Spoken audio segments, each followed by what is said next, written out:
Learn how to develop Linux device drivers.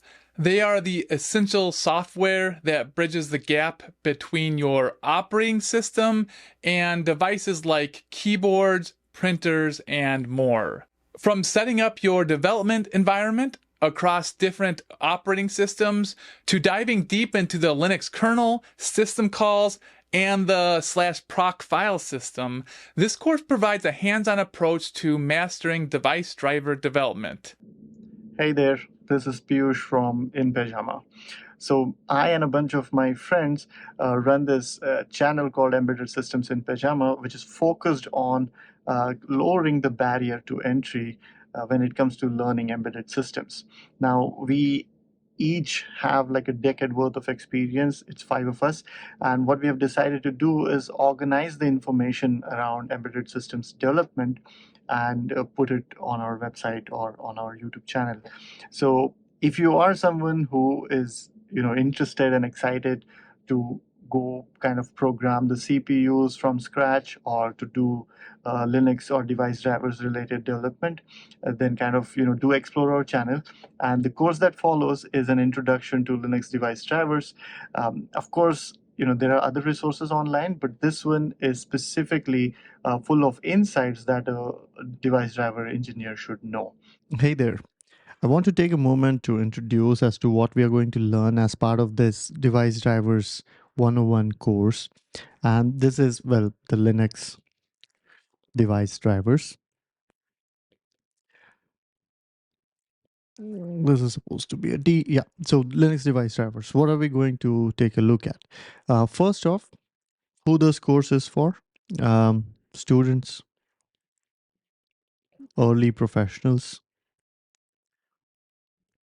and anyone who is kind of looking forward to switch to device driver development, right? So this course is intentionally made for such folks, and we will only be covering the basics that you need to write a device driver, right? So absolute basics.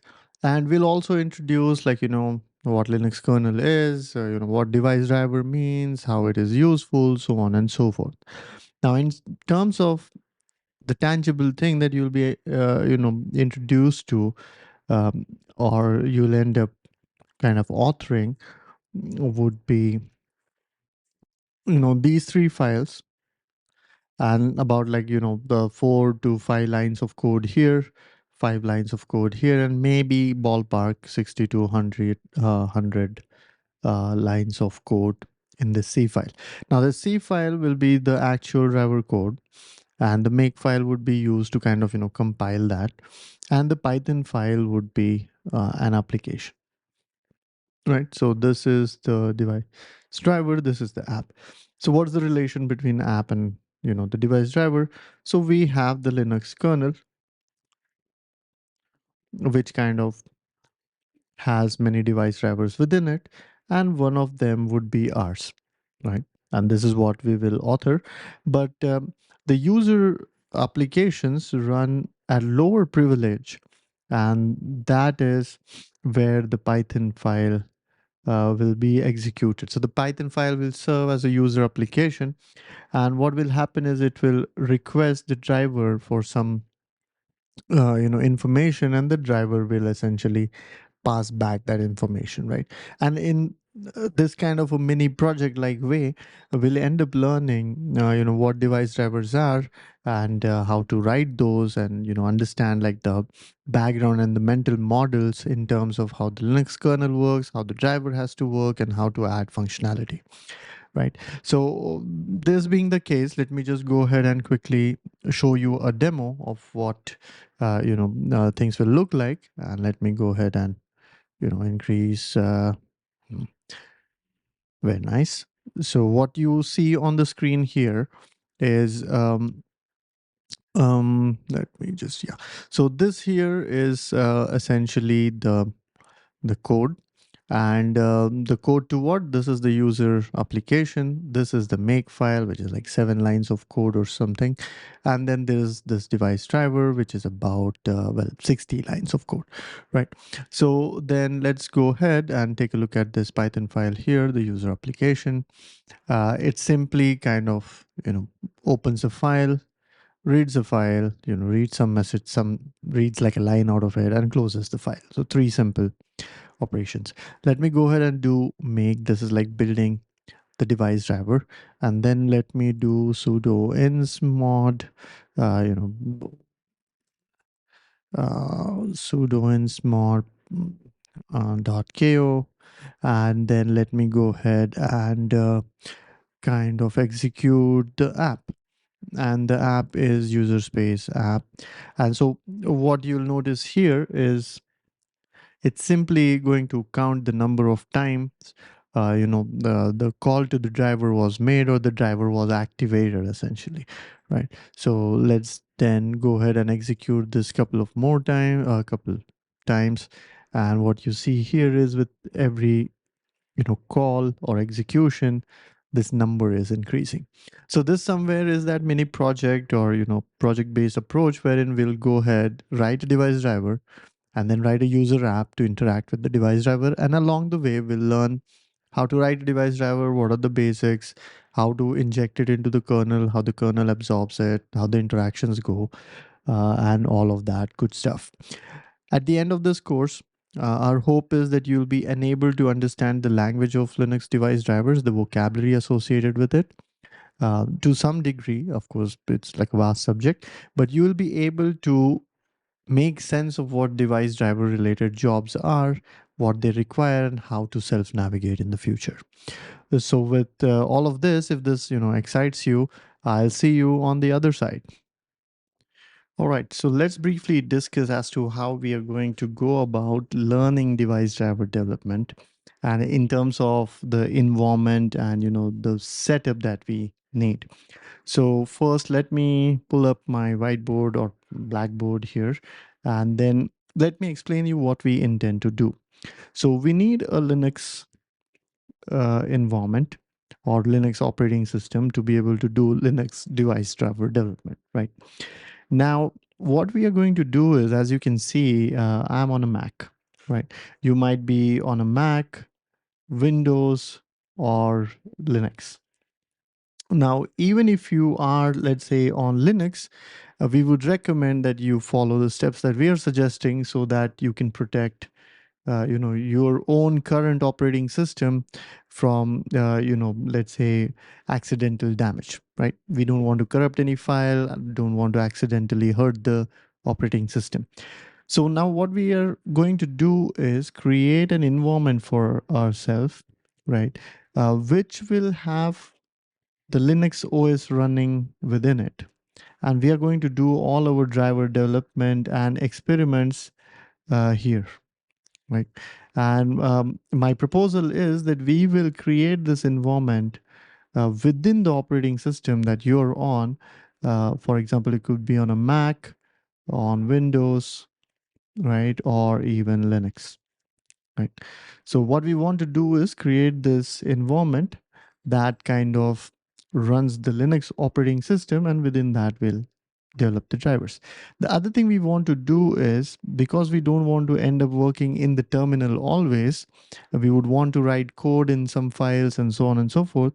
We are going to use VS Code, which is running on whichever OS that is your parent or host OS. So VS Code is running on your parent OS, and we connect to this Linux environment right here over SSH.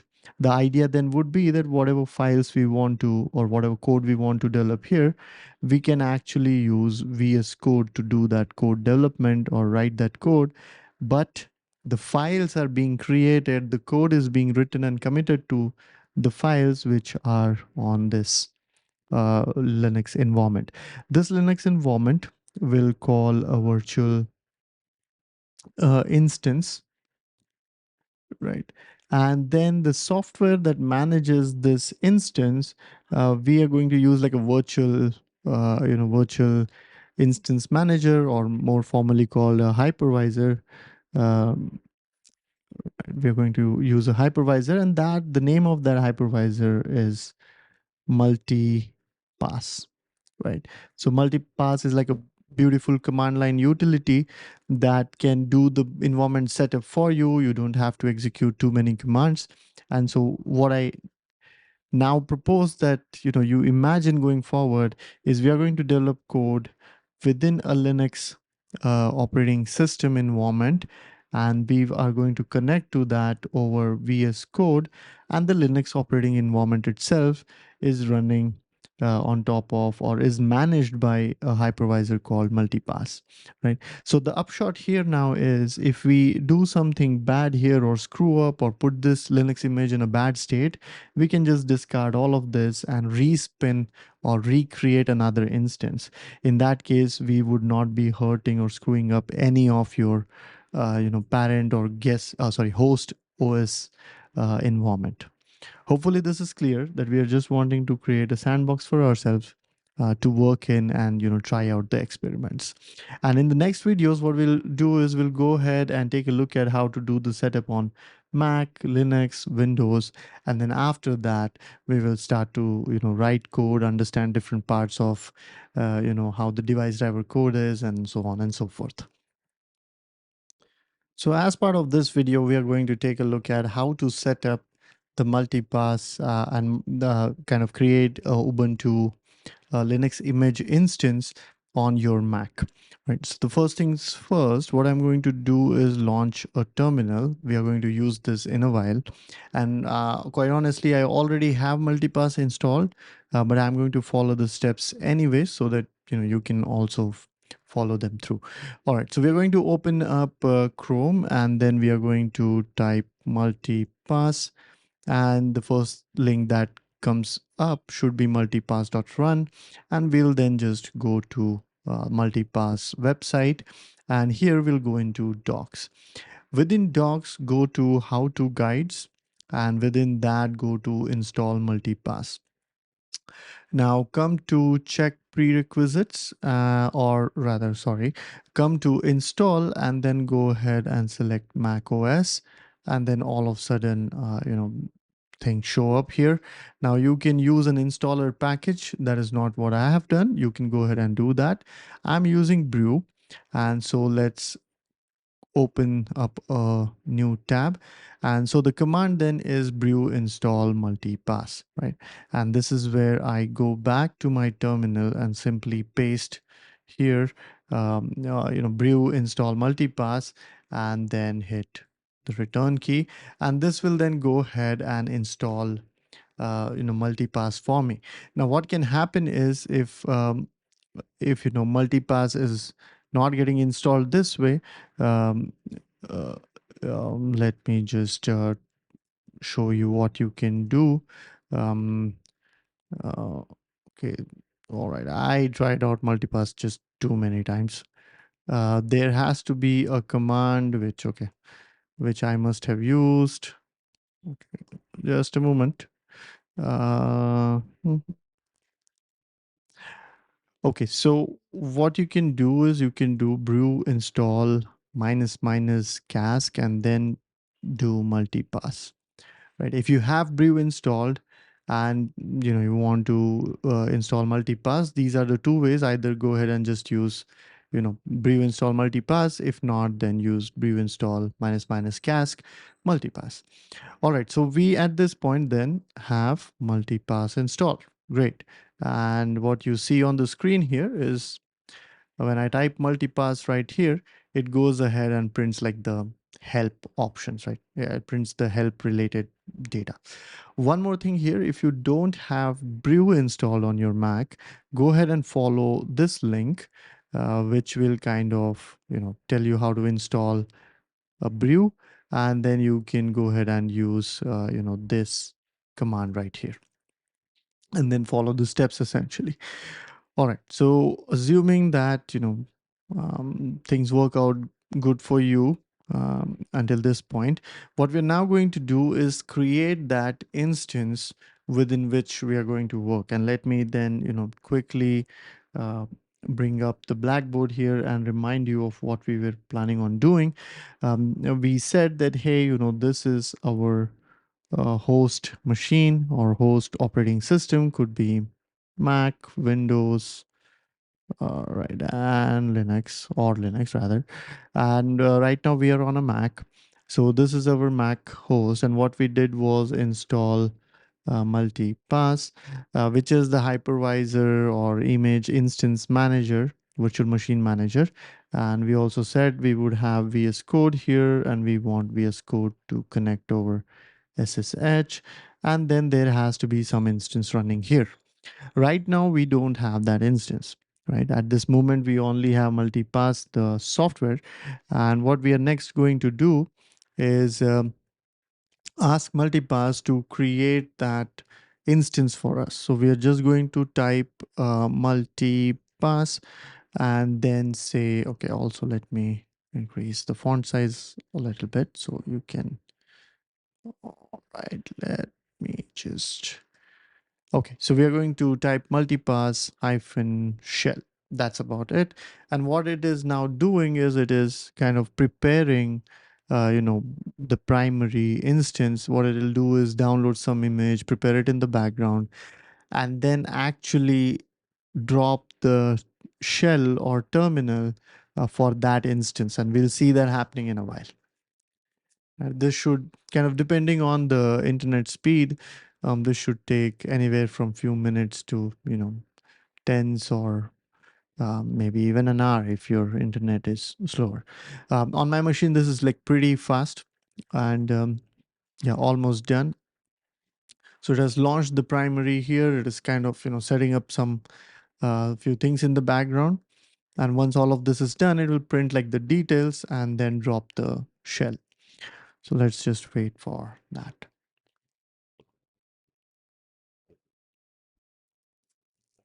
All right, perfect.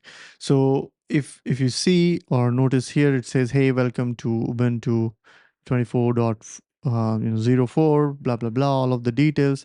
This is something of use to us, the IP address, and we'll come to this in a while. But now what we intend on doing is we are within the multipass instance, so to speak, and we are supposed to now execute few more commands just so that VS Code can properly connect with the primary instance. Primary is essentially name of this machine, right? And so primary instance, we want VS Code to connect to it. So I'll go ahead and modify a few files. So let me copy the command and paste it here. So this command right here, the sudo space vim space /etc/ssh/sshd underscore config, we are going to edit this file /etc, so on and so forth, right? And we are wanting to edit this file just so that we can enable password based login into this system. All of this will make sense in a minute. So I'm within that file now. I'm going to type a colon set space nu and hit the return key. Once I do that, you can see the line numbers are enabled, and we are going to go now to line number 62, right? Line number 62 is this. So this is for keyboard based interactions, right? Interactive authentication. Now I want to go ahead and edit this no right here, this thing right here, this no to a yes. And to do so, to edit a line, what we are going to do is first come to that line, come to that point. So I need to come to, no, the N, and then hit the I key. And as you hit the I key, you will see that, Vim, the editor, goes into something called the insert mode. Then I will go to the end of no, delete it, type yes, and after that, hit the escape key. Once I hit escape key, Vim comes out of the edit or insert mode, and it's now in like the command mode.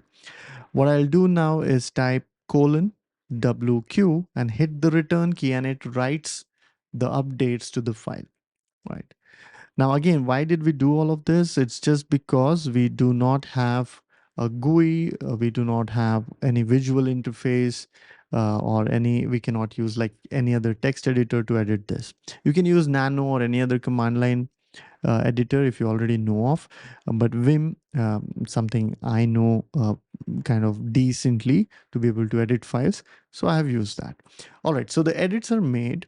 Now what we are going to do is kind of ask the system control to kind of reload its daemon.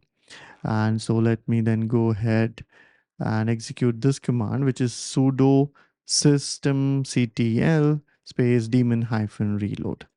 Right. Once that is done, we'll go ahead and ask it to restart the SSH service so that remote connections are possible. Again, sudo service SSH restart.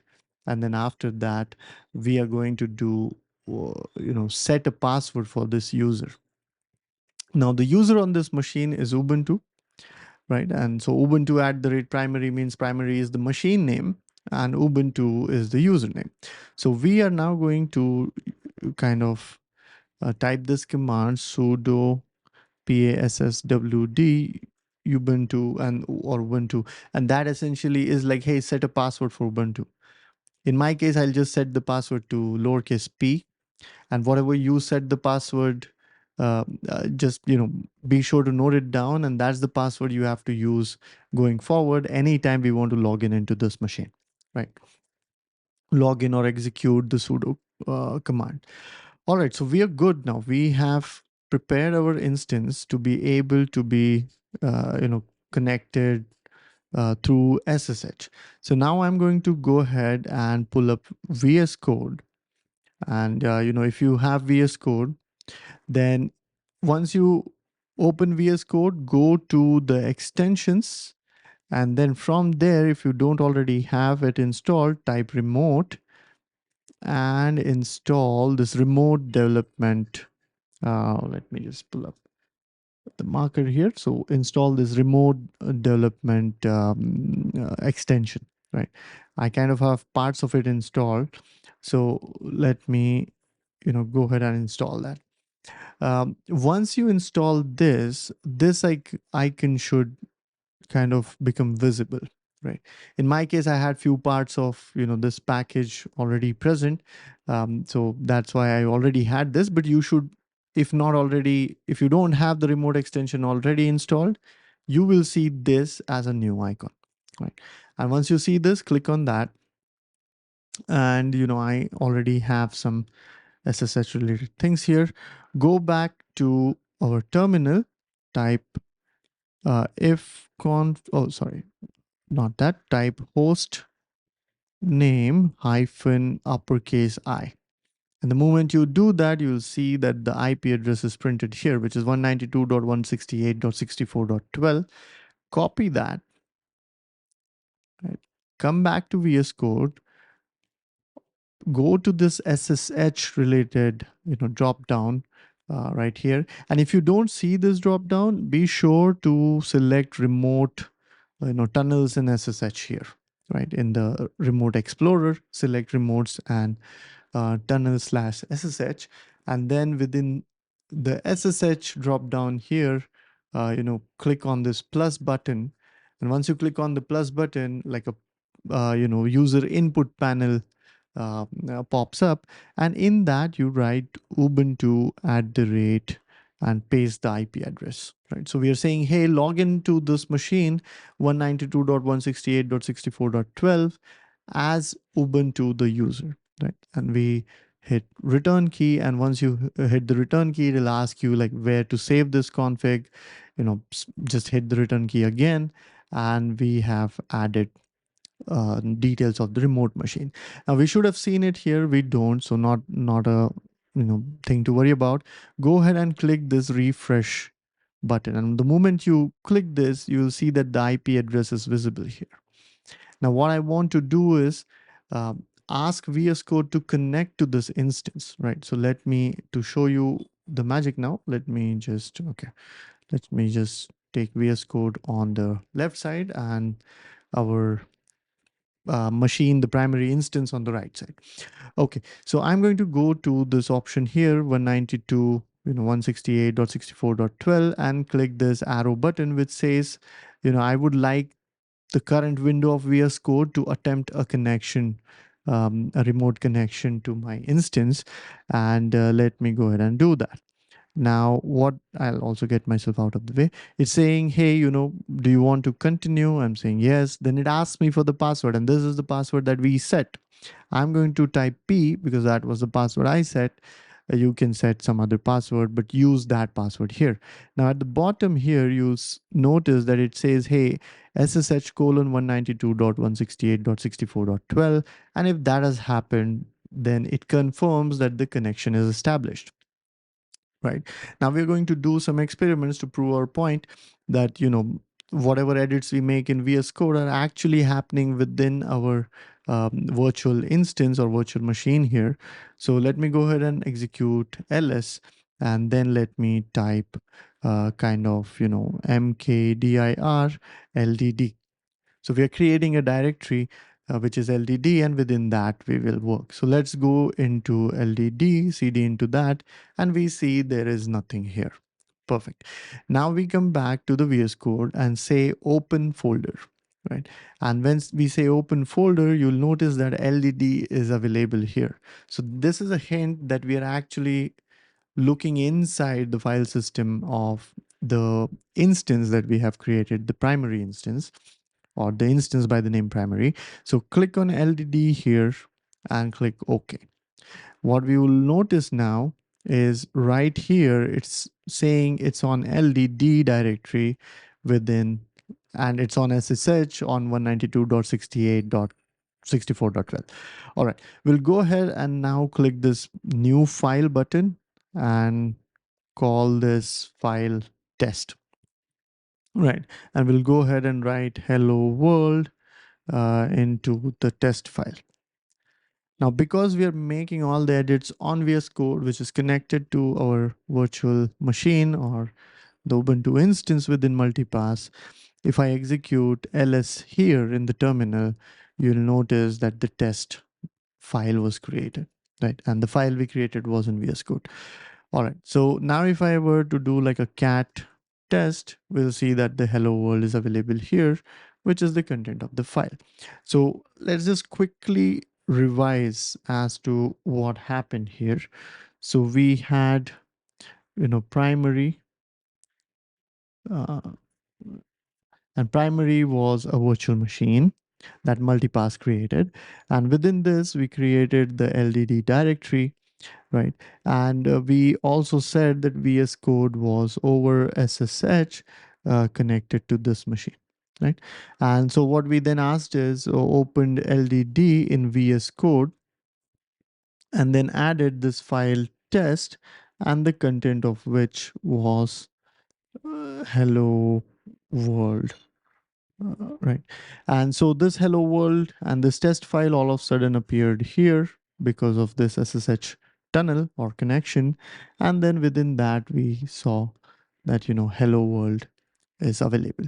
So what we are going to do is, hide this window going forward and only work within the VS Code environment, and also connect or kind of create a terminal, that is same as the terminal in our virtual machine. And so this way VS Code becomes that nice isolated environment wherein we can develop our code and try out our experiments. So in the videos following this, we'll explore, which part of driver is what files to write, what part means which, and so on and so forth. All right, so in this video, what we are going to do is take a look at how to install the multipass on a Linux machine. Now, as you can see, I'm on my Mac, but I have a remote Linux machine that I'm going to log into. So let me just go ahead and pull that up. So this is our Linux machine, and what we'll do is follow the steps to kind of install multipass in here. So the first thing I'm going to do is, launch a terminal. So, launch a terminal. So I have a terminal. So I'll need this in a while. And then I'm going to open up my Firefox browser. And once I am here, I'm going to write multipass.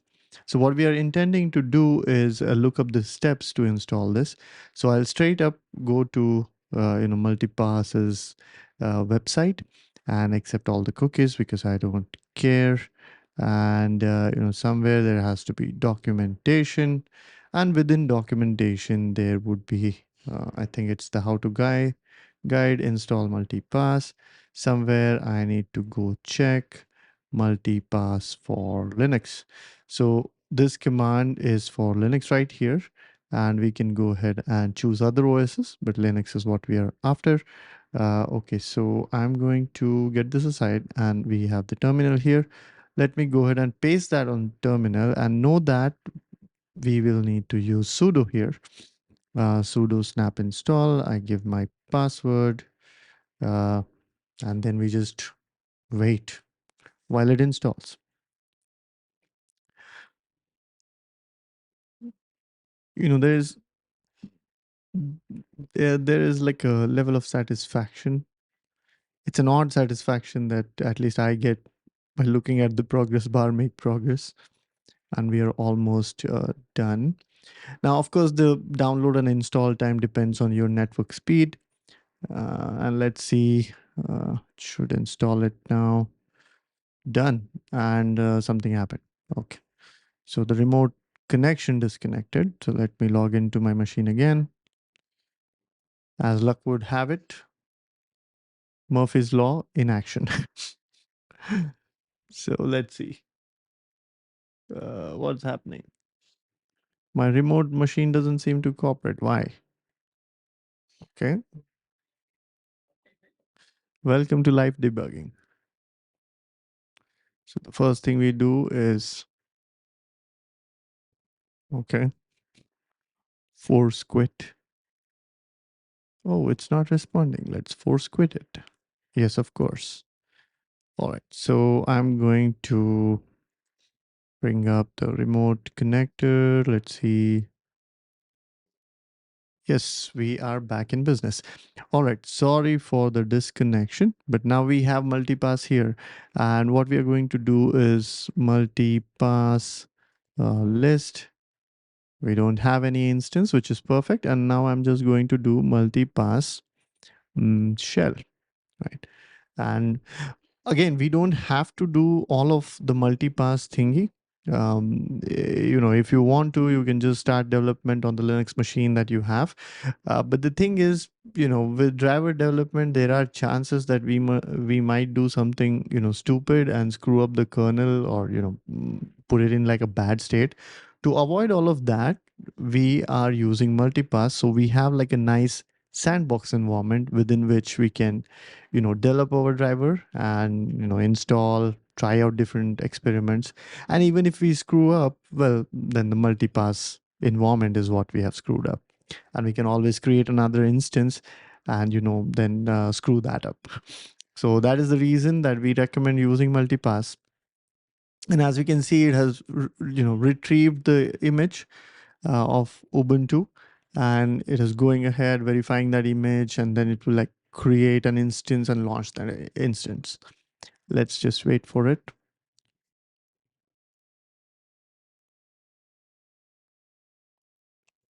Yeah, almost done.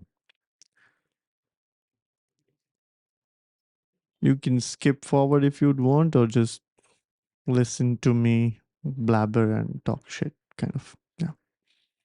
All right, we'll just wait. This is like almost done. Yeah, I can tell. It's almost done. In the meantime, can I go ahead and maybe, let's see, let's launch VS Code. So we have VS Code here. Let that come on the side here. Perfect. So what we will need also to connect VS Code to the multipass, and let me just very quickly draw a diagram. So what we are intending to do is we have our host machine, right, within which we will have and let me actually also go ahead and do this.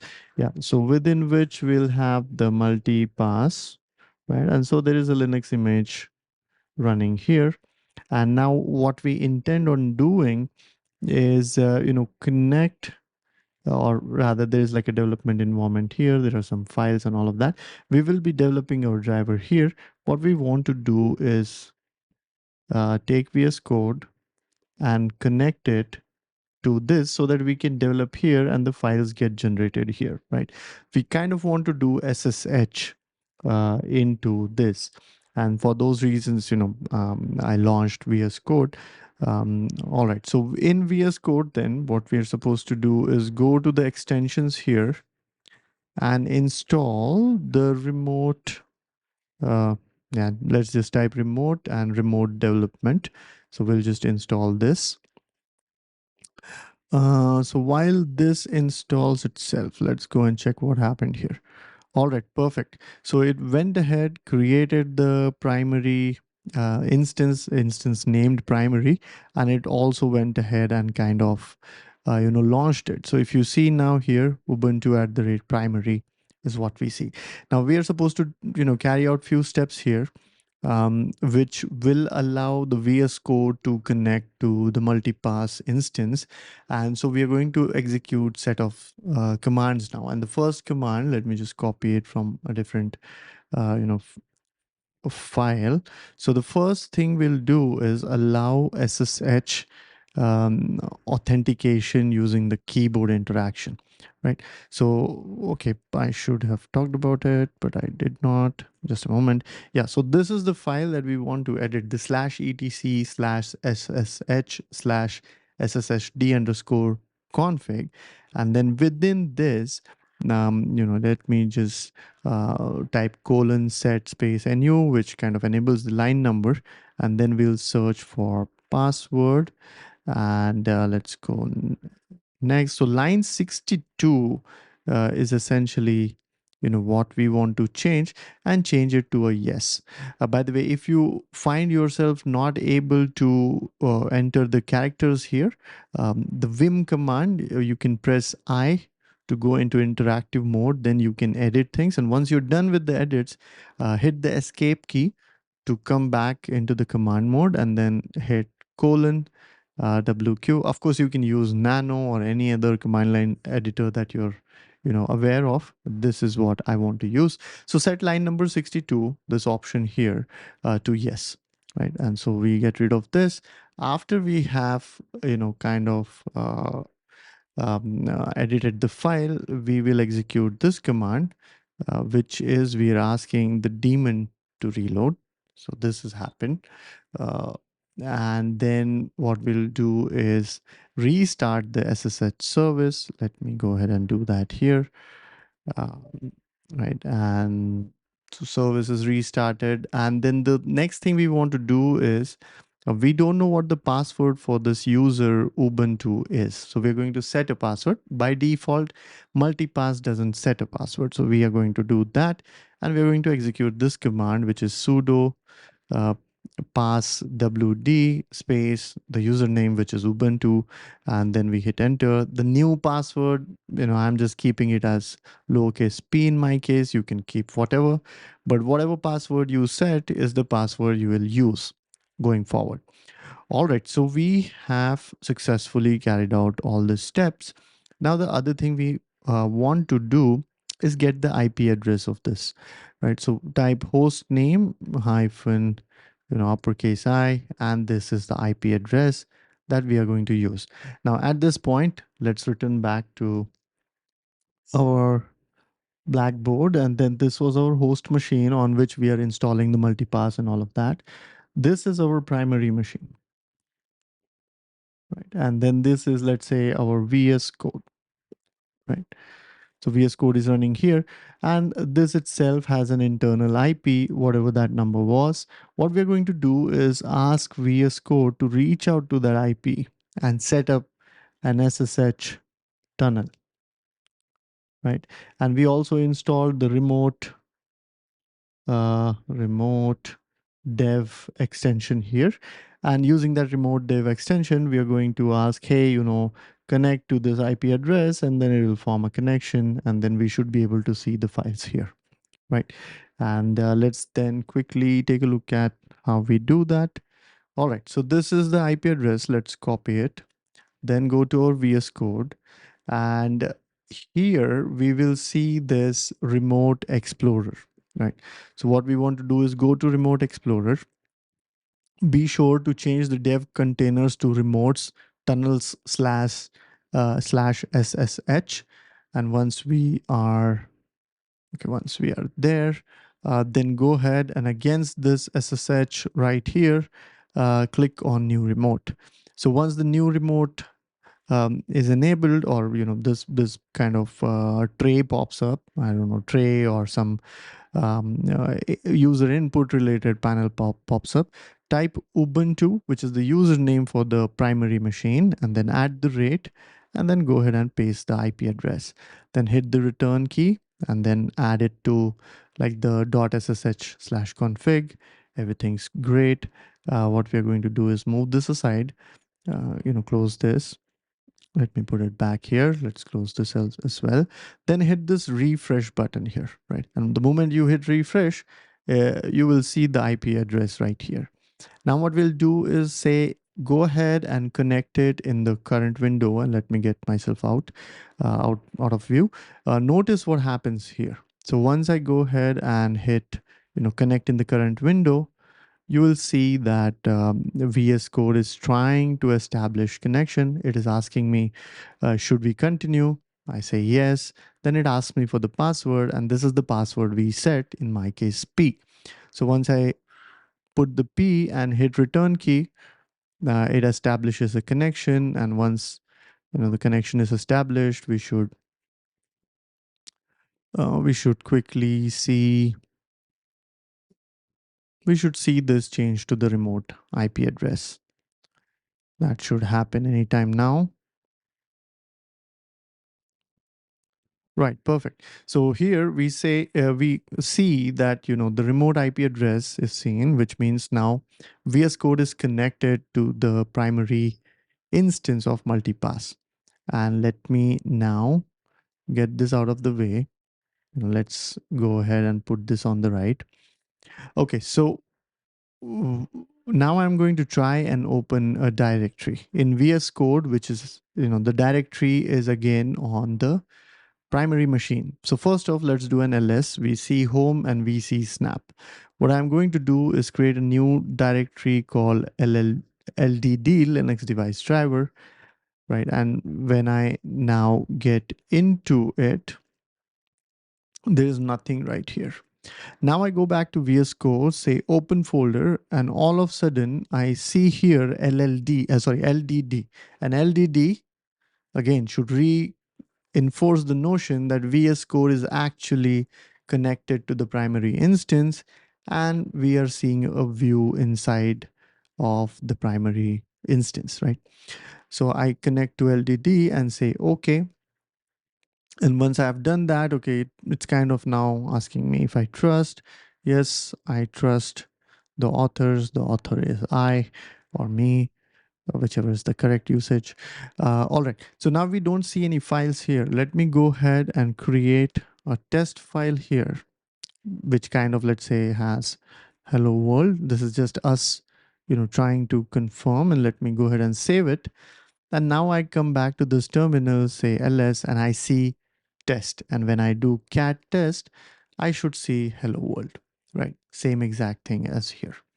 So this hopefully should convince you that we used multipass to create like a sandbox environment, what do you say, a virtual box kind of an environment where we have the Ubuntu operating system running with Ubuntu as the user, and this machine's name is called primary. And what we did was followed through some steps to allow VS Code, which is outside of the sandbox environment, to connect to it. And any experiment that we do now will be within this primary instance, which is a virtual machine, which is a sandbox. And again, just to reiterate, we did all of this song and dance just so that we have a sandbox environment in which to write our code. And if we screw up and do some damage, the damage is not going to happen to your machine, not to your operating system, but to the sandbox. All right, if you are able to get to this point, congratulations. You and I are at the same level now in terms of trying out experiments. And I'll see you in the next video. All right, so as part of this video, we're going to take a look at how to set up a working environment on a Windows machine. Now, what we want to do is create a sandbox within which Ubuntu can run, a Linux image can run, and this sandbox is essentially a virtual machine. And we want to use VS Code to connect to this virtual machine so that we can write code in VS Code, right? And towards this end, then there are three softwares that we'll require. One is called multipass. So multipass is the software that will manage that virtual machine for us.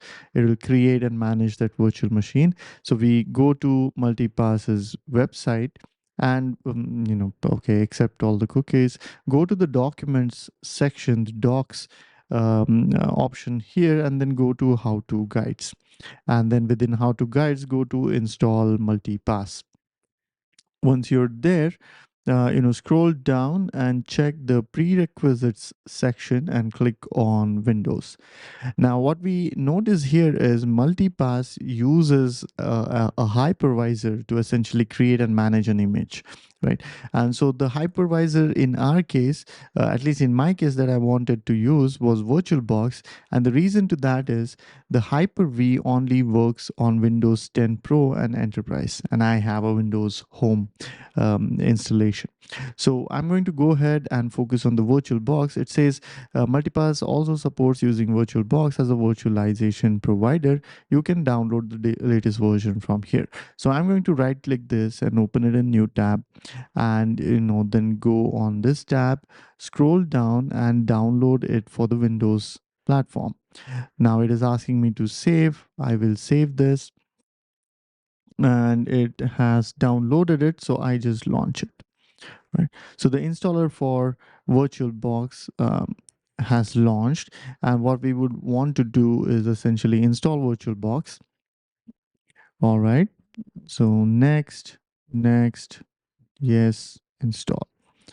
So as VirtualBox installs here, I'll go back to the main page and then proceed with, download the latest installer of what? Multipass. So installer of Multipass would be available on their download page here. I just click on it and it should go ahead and straight up download Multipass. So it's asking me to save that executable. I will save it, and it should take another second, and multipass is downloaded. What I'll do is click on that and also launch the multipass installer, right? And let's go check. So VirtualBox is completely installed. I don't want to launch it, so I uncheck this option and click finish. This is the installer for multipass. I'll go ahead, agree to the terms, and okay. On this page, if you see, it says, hey, what hypervisor should I be using? So we say Oracle VM VirtualBox. This is why we required VirtualBox. Now, okay, then we move ahead, and I like to install for all users, and the users path variable. So next here, next, next. Yeah, it's installing. This takes like a while. Now, the third piece of software that we need, if you don't already have it installed, is VS Code. So I'm going to download and install VS Code as well. Right. So I go to the VS code.vs code or code.visualstudio.com, and there I see this big button which says download for Windows stable build, and I just click on that. Once I click on that, the pop-up pops up asking me to save the binary file, the executable file, and VS Code is also downloaded. So I'll go ahead and also start the installation of VS Code. Go ahead and do next. Yes. Uh, yes. I like to also have open with code as an option. So I will check those and install. In the meantime, here, multipass has finished installing. All right. So we got the VirtualBox, we got the multipass, and we also have VS Code getting installed right now. So the next step that we want to do, the next thing that we want to do is create that virtual machine that Sandbox environment using multipass. So to be able to do that, we click on the start menu and then type cmd to launch a command prompt. And then I see command prompt here. I just click on it and launch the command prompt. Let me go back here once and say, don't launch VS Code, just complete the installation. We also don't need the browser anymore. We only need this terminal window. Now, what we plan on doing is create a virtual machine by the name primary. And the reason we want it to be named as primary is for the Mac and the Linux users, the default machine that gets kind of created is called primary. So we wanted the environment to be constant across different operating systems, and that's why we will create a machine by the name primary. All right. So on Windows machine, we had been having some problems in terms of assigning an IP address to the virtual machine. It was not automatically taking that. And so we will need to type this command multipass networks, and it will give some network information. And the name of the network is what we want, and I'll show you the command shortly. But all right, so it prints various networks that are available, and the network that I'm on or is available in the interface that's available is by the name Wi-Fi. This name here is what is of use to us. If you have multiple of these, pick any, things should work fine. Um, I would recommend using the one on which you have an active internet connection. Right. Okay. So we have the name Wi-Fi here. Now let me pull up a command that we need to copy paste to be able to create this instance. And that command is this. So multipass space launch space hyphen hyphen network space Wi-Fi. And this name has to be exactly the same that you have here. It might differ for you, but whatever that name is, that's what needs to go here. Space hyphen hyphen name space primary. And this is how we are naming our instance by the name primary, right? And again, the history of this is Mac and Linux users have the machine named primary. We wanted it to be same across all three operating systems. So for those reasons. All right, so I'll copy this and paste it here and fire this command. And what this should do now is download the Ubuntu image, right? It is retrieving an image from the internet, and it'll create that instance with a predefined configuration. I suppose it is 5 GB of disk space and 2 GB or 1 GB of RAM, something like that. And it will create that instance and then in the background start it. Right, so we just have to wait here now for the image or the instance to be created. This kind of takes a while, and just to avoid any editing of the video, I'm kind of not going to skip any part. So this will take a while. So maybe in the meantime, I'll talk about what we plan on doing next. Right, so next for us is, so what we want to do is first off, set up the primary machine to accept SSH connections using password, right? So we want to enable password-based authentication to be able to SSH into that machine. The reason that is necessary is, if not password, it will kind of look for RSA key, uh, public-private key pair. It will kind of go in that direction, and we don't want that. That is too complicated for us. Makes life a little more complicated. It increases the number of steps. We didn't want that. So we have to enable password-based authentication. So we'll do that. And to be able to do this, we need to kind of edit few files. Well, edit a file and restart few services, right? So we'll do that once our instance is active. The second thing we want to do is connect VS Code to primary over SSH, right? And for this, we will need to install an extension on VS Code, right? So this is the second thing. All right. And then on this primary machine, we will need to also set a password for the user Ubuntu. So Ubuntu is like this default user that multipass creates on the virtual machine, and this user doesn't have a password. So we'll need to set a password.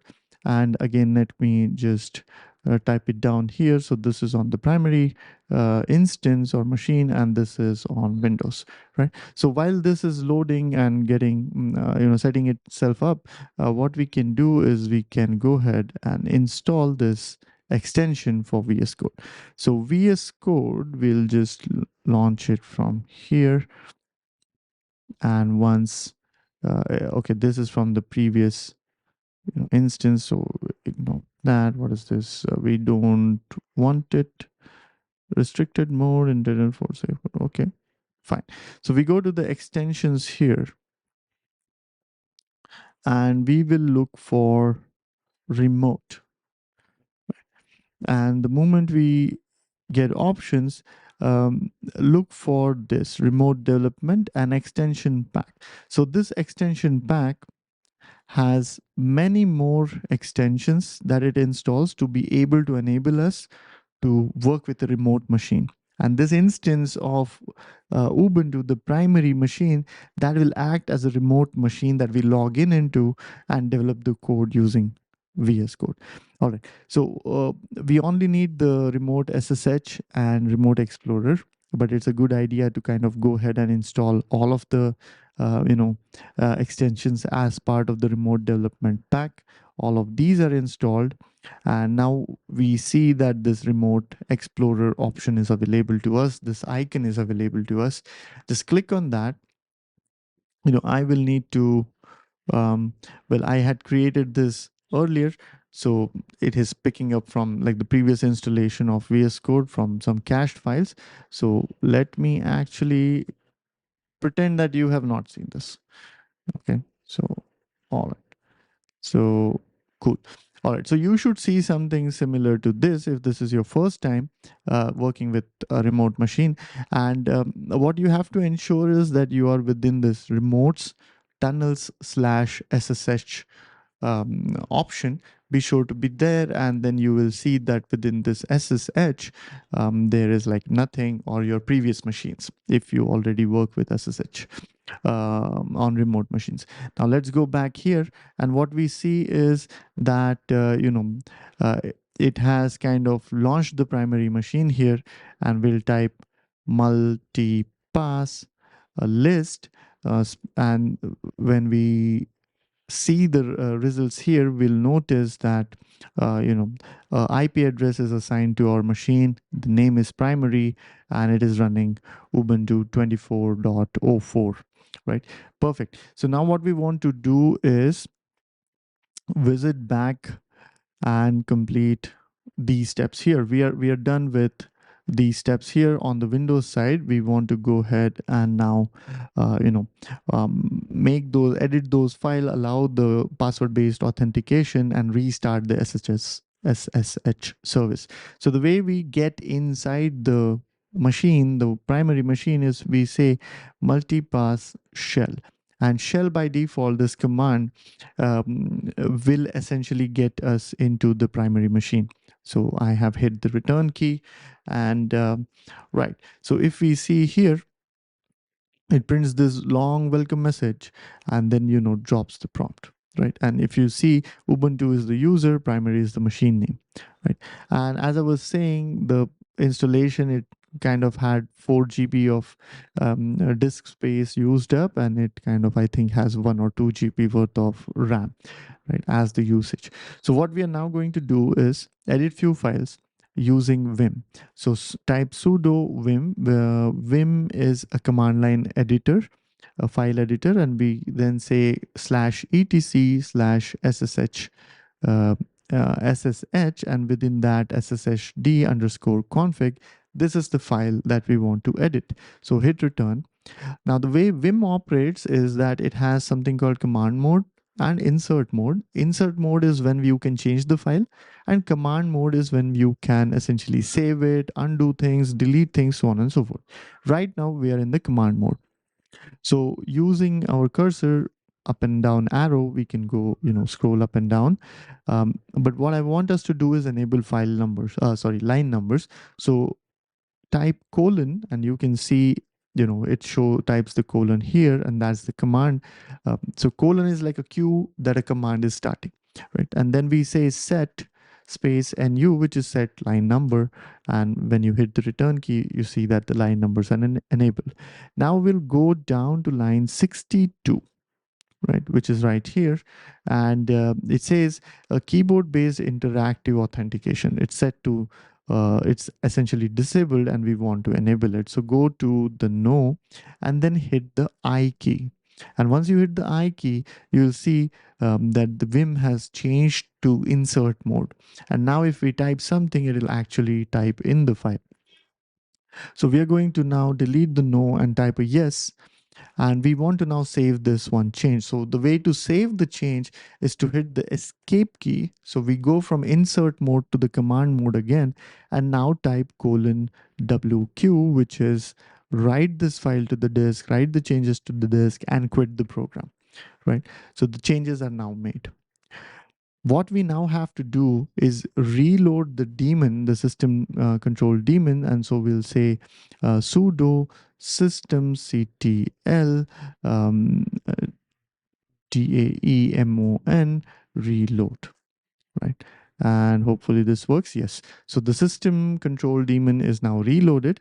And now we say sudo service ssh restart. So we are now saying, hey, please restart the ssh service so that the settings take effect. All right. So we are now done with allowing password based login or password based authentication. Now what we want to do is set the password for the user Ubuntu. So the way we do that is say sudo passwd space Ubuntu. And now it says, hey, enter a new password. And I'm going to just use my password as the alphabet P, lowercase p. So P, enter, the new password is set. Perfect. Now what I'm going to do, just so that we understand that VS Code actually could connect to this machine, what we are going to do is create a directory called LDD, which is Linux device drivers.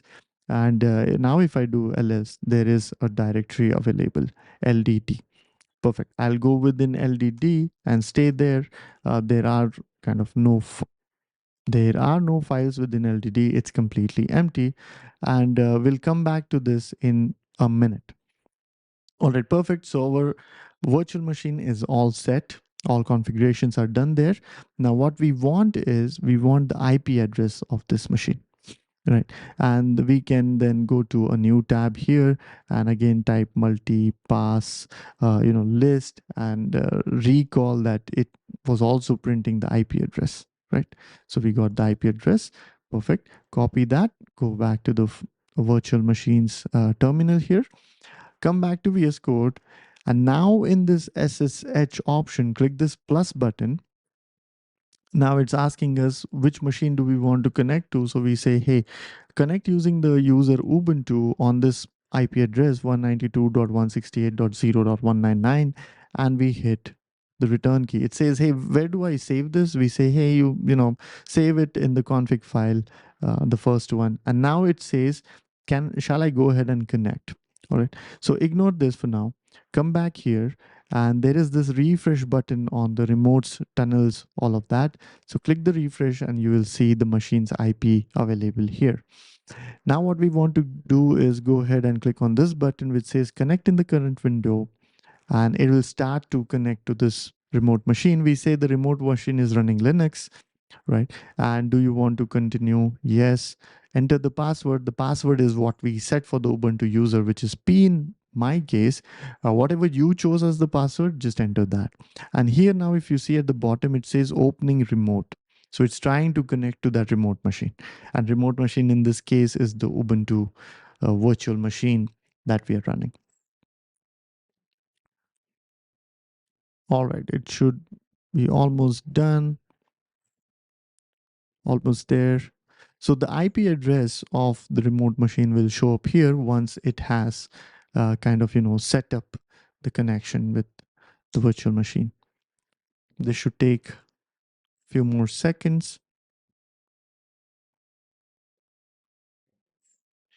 All right, perfect. So if you see here now, 192.168.0.199 is the IP address of our virtual machine, the Ubuntu machine that we created using multipass, and now it has connected.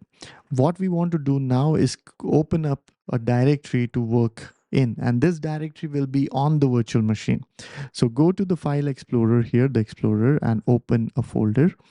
And when you kind of see here, there will be LDD listed, and this should convince you that we created LDD within the virtual machine, and VS Code is right now peeping inside or looking inside the virtual machine. So we open up LDD and hit OK. So it is going to kind of reestablish the connection. So it's asking Linux to be like the operating system running on the VM, asks for password, I enter P. We again wait for it, and it should go ahead and establish this connection. And it's now saying, hey, do you trust the author of this code? And we say yes, and now we are connected, right? Now, to prove a point that how we can go about developing the code in VS Code and running it elsewhere meaning within the virtual machine, we'll go ahead and create a new file by clicking on this new file button, and let's call it test.txt, right? And let's just type in hello world within that, followed by a new line. And now let's go back to our terminal here. Notice when we did list here, executed the ls command or the list command, nothing showed up. But now when I do list, test.txt shows up. So you should be now convinced that we were editing in VS Code, but the files were within the virtual machine. And what we are now going to do is essentially, run the cat command, which essentially prints the contents of the file, and the contents are hello world, right? And that is also what we see here. Perfect. Now here's another thing. If we open up this terminal option or menu and go to new terminal, then the terminal that appears here is exactly the same that the terminal that appeared here, which then means that the terminal here is actually of the virtual machine, right?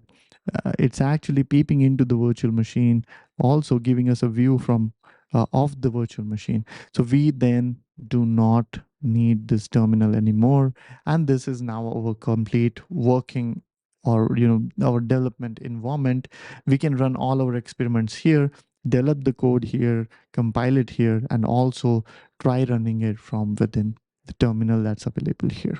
So if you are at the same point as I am and everything's working just as it is on the screen for you, congratulations, the setup is complete.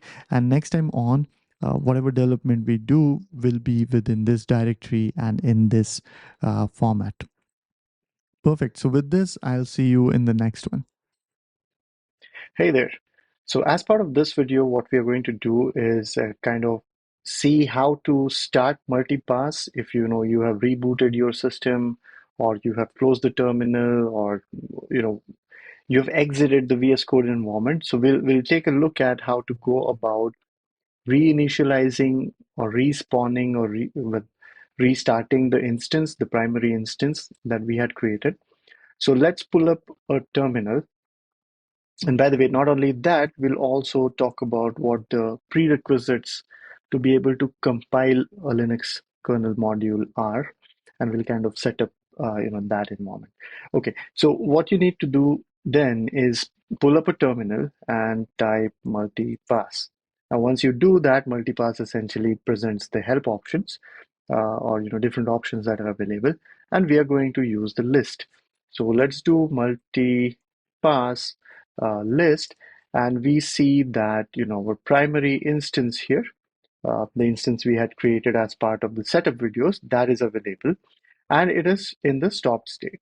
So what we are going to do to launch it again, to activate it again, is simply type multipass space shell. that's enough. Once we do that, it will start the primary instance again, and much like the previous videos, drop the prompt, or get us into the terminal that's within the instance. So this should take like a while, and once it's done, it will present to us the terminal that is within the primary machine, or this virtual machine that we have created. So let's just give it like few more seconds, and here it is. So now, as it starts and drops the prompt for us, it has printed all of these details, and among which is this IP address, which is of use to us when connecting over VS Code. Okay, so now the virtual machine, or the sandbox environment, or the primary machine that multipass is managing is activated, right? So the next step is we are going to go and, much like previous video, connect it to VS Code. So let me pull up VS Code, and then just to revise, we go to the remote extensions option here on the left side, click on that, and then look for the IP address of this machine, which happens to be 192.168.64.12. And as of previous video, we had connected to this directory LDD, where we mentioned we will run all our experiments.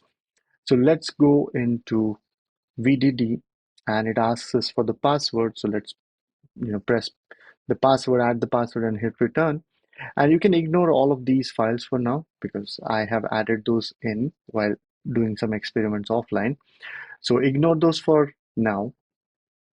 Let's close everything. And here in the Explorer view, we see all of this. Well, you might not see this, but let me kind of, select one of them, and then slowly select all of them and delete them. So that's where we want to be, a clean, clean directory. Now what we are going to do is kind of crucial, which is to be able to take our C code and compile it into a kernel module. We'll require some utilities like compiler, some header files, all of those. And to be able to ensure that you also have those utilities, what we are going to do is simply kind of click Control and the tilde key to bring up a terminal here. And this terminal, okay, let me zoom this in also. So this terminal is same as the terminal we have here, right? So we see Ubuntu@primary here, and we see Ubuntu@primary here. So the terminals are same. Now what we're going to do is we are going to install some utilities that are required to be able to compile the code into a loadable module. And to be able to do that, we're going to execute these commands here.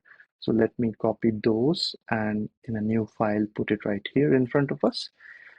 And let me just go through each one of them one by one.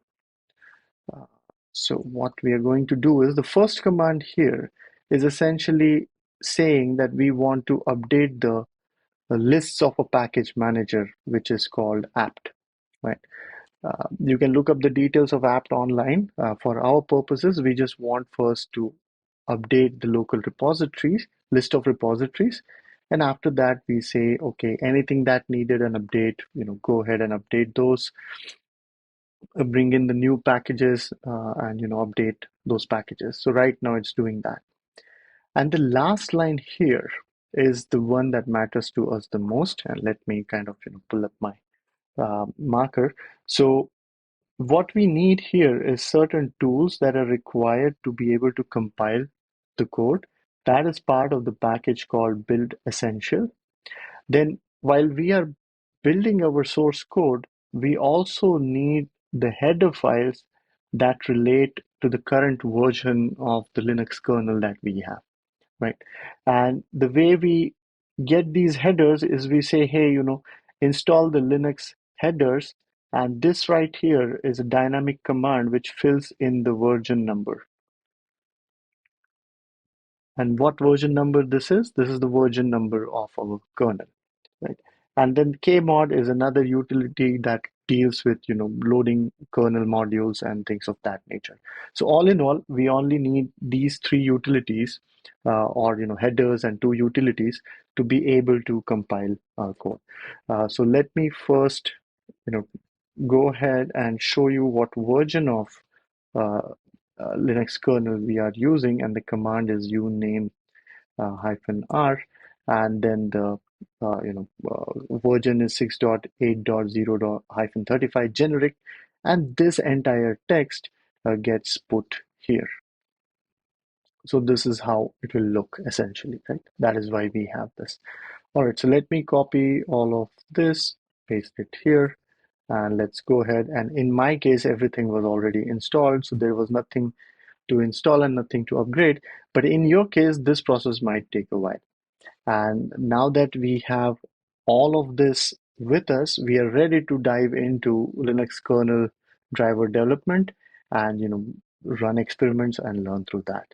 So with this, I'll see you in the next one. So let's talk about the Linux kernel and when it becomes relevant, right? And in an attempt to do that, what we'll do is we'll imagine that we have a very simple system.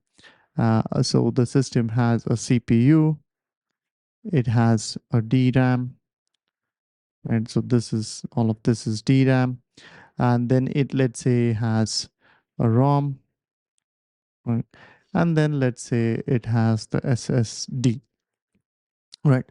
So let's briefly talk about what the Linux kernel is, right? What is the kernel? What should you imagine when we talk about kernel? So we'll keep the model very simple. We'll keep, we'll ignore a lot of details and focus on like the fundamental things.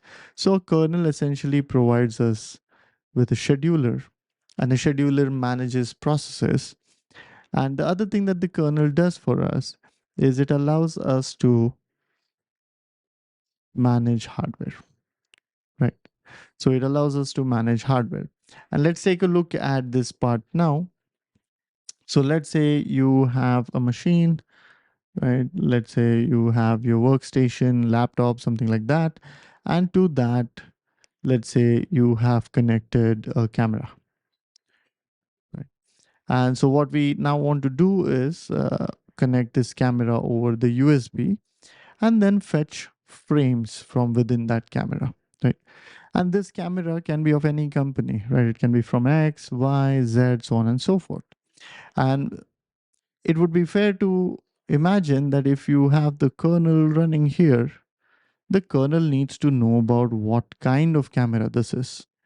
And once it knows about what kind of camera it is, it also needs to have some code that helps it manage this camera. My claim at this point is that that code which helps it manage this camera is called the driver.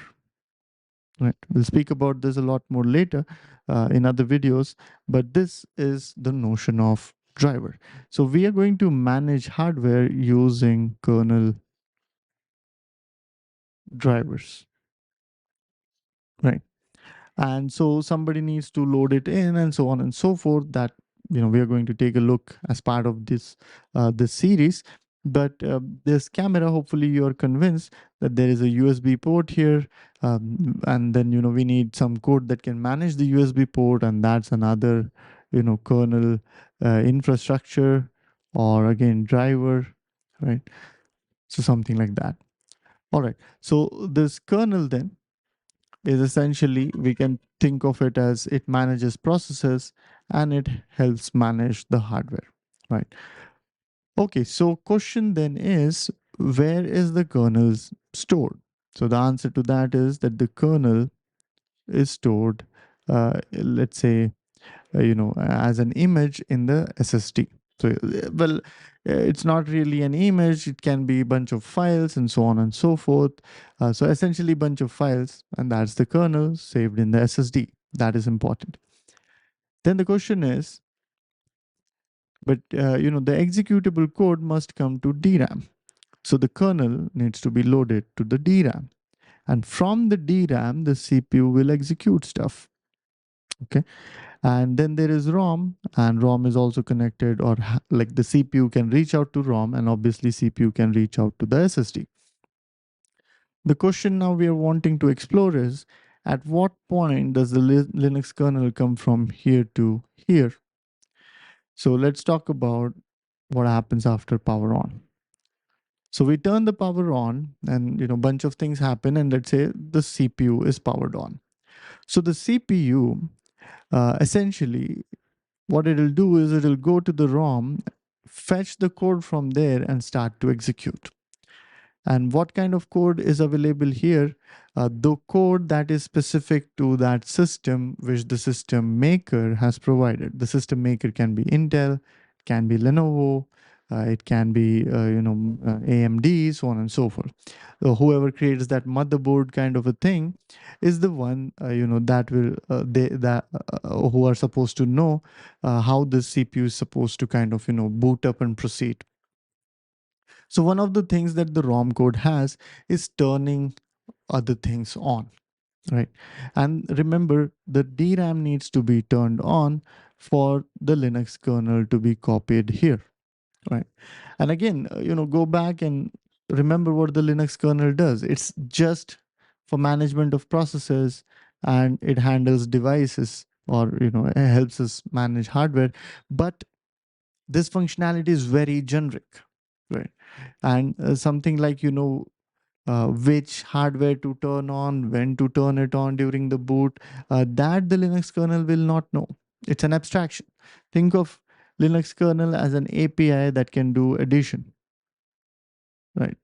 So the thing that can do addition, you need to first of pass it x and y. That's one thing, but the value of x and y needs to be decided by somebody else. Right. So the Linux kernel can do scheduling and management of hardware. It can help you with that. But someone needs to turn on the basic hardware that the kernel can sit on, right, or operate out of. So that's DRAM. So who will turn on the DRAM? Well, some part of ROM or later stages of the boot.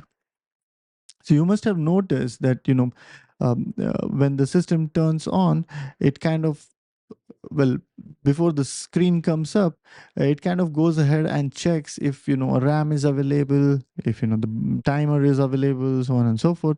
And if something goes wrong, you see a message on the screen saying, hey, there is no RAM, cannot boot further, bye bye, right? So all of that kind of checks are coming from here. And the ROM code cannot be modified. That is why this has like very bare minimum stuff that is absolutely necessary for any system to boot. Now, once this happens towards the end of the ROM code, like as the ROM code's execution comes to an end, what the ROM code will do is instruct the CPU to copy some other code into the DRAM. And I should also mention that the ROM code is involved somewhere in ensuring that the DRAM is turned on. Right? So the DRAM is active by the time the ROM code is exiting, or the frequencies are set correctly, and so on and so forth. So DRAM is active, ROM code is exiting. So the ROM code will fetch some more code, put it in the DRAM, and then the CPU will execute that code. And that code, what it does is it kind of prepares more hardware. Maybe it provides user with certain security configurations during the boot up, the BIOS settings or the UEFI or U-boot environment that you guys would have seen. That is coming from this intermediate code, so to speak. So this code is essentially then offering user to select between OSs and things of that nature. All right. And now what happens is this code, as it is completing its execution, as it is coming towards like an end, it will copy over the Linux kernel somewhere in the memory, right? Uh, Kernel. And then what it will do is it will ask the CPU to go execute that kernel. It's like, hey, whatever the kernel requires, minimal hardware that I have enabled, you can now go ahead and execute the kernel. I've copied it in the RAM for you, right? Okay. So now we also talked about that the kernel can handle certain hardware, right? It can help us manage hardware. Now what happens is the kernel internally has lot of drivers, right? Which the machine makers like Lenovo, if it has a Lenovo camera on the laptop, so these guys will ship or rather, take their drivers and submit it to open source as part of the Linux kernel. So whenever you're booting up the Linux kernel kind of has the driver for that particular camera already. In most cases it does. If it doesn't have, we have to add the drivers much later. That piece of hardware wouldn't be functional until that hardware is manually added much later. But right now let's talk about the drivers that are already present. So let's say something like the USB driver will already be present, right? So now the idea then is the Linux kernel got the control, but it needs to know where the hardware is. In fact, what all hardware does your system have? Right. And let's now add in more hardware here. Let's say we have two USB ports. So someone needs to tell Linux kernel information about what all hardware is available, which is the make, what is the hardware, what driver to use for it, some hint related to that is required. And now comes the concept of something called DTB, which is called the device tree blob, right? So this is a data structure. Uh, hmm, This is a data structure, and this data structure in a tree-like fashion describes who is connected to whom, what all hardware is available, at what memory address is it available, so on and so forth. So remember the intermediate code, the UEFI or the BIOS code that we were talking about.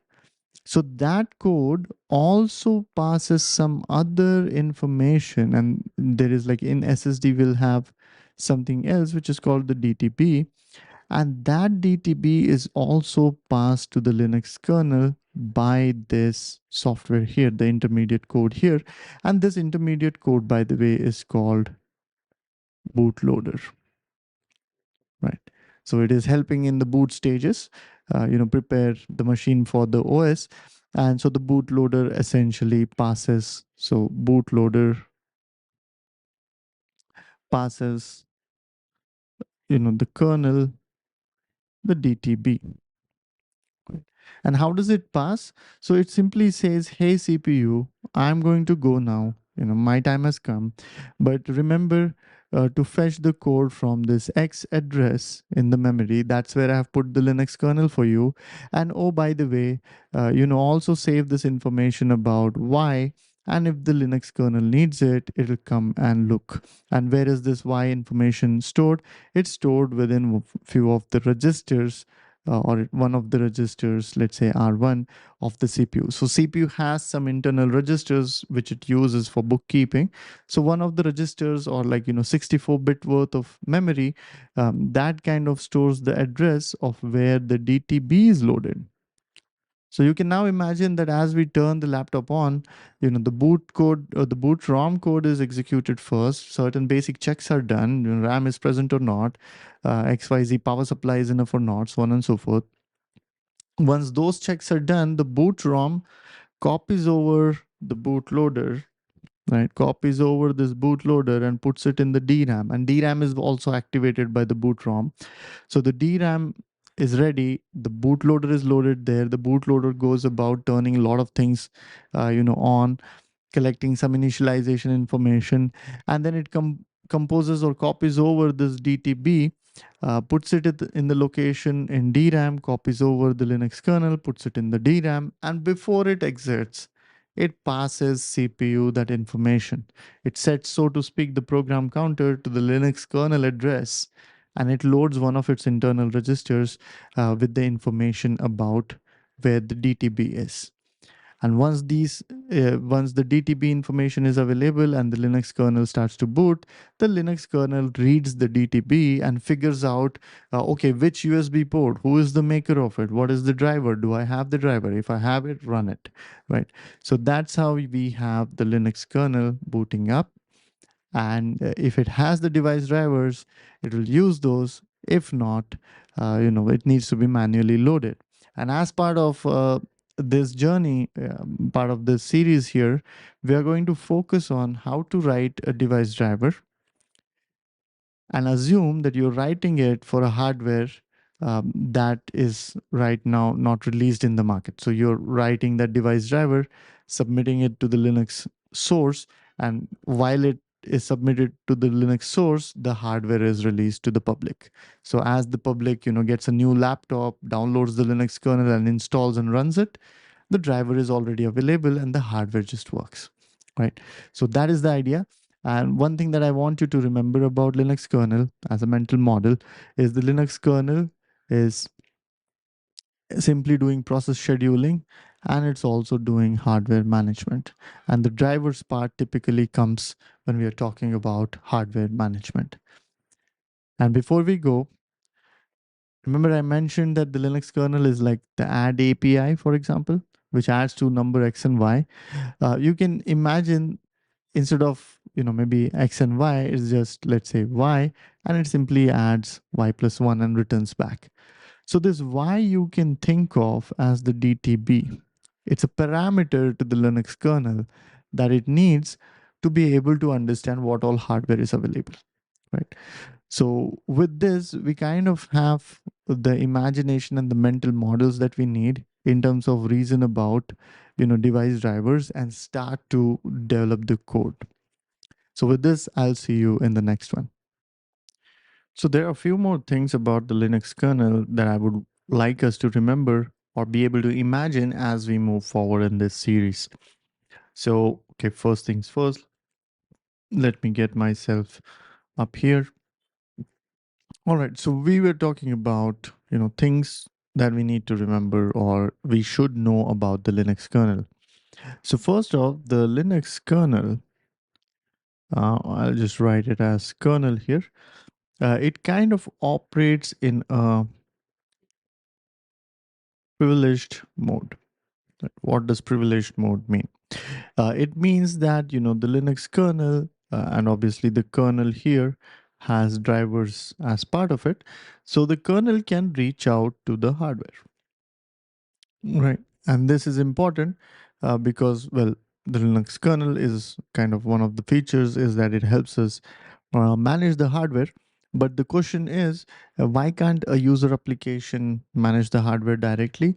Well, the answer to that is we would not like the application to kind of take full control of the hardware. Then it can do whatever it wants. That is number one. And we would want to restrict it. We would not want it to do whatever it wants with the hardware whenever it wants with, to do, we wouldn't want that.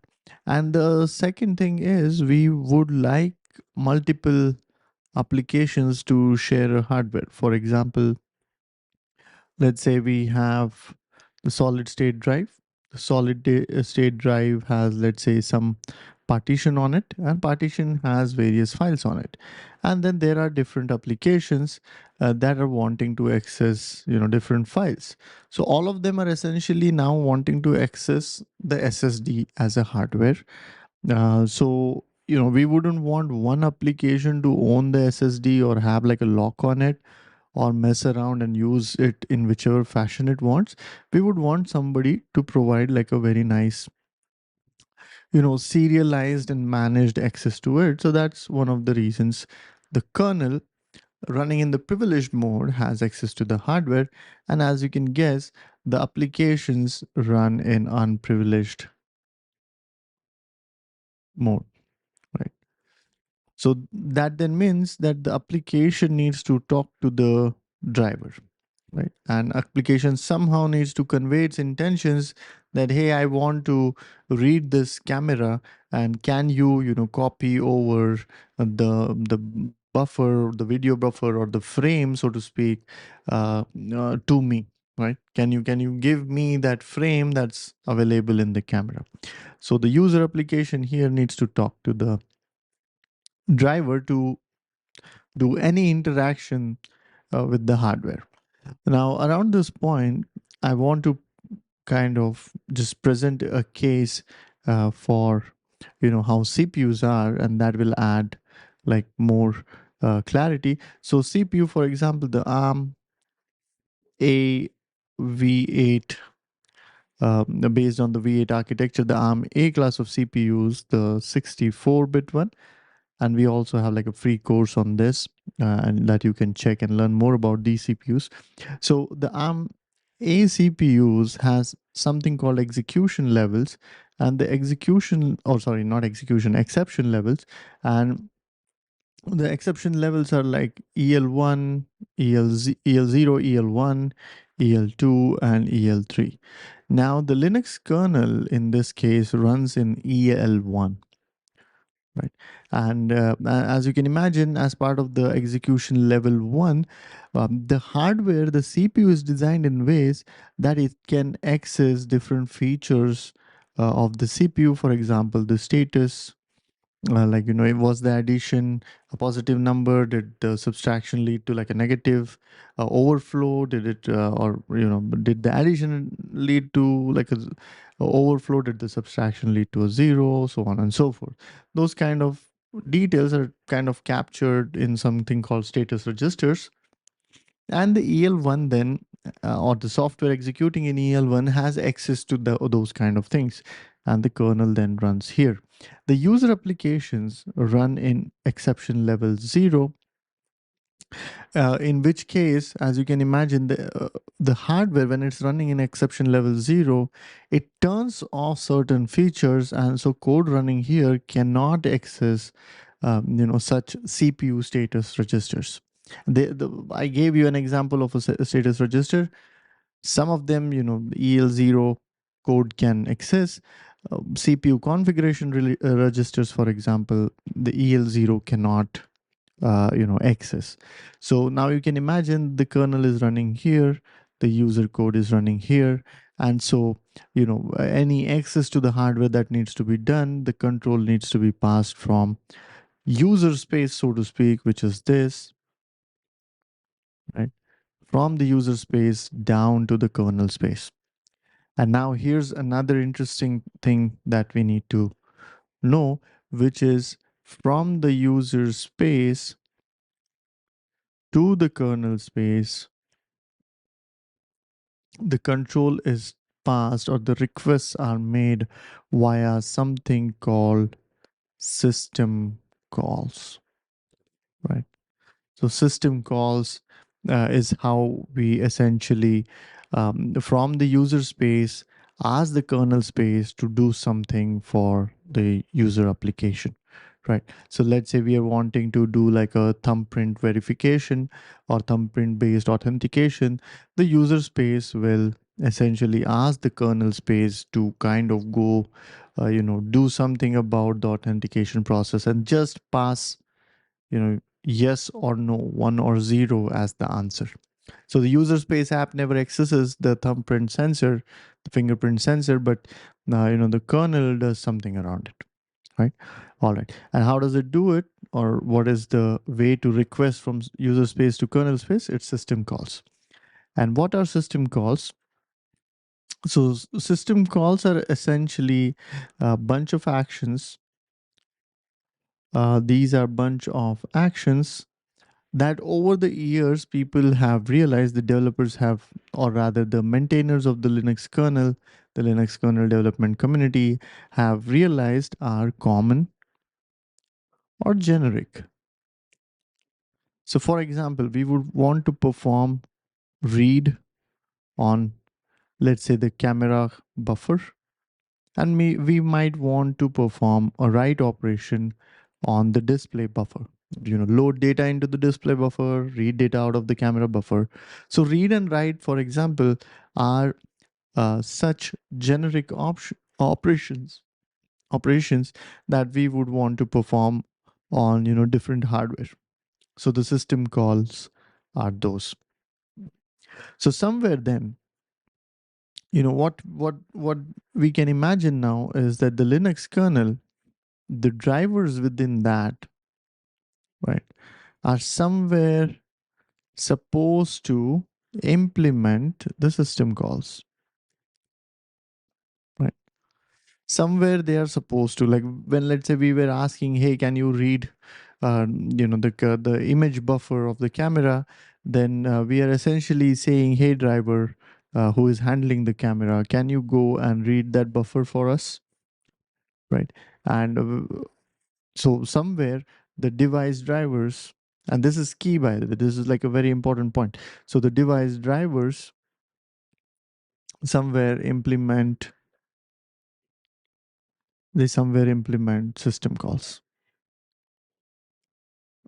right? And we'll take a look at these in details as we develop the code, but this background information is an absolute necessary one for you. User space is something that you should remember, kernel space is something that you should remember, privileged, non-privileged, and the communication between these two happen via system calls. And we'll take a look at the system calls in detail as we write our drivers. And we also mentioned that the kernel has drivers and the drivers implement the system calls, right? So with this as the background, now let's take a look at how does the Linux kernel house or hold the drivers within it. So let's call this D1, D2, D3, D4, and D5. And this is our kernel. So the idea is after boot up, if the kernel, whatever drivers it has, if it is using those, then we call them as boot time drivers. This is not a specific, like, this is not a standard keyword. I'm just coining a term here, boot time drivers. Or you can also say, like, built-in built-in drivers. This is like more accurate, honestly, right? The second one, built-in drivers.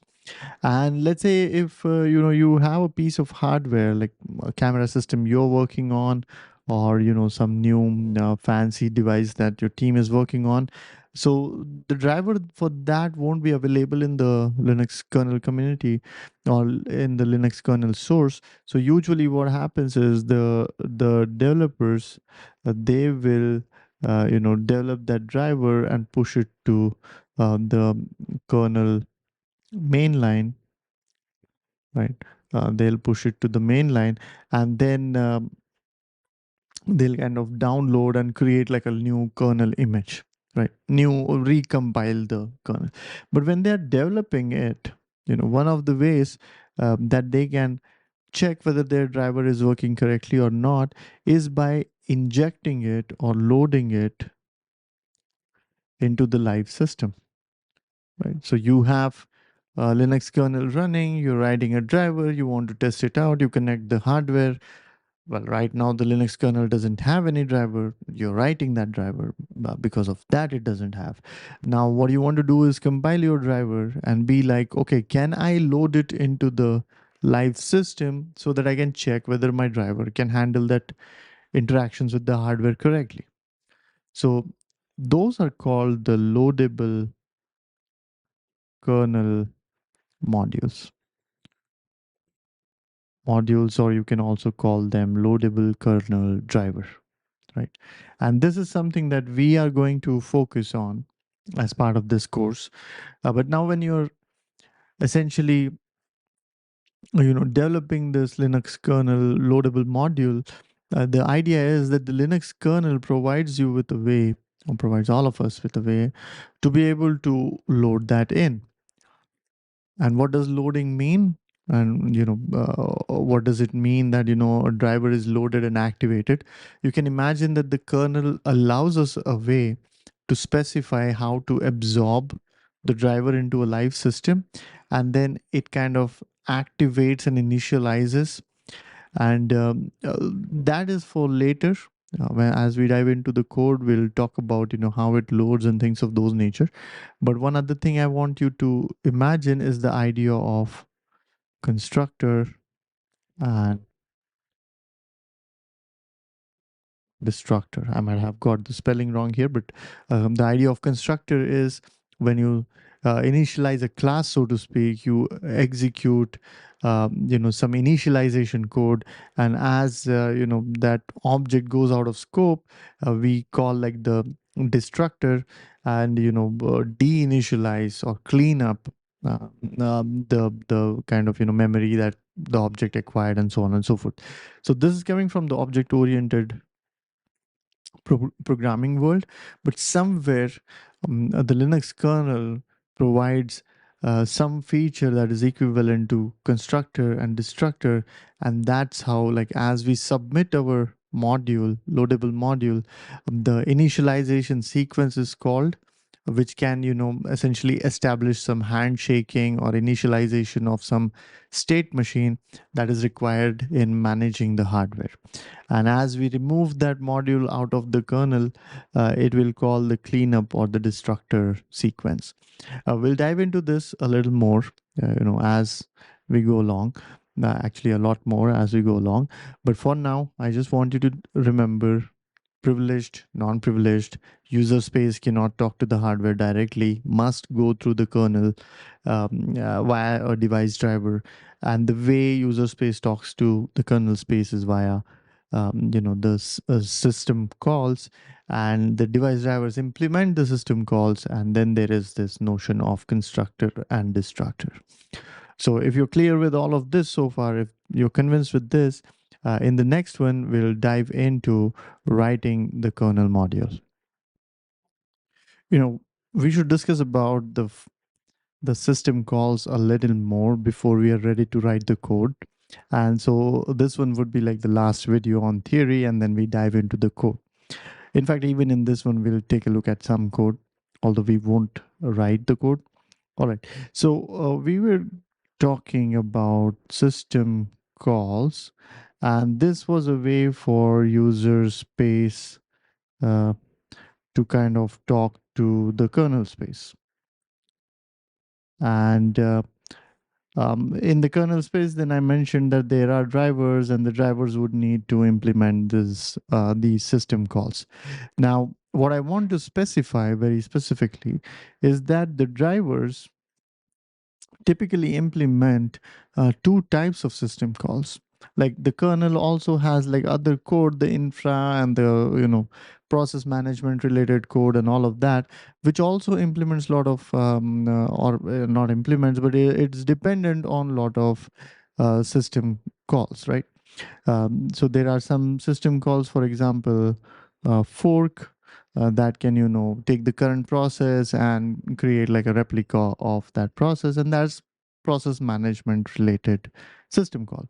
But then the device drivers implement system calls which relate to file operations.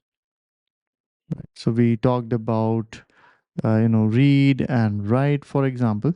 So those system calls, for example, are file operations related. And again, what is the link between file operations and a device? We'll come to that. Like, what is the different or relation between hardware and file operations?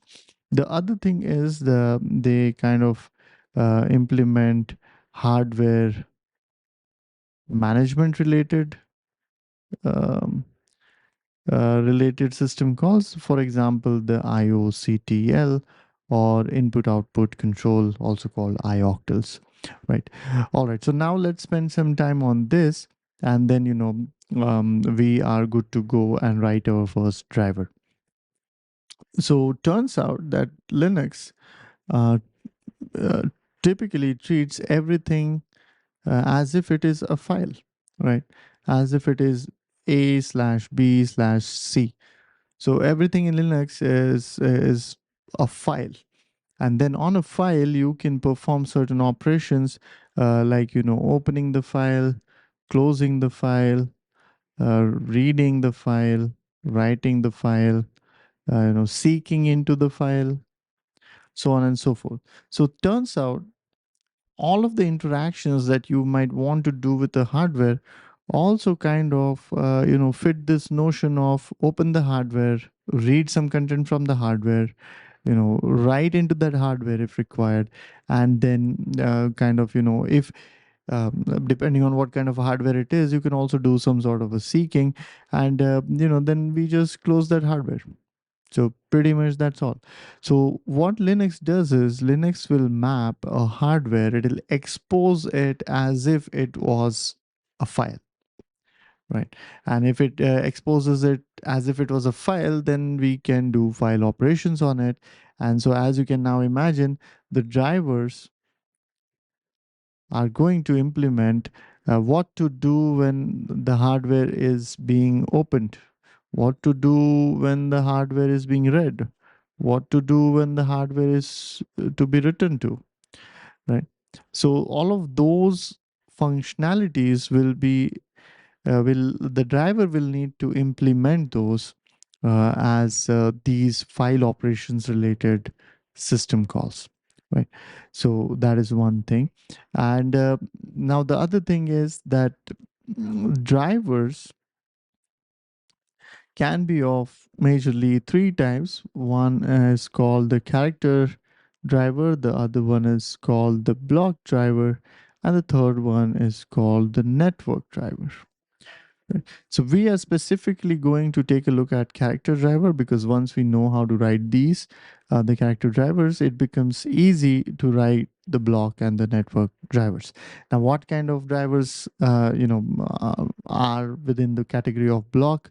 Well, file system related, or rather, drive related, your hard disk and solid state drive, storage related, more appropriately. Right. So storage related drivers are block drivers, for example. Then network drivers are the drivers that deal with Ethernet and so on. But we are going to look at the character drivers, and somewhere we are saying that a driver or device is exposed as a file. Right. So the interface for the user space to request the call to the kernel space is to do some operation on a file. Right. So let's say, for example, we have, okay, let's take an easy example. Let's say we have a UART. Right? A UART is universal asynchronous receive transmit module. You can send like a byte at a time to other computer and so on and so forth. Uh, Pretty old protocol, but still actively used. So let's say this UART is reachable, or the driver handling this UART responds to reads and write onto the file called ttYACM0, for example, right? So as the user code or user application attempts to read this file, the read on this usually triggers the read system call implemented by the device driver for UART. And within this, then, what will happen within this, it will have the functionality to go read some information from the UART and then pass it back to the user code. Right? So this is how we go from user code to kernel code or kernel driver via system calls, and the system calls are triggered by doing read and write, or by doing some operation on the files, right? So this is also very, very key, that a device driver is triggered by doing file operations on a file, and that file is kind of representing access to that hardware, right? And now let me just quickly, we'll get rid of this, and what we have here on the screen is a file from the Linux kernel, which is the fs.h. And actually, let me go ahead and zoom this in, right? So, oh wow, okay, zoomed a little too much. And let me go down here, right? So this file is called the fs.h, and then on line number 1999 we see these file operations, and within that we have the seek, the read, write, iterative something, read, iterative write, then some polling, some poll here, so on and so forth. There's open here, there is release here, which is same as, I think, same as close, and there is flush, so on and so forth. And all of these are operations that we can do on a file. Right. And as we'll see forward, the file operations is something that we'll need to kind of implement while writing a driver. right? So again, what the takeaway from this video should be that user space talks to kernel space using system calls, and the device drivers implement majorly two types of system calls: one that relate to file operations, and the other that relate to hardware access, which is, or hardware management, which is IO control or IOCTL, right? All right, so with this, we pretty much have the imagination and the background we require to be able to dive into writing a loadable kernel module. And in the next section, we'll start with our first loadable module. Okay, so now we are going to write our first device driver module. And to be able to do that, we have some prerequisites or preconditions. And that is that your multipass instance should be running and VS Code should be connected to it. Now, to what I have on my screen here is a terminal screen, and then in the background there is VS Code. And I'll just quickly show how you can go about starting the instance and connecting to it. So my primary instance here, the virtual machine, is stopped. It's not running. So first I have to get that running. So I'll do multipass start primary. It should take a few seconds to start. Let's just give it a few seconds. Well, it's actually taking longer than I anticipated. So, okay, perfect. So now, if we do multipass list again, we should see that primary is in running state and it has got an associated IP address. Now, recall that we had used this IP address in VS Code. By the way, we do not need this terminal anymore, so we'll put it in the background. So we'll come to VS Code, and under this remote explorer, notice that previously we had connected to primary and the IP address was exactly this. In your case, the IP address might vary, so that's fine. But we want to connect to the LDD directory. So I'll just go ahead and click on this arrow here, which says connect in the current window. And once it is trying to connect, it asks me for password. The password was P. That is the password I had set. You could have set something else. And also, if you don't readily see this terminal, what you can do is go to the menu, go to terminal and click on new terminal. So we have new terminal here. Let's just pull it down here somewhere. No. Okay, let me again do that. Orange new terminal. That's fine. We'll work with this. So right now we have no files here. And also at the bottom it says SSH 192.168.64.12, which is the IP address of our machine, the primary machine. So we're all good now. Okay, so now what we are going to do is write our first module and just kind of print hello world, and then we'll kind of tease apart all the parts that were involved in compiling it, why was it written the way it was written, and also what the makefile does for us. Okay, so we need two files. I'm going to call the first one ldd.c because Linux kernel modules are written in C. Lately there has been support for Rust also, but we will write the modules in C.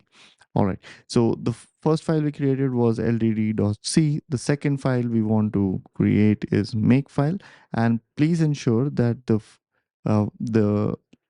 file starts with an uppercase M, not a lowercase m, not like this. It has to be exactly this. Right. All right. So we have these two files and we have our terminal. Let me put our terminal on the side here. Perfect.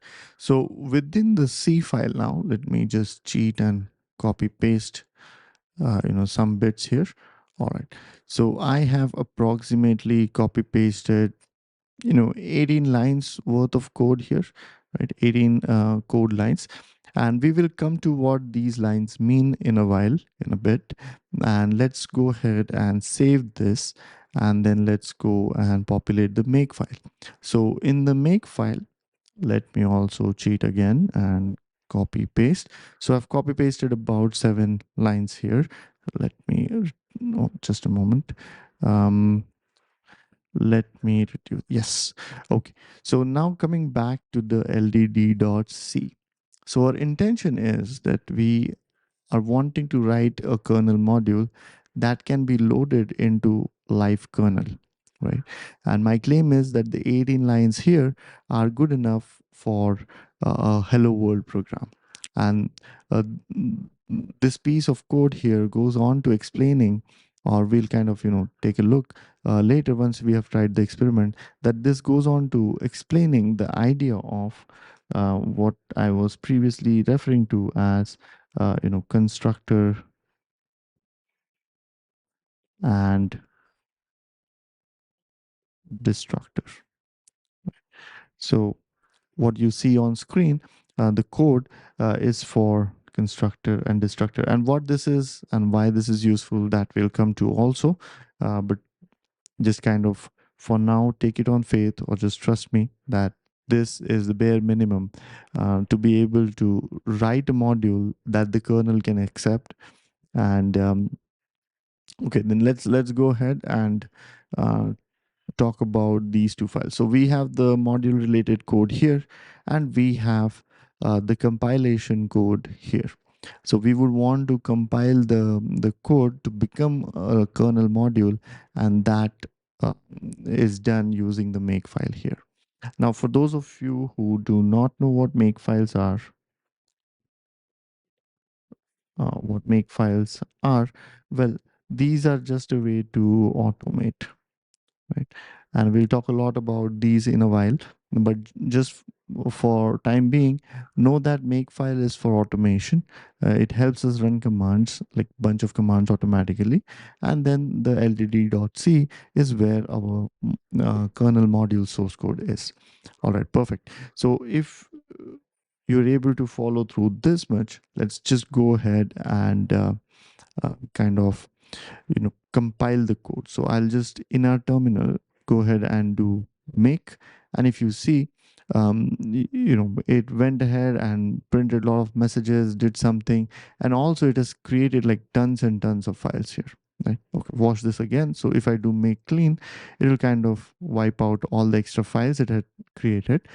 uh, so right now, then on your screen, you only see the 2 files that we had created. But if I do make again, notice that it has created like a bunch of files. And of these files, of all the files that it generated, the ldd.ko is what is of use to us. That's the actual kernel object or kernel module, right? And so far, this is what we have done. We started off with a .c file, and this is where our source code was. Then we kind of compiled it and created a ko. The claim is this is the kernel module. And the next step that we want to perform here is to inject this kernel module into the kernel. And then after that, verify. Verify in the sense whether or not kernel accepted it, right? Okay, so then the way we do that is we call a utility called insmod. And insmod is the utility that will take your kernel module and inject it into the kernel. So let me then uh, submit, or provide it with the name of the module, and it has to end in a .ko because it needs to know name of that object file. All right, so sudo insmod ldd.ko. Things seem to have gone well. If I do echo $question mark, that essentially prints the status of the previous execution, and 0 means a success. So this command here was a success. So the next thing we want to do is verify that our kernel module was injected and accepted by the kernel. So my claim now is we had 2 functions here, which again we'll come back to in a while, but there was a print statement here and a print statement here. My claim is this is the print statement we should see, but see where. So what we are what we are instructing the kernel at this point is, do a print, somewhere of this statement, and that somewhere happens to be the kernel log buffer. So we now need to somehow go and print this log buffer somewhere here so that we can see whether or not this was printed. Right. So the kernel internally in the memory is maintaining a log buffer and it continues to print there. And what we instructed using this print k function here was to print this in the buffer. Right. And that will be one of the hints in which case we can confirm that our module was loaded. So then the question is, how do we go about printing that buffer? And the way to do that is we type sudo and execute the utility dmessage. Dmessage essentially will print the kernel messages for us, the kernel buffer. All right, and so we have a lot of things printed here, and at the end of it, we do see, hello world from in pajama, and that is same statement as here. All right. And then we also see corresponding to LDD colon, LDD is name of our module. So it is printing something else. It's like loading out of tree module, taints kernel, module verification failed, signature, blah, blah, blah. This will fix later on. But the important part is that the kernel accepted our module and it went ahead and executed this function. And why this function, that also will talk about in a minute. So now the module is in the kernel, and let's say we want to plug it out. So how do we kind of uninstall or remove the module? So for that we have sudo rmmod and LDD. So we just have to give the name of the module. We don't have to give the .ko this time. If we give .ko, that is also fine, but that is not required, strictly speaking. All right, so sudo rmmod LDD, and now we go ahead and print the D messages again. And now um, if you see this message is what we have printed, right? So what the kernel has printed. So somewhere then it should ring a bell around the fact that whenever we insert the kernel, this kernel module into the kernel, whenever we insert it, this function was called, and then whenever we kind of remove the module, this function was called. And then somewhere this kind of relates to the idea of constructor and destructor. Right. And we'll talk a lot about this in a minute, but all of this here is just kind of some header files, some macros. Similarly, at the end here, these are some C macros, and these are the only two C functions that we have written. Right. And now let's go ahead and talk about which file means what and what things mean what. So let's get this on the side, or actually let me just put it here. Let's go here. All right, so what part of the code is doing what? Okay, so the kernel requires that each module have in it a function, right? A function that the kernel can execute once the module is injected into the kernel. And so that we call the init function, or referred to as the init function. So again, the idea here is that when the module is inserted, this is the function that the kernel is going to call. And what does this function typically do? It's supposed to kind of set up some bookkeeping information, register or create a queue, something of that nature. Anything that the core functionality of the module will require: memory, queues, events, registering for events with some other modules, so on and so forth. That goes into the init function. Now, similarly, when the module is kind of taken out of the kernel, then it needs to execute some sort of a cleanup function or exit function or release function. I mean, these are the different names people refer to it by, right? Typically, common ones are cleanup and exit function. So similarly, there has to be then a function that the kernel can execute once we have instructed it to kind of remove this module. Right? And what kind of functions or what kind of functionality does the cleanup function have? Well, it can do cleanup related tasks like freeing up the memory, unregistering for events, returning back the resources, gracefully shutting something down, and so on and so forth, right? Those kind of things are part of the exit or cleanup function. And now what you see here is we have this one function, right? It's an int type, returns an int, which is 0 here.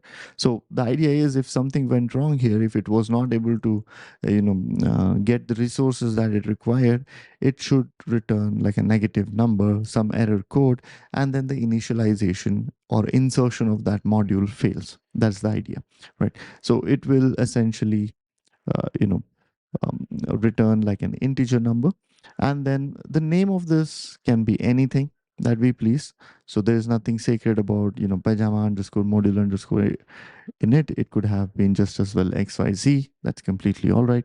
Then the function implements the body. In our case, we only printed a statement, right? Okay, so that was about one function that we wrote. The second function we wrote, well, it doesn't return anything because the cleanup, if it fails, the kernel is left in like a bad state. No, but and cleanup is also like the last thing to be done. So again, the name can be anything here. Nothing sacred about pajama underscore module underscore exit. Name can absolutely be anything. And the init function doesn't take any parameters, and so does the exit function, because there is kind of, well, at least known to me, there are no inputs passed to these. So the input type or the function parameters are nothing, so void. Okay, then there are two lines here which are very special, right? And if you see, the name that is used here must go here, and the name that is used here must go down here, right? Exit and init. So what are these? So essentially, the kernel needs to know what function it needs to call as part of initialization. It needs to have that function pointer, so to speak. And similarly, during exit or during like removing the module, it needs to know which function it needs to call to perform that exit. Where is that recipe, right? And so these are two macros, right? And what these macros do, we'll tease this apart in later videos, just so you understand all the details, internal details. But take it on faith right now that this is a way in which the like during the compilation process in the .ko file, there are two symbols exported, right? The pajama module init and pajama module exit, right? These are two symbols that are exported, and while consuming that ko file, the kernel can identify, oh, okay, I'm supposed to go after this function when I'm trying to inject this module, right? Or insert this module or consume this module. I'm supposed to go after this function. And similarly, when exiting, I'm supposed to go after this function. So these two function call like thingy here. Let me clear the screen now. So these two function call like thingy are actually C macros, right? And that is why they can be called from outside of a function. Otherwise, a function call requires that you call it from within another function. These are lowercase, function like looking, but they are not function calls.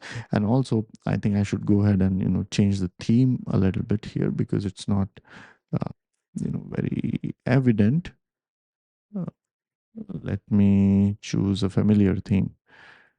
Maybe I'll choose this. So the other thing I want you to notice is that there are semicolons here, which in my previous theme wasn't visible. But rest assured that there are semicolons. But these two, again, are macros. These are macros, and so are these.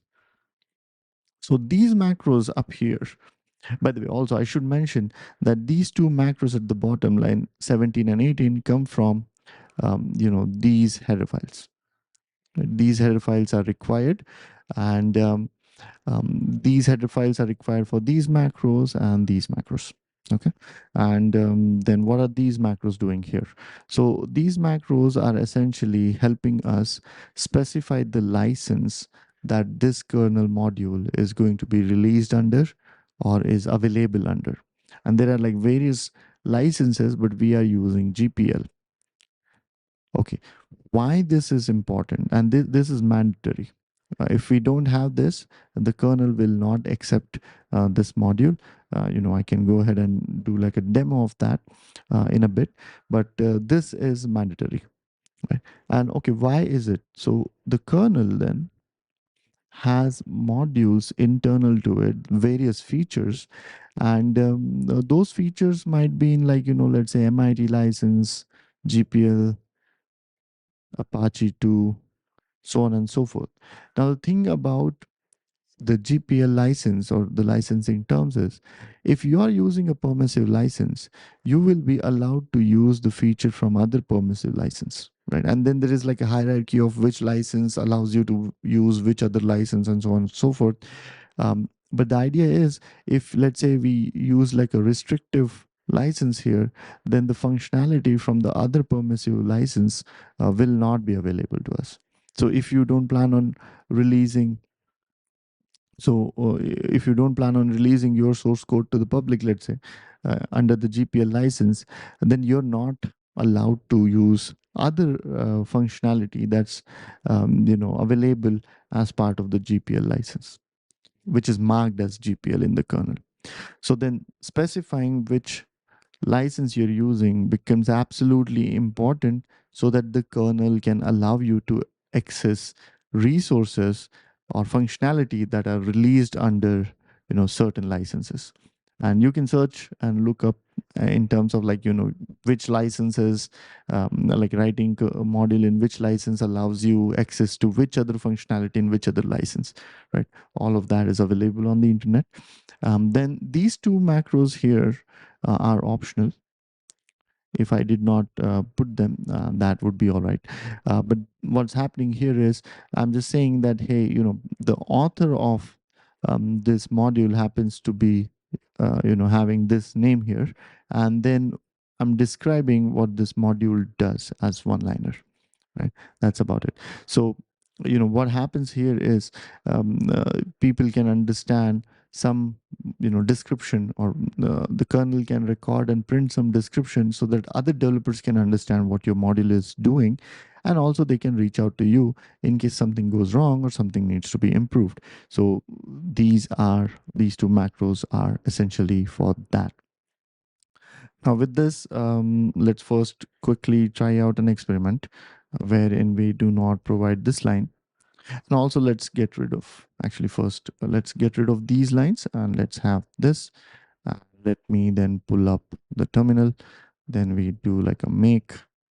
Okay, so the module is built. Now we do sudo insmod ldd.ko, and then we do sudo the message, right? And at the end here, we again have hello world from in pajama. And also notice that the kernel did not uh, complain about anything. So now we'll go ahead and do sudo rmmod ldd.ko. Again, the ko is not important when removing, but we'll just go ahead and try that, right? And if you see again, the module is removed. Now allow me to introduce another command here, which is sudo dmessage, actually an option to the command. So sudo dmessage printed the kernel log, And what we're going to do now is say use -c option. And what that does is prints the kernel log and also clears it. So next time we do dmessage, it'll print nothing because that buffer is completely clean now. All the logs are printed and the buffer is clear. And this will be helpful, when we specifically want to see prints from our module. And let's say if your kernel is very noisy, then it keeps on printing stuff. And then somewhere in between that, you will have your prints. To get rid of that kind of searching between the noise, we can clear the kernel buffer. All right. So now let's go and comment this line out here, the fourth one, the module license, and then try and do make clean to clear everything out, then do make again. So we built our kernel, and as you saw, or as you see, not saw, but as you see here, the compilation process itself fails and says, hey, I see a missing module underscore license, so it cannot compile further. So the kernel, or rather the build process, enforces that we state uh, and a license, and once I specify the license, the compilation goes through. Now when I'm going to do, let's say, insmod and then do dmessage, you'll see that there is only one line, and this was because we used dmessage -c. I'll go ahead and do rmmod. Oh, actually, before that, now if we were to do mod info, or info mod, I think, um, info mod ldd.ko. Okay, let me find out the command real quick from my cheat sheet. Okay, so it is modinfo. So modinfo ldd.ko. So if you see, it kind of uh, prints descriptions, right? And then there is it prints the license, it prints like the name, what path it is available at. This is some, source version, something, the name of the module, and some version magic, right? Now, what I'm going to do is enable these two lines. Let's go ahead and also remove our module. Remove the module. Let's do dmessage. Yeah, so we also see the goodbye message here, which is perfect. Now we clear the logs. So now when we do sudo dmessage, nothing's there, which is perfect. Now we'll do make clean, do make, and then we go after mod info. Notice for using mod info, we don't have to have the module inserted. It's just that we need to have access to the KO file. And once we have that, it'll go ahead and print information. And as you can see, it's printed the author's name here and also printed the description that we gave as part of this macro. So that then is a bare minimum code that we need to write a Linux kernel, a kernel module. And then in the makefile here, this deserves like a video of its own, but I'll quickly explain what's happening here. So the kernel comes with its own build system. Right? So this is like a complete set of tools, automation, all of that. And somewhere we are injecting or providing it with information through our makefile. Right, we are providing it our makefile, and then kind of triggering it to launch this build system, and as part of doing many things, build our KO. And many things, I mean, generating like all of these different files here, right? And what these files are, again, we'll come to those later.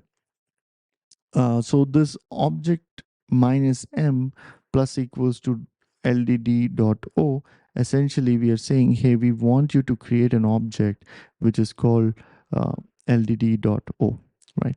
And as part of this, as part of creating this here, the kernel will end up creating this, which is of use to us. But then we are instructing it that, hey, go ahead and include in the list of modules that you're going to create, just append to that this one module, right? And then we have two targets here, all and clean.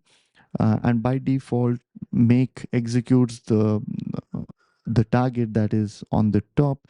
So if we do make all, that is same as executing this target here.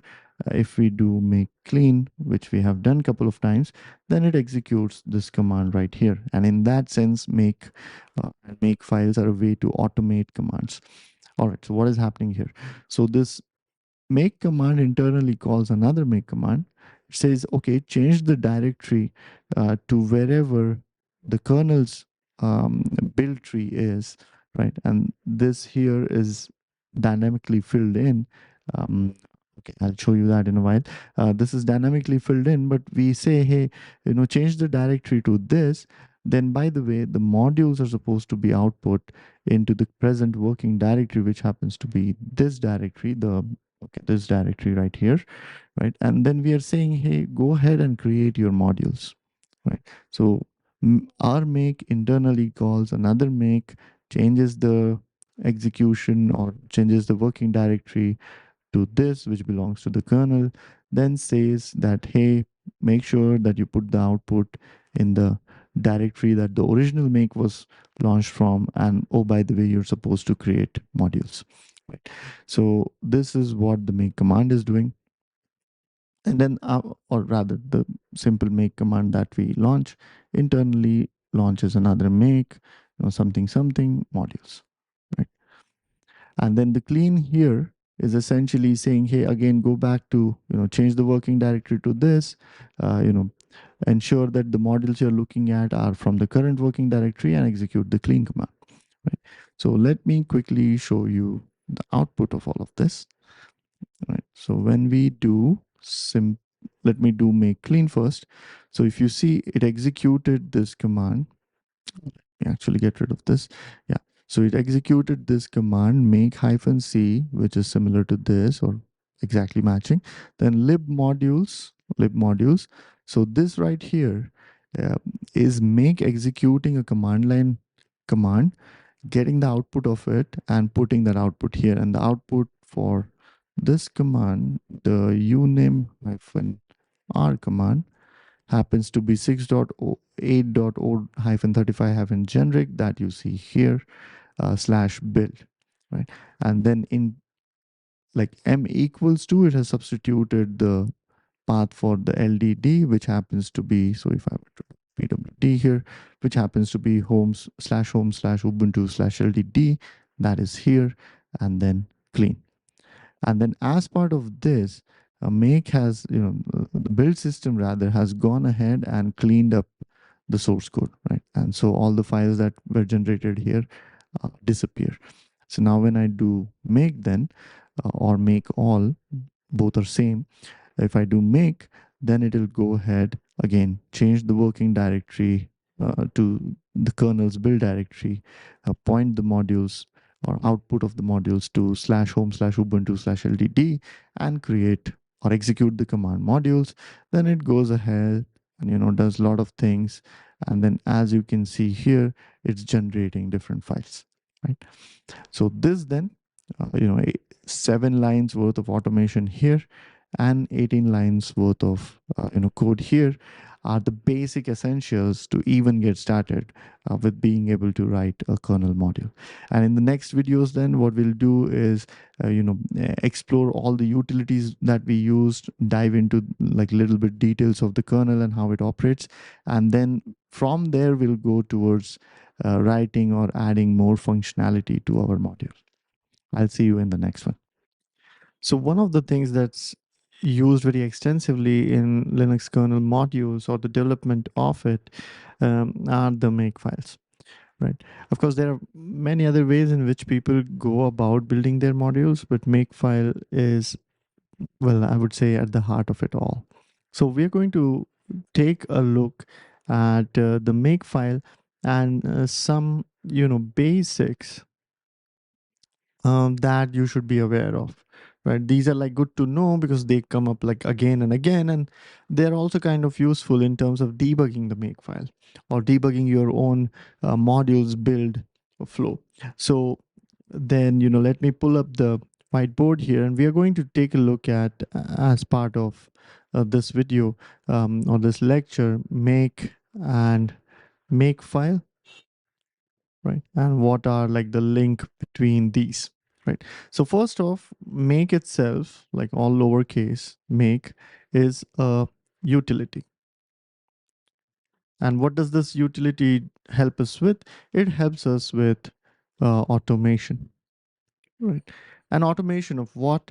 Automation of kind of, executing,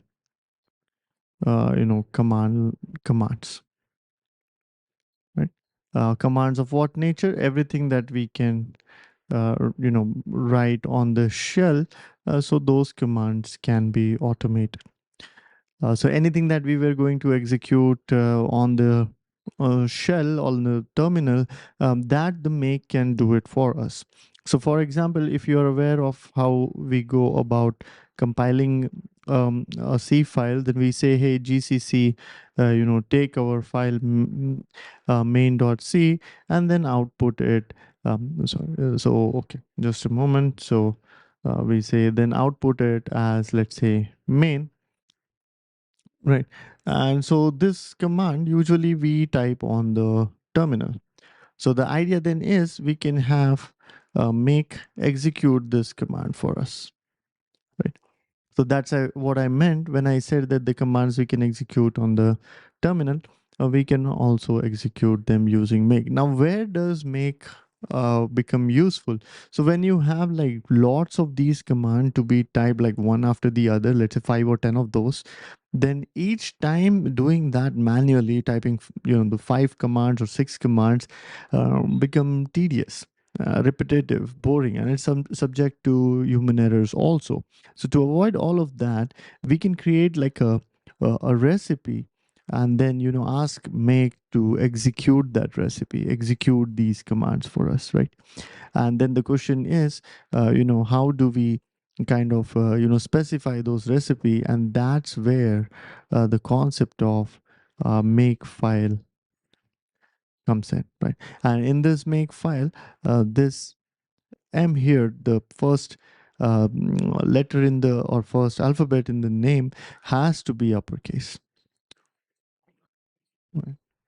So the idea then is whenever we execute make followed by something, and what this something is will come to in a while, but let's say we execute make, the make utility goes searching for exactly this file, and it'll open up this file and process the data given inside of it, and then kind of infer what commands to execute, and then go ahead and execute those, right? So that's that then. Make is a utility for automation, followed by something, and this something, by the way, is called target, right? And so make will go looking for information about this target in the make file with an uppercase M. Now, of course, you can have any name to the file and then end it with .mk, and then the idea is that we have to, while calling makefile, tell it that, hey, the file that we are wanting or you to use in terms of searching the details of the recipes, we are specifying it with the -f option followed by the name of the file and then the target, right? And what target is, we'll come to that in a minute, but then execute the target. And so now make will not search for this make file, but it will go looking for this file name. And as soon as it finds this file name, it will open it up and look for information about how to execute this target, right? And okay, so if this much is clear, then we can come back to how this .mk or makefile are written. How are these authored? What are the syntax and the rules? So the first thing is it can have many targets, right? A target is essentially, you can think of it as a short name for a complete set of commands, right? So the usual format is we have to specify the target followed by a colon, and then we can specify dependencies rather, right? So for example, here the gcc command depends on the existence of main.c. So in dependencies we can mention main.c. Now all the dependencies go on the first line then, and the recipes or the commands to be executed start from the next line. And then the idea is that there has to be a mandatory tab character here, and then we specify the command that needs to be executed, right? And if there are multiple commands to be executed, they can go on new lines, each starting with a tab, right? Each starting with a tab, and we'll see an example of this in a while, but that's the idea. And then you can have another target, and so on and so forth. The dependencies may or may not be there. For example, in our case, the clean command here, for example, and even the all doesn't have any dependency, right? Which is all right, because if you just want a target to be associated with bunch of commands, well, then that's that. Now the idea of dependency is that make is smart enough that if the dependencies have not changed, then it will not regenerate or re-execute the recipe. So for example, what I mean by this is, let's say x.c is used to generate x.o, for example, right? And then we have a target called xyz, and the target name can be anything. It just needs to start with an underscore or a alphabet, right? And you can play around with the names of the target, but the target, and then in this dependency we say, hey, it depends on a.x, right? And as part of the recipe, then we say a tab character here, and then followed by gcc minus, oh, well, okay, let me do this here. So x.c minus o, x.o. Let's say this is our command. So for the first time that we call make xyz, and notice that this is the target. So it will go ahead, look at this and say, hey, it depends on xyz. Do I have xyz? Sorry, it depends on x.c. Do I have that file x.c? It's like, yes, I do. Fine. Okay. And now, uh, it'll then go ahead and execute this command. And actually, let me change this a little bit, because then it kind of makes a lot more sense. Let's say we want it to be output as xyz, right? Let's just call it this way. So when we are executing this target, it first says, hey, does the x.c exist? Yes, it exists. Also, is this file older than my output? First off, does the output exist at all? If it doesn't exist, then it knows that it must generate it, right? So the first time we execute this command, xyz will be generated, right? First time. The second time we just try again, then what make will say is, hey, I see that x.c exists, and so does xyz, and xyz looks newer than x.c. And if this is newer than x.c, then nothing in x.c seems to have changed. And if nothing changed in x.c, it doesn't go ahead and execute this. So that way make saves us effort also. It only updates what the dependencies of which are updated or changed. So now if we go ahead and make some change in x.c and run the make command, make xyz again, now it notices that, hey, this xyz file, yes, it exists, and it's older than x.c, which means this needs an update. So that is also another kind of benefit of using make and make files, which is it only compiles or regenerates the output files that are stale, so to speak, right? All right, so just reiterating, the format of makefile is target colon dependencies, then on the next line a tab character, and this tab is mandatory. It should not be 3 spaces, 4 spaces, 2 spaces, none of that. It has to be a tab character, and then you can have command 1 here, command 2 here. Okay, my spelling is messed up here. Command 2, and so on and so forth.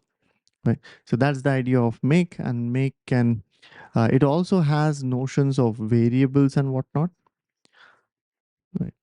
Variables, functions, this and that. But this is the basic syntax. If you know this, you'll be able to make sense of what's going on and what might not be working. Okay, let me get this out of the way. And now if you look here, right, so this here is the all target that does not have any dependency, which is fine. Then we have a tab character here, which cannot be seen, but trust me, it is tab. If I convert it into spaces, the make file won't work, the make utility won't work. Now this doesn't have any dependency, the name is clean, the target name is clean, and the command is right here. So what I'm going to now do, okay, one other thing I should have called out is when we execute make, when we simply call make, it will look for the make file with a like a uppercase M, and it will execute the first recipe available. Right, it will execute the first target. If we specify the target, it will go after that. Right. So that is the idea of make then. And what you see here at this point, this is essentially just a variable, right? So this right here, objm plus equals to essentially means amend. So objm will already be like, many things. And then we are saying, hey, add ldd.o at the end of it. Right. And variables are like a different ball game, but just know that make also has this notion of variable, and it can, it can simplify life. Okay, so now what I'm going to do is just for the sake of demonstration, I'm going to add ldd.c here. So all depends on ldd.c, and let's go ahead and execute make. So make has executed the command, carried out all of these execution. Now note that we are not going to change anything in ldd.c, and so when I execute make again, it should somewhere say that the targets are updated. Okay, in this case it doesn't say, but what it doesn't say specifically, but what it is doing here is it has not executed or generated all of these output files, right? And let me then go ahead and maybe just put like a space here. So now ldd.c is modified, and once it's modified, you will see that it has again regenerated all the outputs as it was here. And also, if you notice, it would have generated only, okay, turns out everything was regenerated, not a problem. Perfect. So this is, so to speak, the dependency. And let's try out one more thing. So let's say we are wanting to generate test.text, and it depends on test.c. And here's the tab character. If you see, it's a tab character right here. um, and then what I'm going to say is, hey, first off, cat the uh, test.text file, and then by the way, cat test.text again, and then after that, push it in, oh sorry, text.c, then push it into test.text, right? And then after that, cat test.txt, right? So notice that there are 3 commands that it will execute on the terminal. Each one of them starts with a tab character. And what I'm going to now do is, first off, execute make clean, so everything is out of our way. And I'm now going to write test.c here, which simply has, I don't know, hello test, right? Let's say it only has this. I'm going to save this file. All right, so now if I do make test.text. So notice that this is the target, this is the dependency, and these are the commands. So what we should see here now is this, and this command getting executed. And this should again reconfirm to you that make is executing the 3 commands for us, which otherwise we would manually execute. Right. So let me go ahead and execute this. And if you see, the first command it executed was this, same as this. The output is available here. Then after that, it went ahead and executed this command, right? And then after that, it executed this command, the output of which is this. And we started off with test.c. We also now have the file test.txt. Now, as I mentioned earlier, if I try to execute this command again, it says, hey, I need not do anything because test.txt is already at its latest version because test.c did not change, right? And now I'll go ahead and, um, uh, hello again, I'll just modify it. So now test.c is modified. So this is newer compared to this file. And so these commands should get executed again, right? So let me just go ahead and do that. And if you see, lo and behold, it kind of, executed these commands again. And obviously the content of test.txt, because of this line here, is same as the content in test.c. Right. So hopefully you're convinced that make is used for, make is, oh, sorry, my bad. This has to be, yeah, lowercase. Make is used for automation, whatever the spelling is, automation, and then .mk is file extension if it's not named as makefile. And makefile, the M here has to be uppercase. This is the file that make by default goes looking for. And then within this file, or within this file, the .mk file, the recipe is target colon dependencies, on the next line, tab, and then commands, right? And before we leave now, what I'll do is I'll show you that if I convert this to spaces, let's say 2 spaces in this case, and execute the recipe again, make is complaining. We see make complaining, missing separator on line number 10, right? So it looks like things are good, but they're not. We should have a tab here, right? And the other thing I want to do is call this, something else. Let's say I call it piyush.mk. So now when I do this, he says, hey, okay, let me also remove test.text, right? When I try to do this, it says, hey, I found no rule because it found no makefile, right?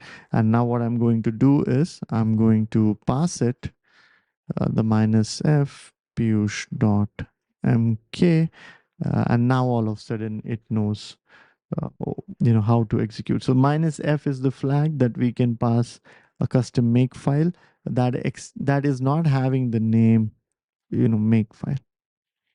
If it is not named this, then this is how we pass it. So hopefully you're clear with what the make utility does and how the make files are to be used. This is kind of just FYI for young professionals. They kind of in the past have seen that people don't understand what make files are used for. So this lecture was specifically to call that out. Now let's do one thing, which is let's leave our environment the way we had found it. And let me also go ahead. Okay, actually, let me remove and let me change this to makefile, and we are good. So we are leaving our environment the way we found it. And with this, in the next lectures, let's explore the other utilities that we were using. Hey there. So as part of this video, we are going to explore a utility called lsmod, which is for list modules. And essentially, we are going to understand how it can be useful to us and what it does. This utility is kind of very handy when we are trying to, let's say, ensure or confirm whether or not our module is accepted by the kernel. So let me also create another terminal and drag that terminal down here at the bottom. So what we are going to now do, I'll just kind of, lay out some rules. So here we will kind of build and load our module from this window, and this is where we'll run lsmod and investigate how it can help us, right?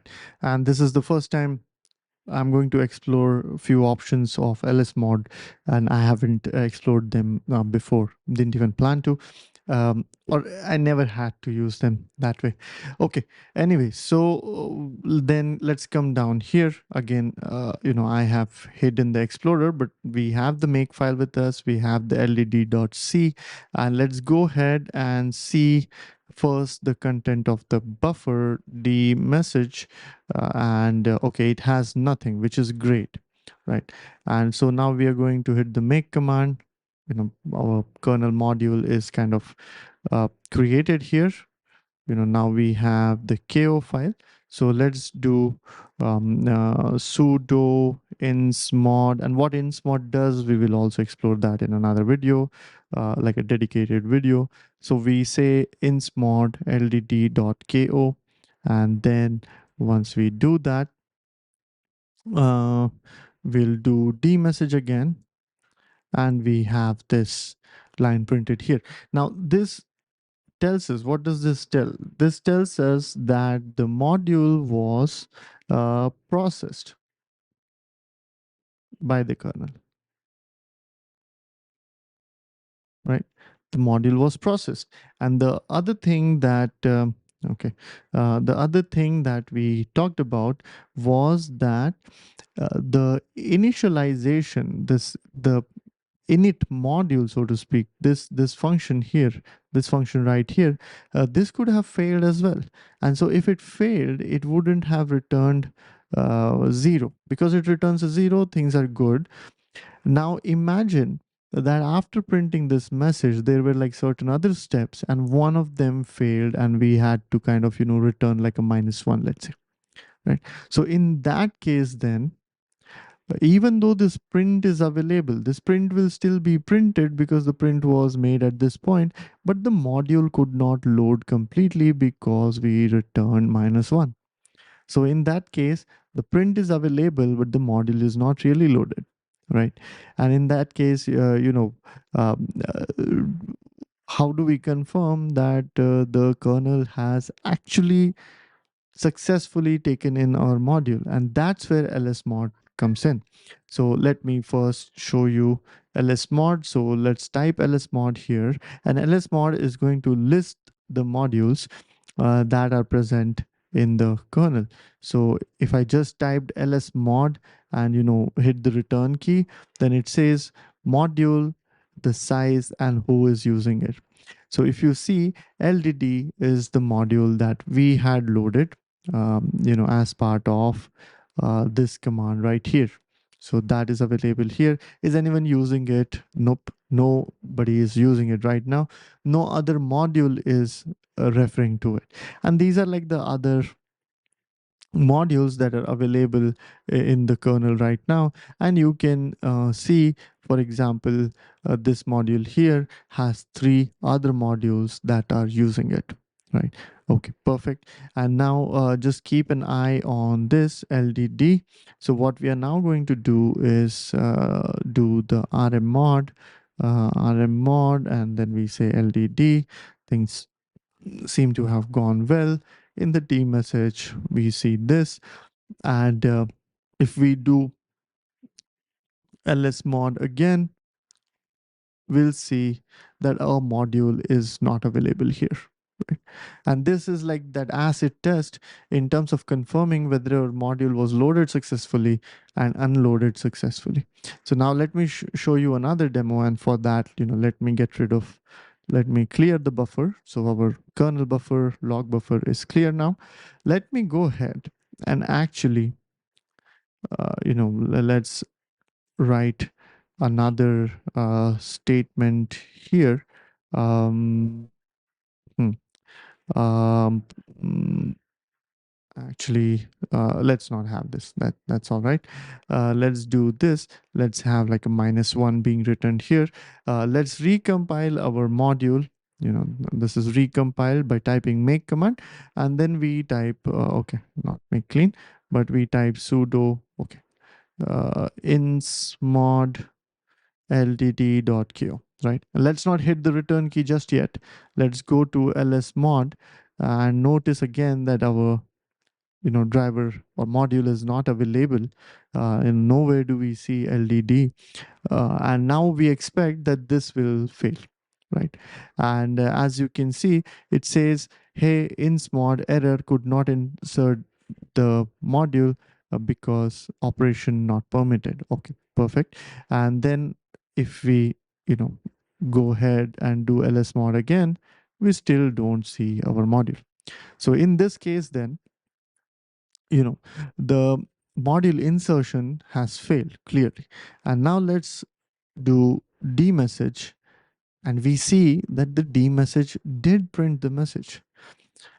And if we connect the dots now, what happened here, what happened uh, you know here when the lsmod failed, the lsmod, the kernel, it provided our module, the ldd.ko, it submitted this module to the kernel, right, using the insmod command, right?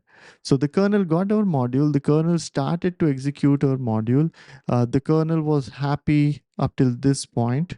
It said, hey, print k, yes, I will go ahead and print it. So it added the line in the buffer. But then at this point, it encountered that, hey, I'm asked to return and I'm returning a non-zero code, a negative number, which means this module has failed to initialize correctly, right? Which means that this module has not completed its setup, so to speak, or the preconditions are not satisfied. And now at this point, the kernel gets to know that, hey, whatever this module is, it cannot be loaded. It returns an error to insmod, and insmod returns back this. It says, hey, error happened, I could not insert the module. But by this time, because this line was processed, the message is printed here. So long story short, the message that we see in the kernel buffer are only an indicator that our device driver, the initialization code, was being processed. It doesn't mean that it succeeded in loading it. The acid test for confirming whether or not it was loaded or accepted by the kernel is the listing of our module in lsmod's output. So I will go ahead and change this back to 0. I'll also make this hello again, just so that we have a different message. And then let's clear this. Let's also clear this screen here. Then I'll do make again. And this time around, I do sudo insmod ldd.ko, and no errors this time because we are returning a 0.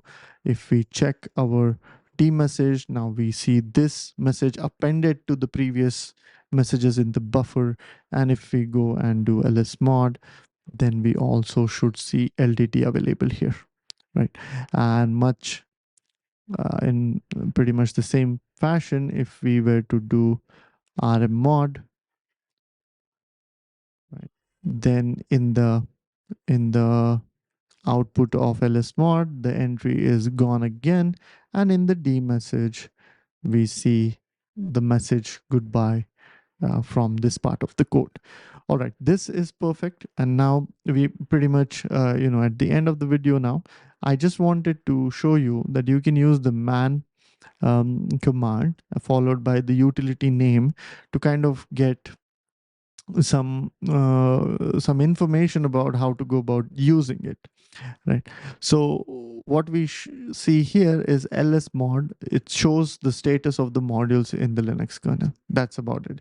I was thinking that it will have more options associated with it, like some flags that we can use, but turns out there are no flags with corresponding to lsmod. So lsmod is like the only variant of this command that you can use. There's no lsmod -l-a, none of that nature, just a plain lsmod, just to list all of the loaded modules and the users of the modules. So with this, hopefully you're convinced as to how we can check using lsmod whether or not the kernel has successfully loaded and unloaded our module. Now let's take a look at the insmod utility and what it does. So I have taken some notes here that I'm going to explain because the flow is kind of interesting.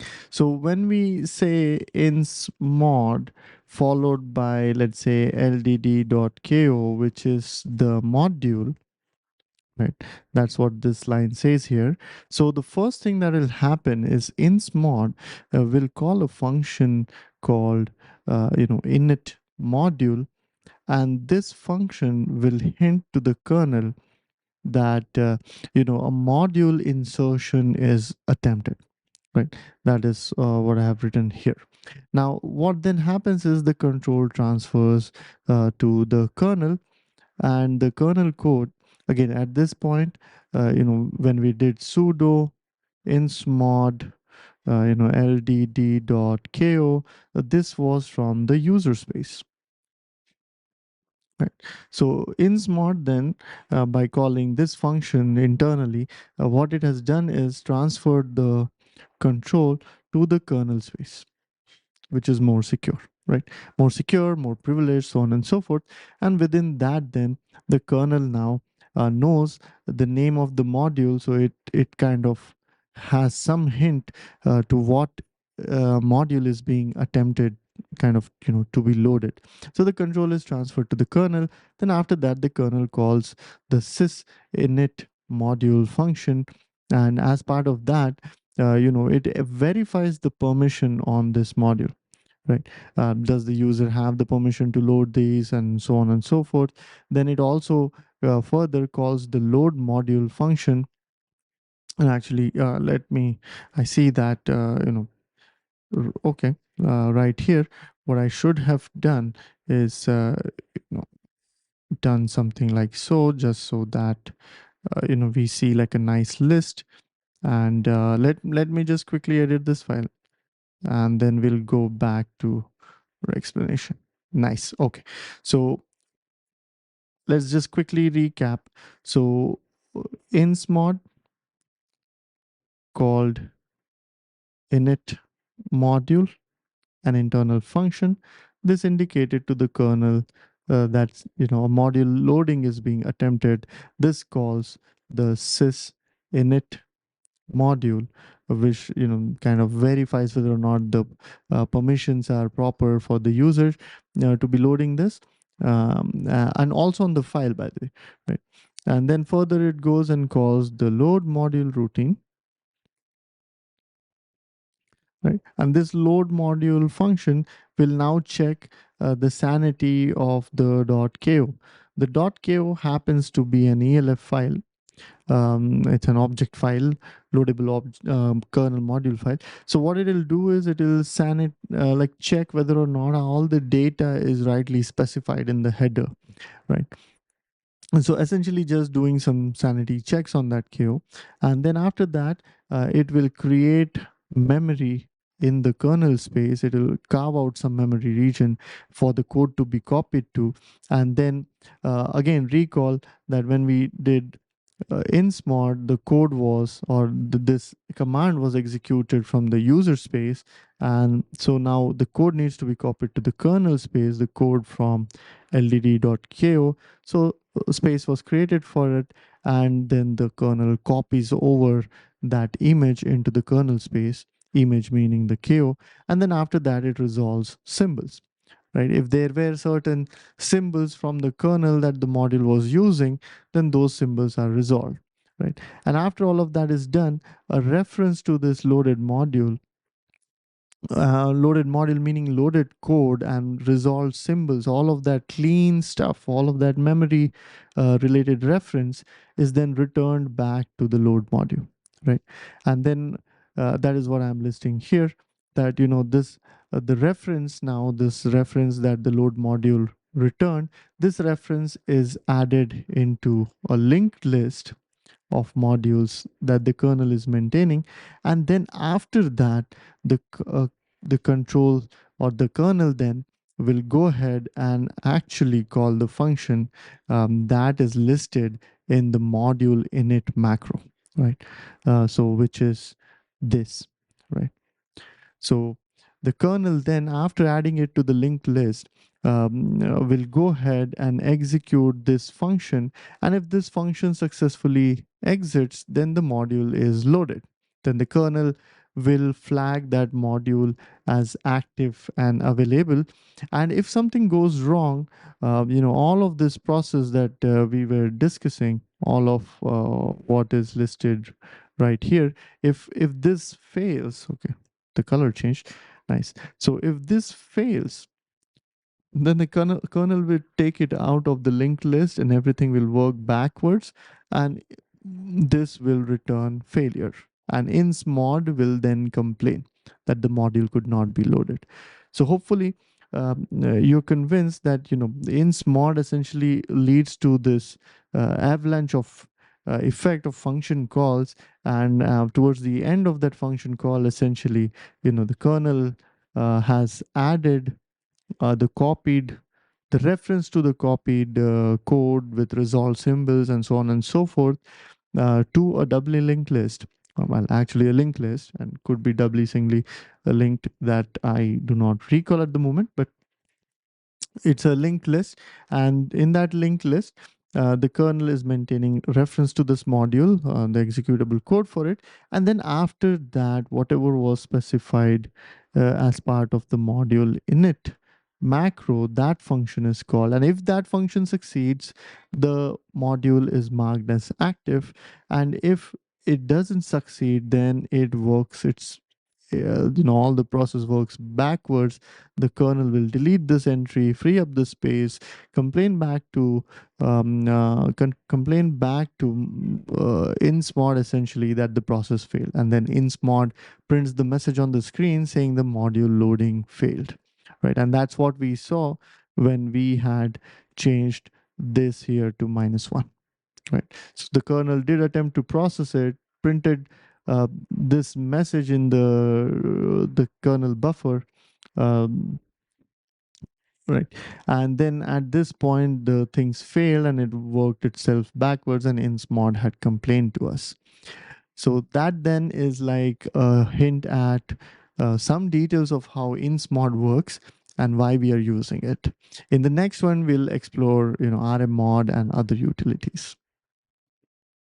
All right, we are now going to take a look at how the rmmod utility works, and how the kernel kind of removes the module that we have earlier loaded from the list of kernel modules. So we typically call rmmod followed by the loadable module name, and it's typically also called, or we execute this utility with the super user privileges, right? And this is called from user space, right? So that is important. So what happens is, when we call rmmod, it internally calls the delete underscore module function, which hints to the kernel that a module is being attempted to be removed. And so the control goes from user space to kernel space. Right. At this point, kernel takes over, and kernel now knows which module we are trying to kind of remove. Then the kernel executes the sys delete module function, right? And as part of this, now it does a bunch of checks. So first off, it will check if the permissions are right for the requester.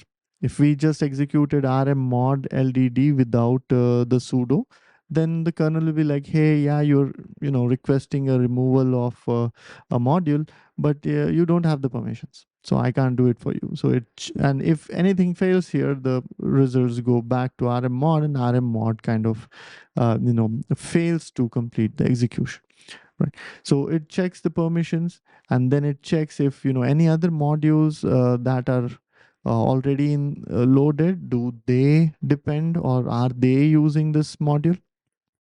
So that all is checked, and after that it checks whether or not the module even exists, right? And after that has happened, after nothing has failed so far, it will go ahead and call the function that was submitted as part of a module underscore exit in the kernel, the module code itself. So what do I mean by this? So if we go here, this is essentially the function that we provided as part of module underscore exit that will be called. So this function will be called, and at what point? So let me kind of undo this, and let's go back here.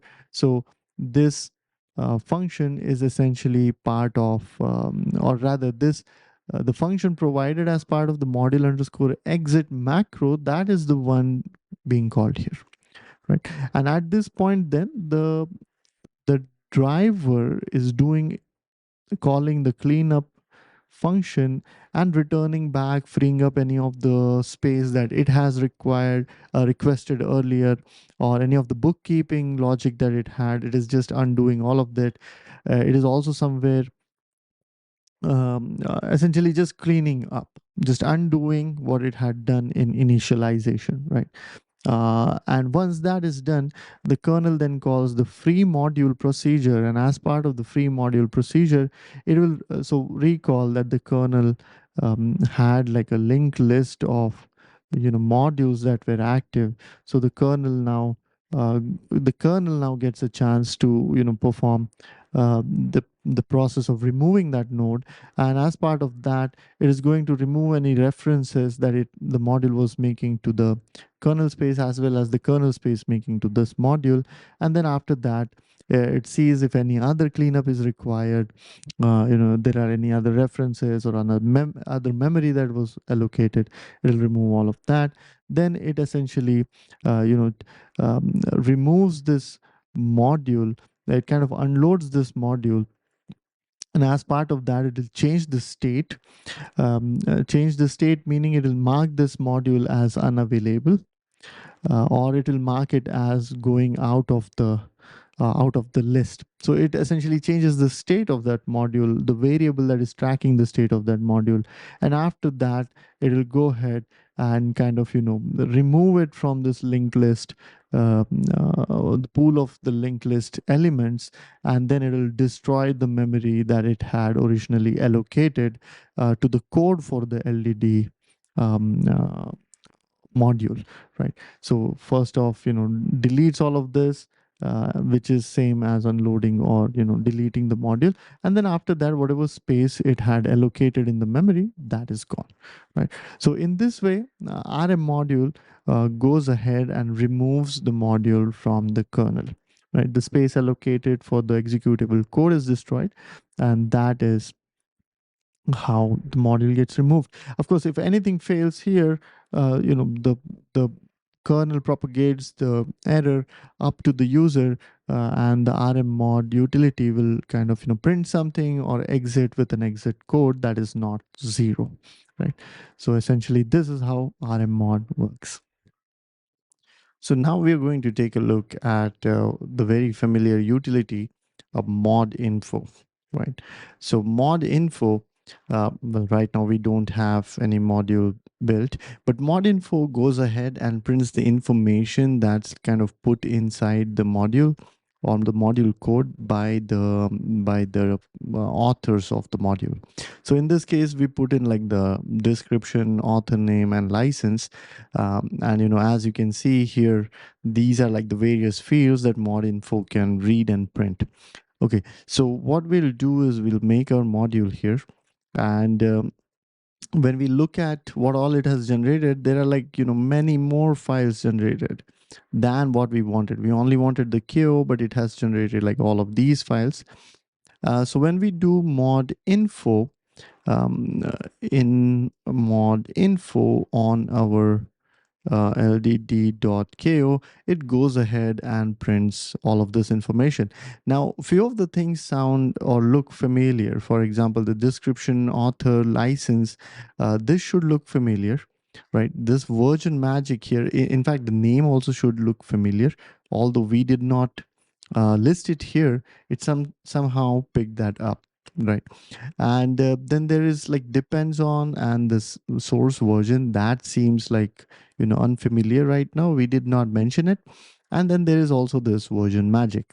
So the question now I want to explore is, where did this come from?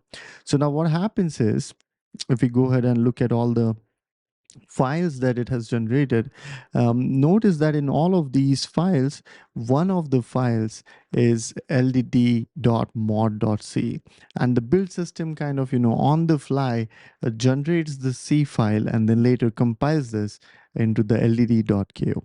And within this, then you'll notice that there is a lot more information, right? And if you also notice here, there is our very familiar init module and cleanup module, and we had called it this here, but something else is going on here. And nonetheless, if you see here, there is some more information. The name has been added, and the version magic has been added, and then also at some point there is the source version added, and that should match with the one that is here. Now, this is what the build system has generated on the fly and kind of appended. And this is essentially where all of this information is coming from. Now, why does the kernel build system go ahead and do this? That's kind of, again, a little bit nuanced, but the build system is built in a way that it appends all of this information to the module that we are building. And you can go ahead and kind of try and search in terms of what all or what all information the kernel adds, and why all the kernel build system cares to generate the mod.c file. And I'll kind of also give you a little more hint at this point. You can go ahead and open up all the other files. The .o files might not open up because these are like binaries or essentially object files, but the cmd files, the symbol, the simvers file, order file, these all open up, and you can kind of as a good exercise, try and figure out what all the content might mean, right? With this, what we're going to do now is conclude this section, and then let's move on to the next one, wherein we implement the file operations within the driver. So we're now going to journey into making our driver more interactive. And in an attempt to make it interactive, here's the kind of end goal that I would like to propose. So we have our ldd.ko, right? And then we load this into the kernel, and we saw that the init and the exit, the init and the exit functions essentially print hello world and goodbye world, right? And now what we want to do is make this interactive. And in terms of making it interactive, what we want to do is somehow do like a read operation, right? And have the kernel module, the ldd, do something. And then as we read it again, next time around, kind of do something again, right? And we want these actions to be as simple as possible, so that we can drive the point home in terms of how we interact with a kernel module. Now there are ways in which, well, obviously, the idea is that when all right, I should have mentioned that the partition here is denoting the kernel space and the user space. Right. That's what the partition means here. And well, what I was trying to drive home is we want to take this user space read operation and essentially implement some functionality or some kind of make the kernel module responsive to those reads, right? And then I was going to mention that in order for us to do read, there has to be some sort of file somewhere on which we can perform read, and this file needs to be kind of observed by or tied to our kernel module, right? So let me kind of just repeat this again. So we want the ldd.ko to respond to a read operation, right? And then we want it to respond to the read operation coming from the user space. And then the question is, this read is on what? It is going to happen on what? And I'm suggesting that it needs to happen on some file, right? And then the question is, okay, what is this file? Who creates this file? And all of that. Now, one of the things is that we would need to tie the Linux kernel module to this file so that, the kernel module uh, catches the operation that is happening on this file system. So the kernel essentially is monitoring this node, so to speak, right? A file system or a file node. So it is observing that, and anytime there is a read and write operation requested on that node or on that file, the kernel understands that, hey, wait, hang on, this is tied to the ldd.ko module that was loaded, and I must go and invoke, let's say, the read or the write and so on and so forth, APIs that the driver authors have implemented. So that's how it typically works.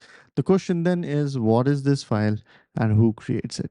Now there are like bunch of steps involved in creating this particular file. If we want to go create something called a character type of file, right?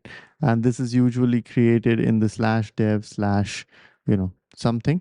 There are steps involved in doing this. So what we are going to do is go towards a much simpler file system that allows us to interact with the driver and kind of peek into the operations of the kernel, and that is called the proc file system, right? And the proc file system is very interesting. First off, this file system is called the virtual file system. And why is it called virtual? Because these are not real files. All right, these are not real files. The slash proc the slash proc directory, so to speak, has many file entries, directory entries, but none of those are real. They are, so to speak, logical, they are, so to speak, imaginary. And what happens is, anytime you perform read write operations on those, the kernel essentially dynamically uh, puts or prints some output to the user, right? So if you try and save certain values to them, they are not stored on the disk or in the memory. That's the idea. And when you are trying to read, it kind of prints certain status or information message from the kernel. So the proc file system then, and it's a very special type of file system. Again, it's a virtual file system. No file in here is real, they are just listings. And when you read or write into those, the kernel kind of prints helpful information or takes in your input and passes it on to the kernel module. These are not real files that are saved on the disk. That's the key idea. And why are we wanting to go this route? It's because creating a proc file is very straightforward from the kernel driver. We can just, during initialization, create a file for ourselves and then have the user interact with this virtual file. And things will become a lot more clearer as we develop our code. But here's the idea then. What we are going to do is, within the slash proc, we are going to create some file, right? And let me just call that file, I don't know, pajama driver. Let's just call it pajama driver, or we can call it ldd driver, or ldd file, something of that nature, right? Anything is good enough here, but that has to be within the slash proc. Let's say this file is there, and how we come to this file, I'll tell you in a minute. All right. Now the idea is that the user, right, the user will perform a read on this file, right? And the driver, which is, let me call this ldd.ko. So ldd.ko is monitoring reads on this file, and anytime it kind of, so it is also kind of internally implementing what to do when this file is read, and this is the part, we will implement. All right, so anytime the read happens, there is internally a counter as to how many times read was called, right?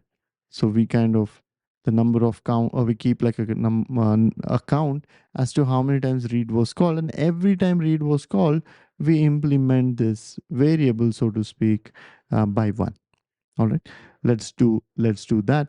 And every time we read this, let's say, we print the message as to how many times the read happened. Let's keep that as our end goal here. So we want to perform a read and see some output as a result of the driver handling the read. Cool. So this is what we are after. And now let me just show you few of the header files. Let me show you one header file that relates to this. So we also kind of, which I did not answer earlier, which I deferred for later, was how do we go ahead and create a proc file entry? And the answer to this is that there is a kernel API available, right? There's a function that we can, execute from the, during our initialization function, right? From where we were printing the hello world. There, if we go ahead and create a proc file system entry, so that will lead to the creation of this, right? And again, when we come to code, this all becomes super, easy to understand.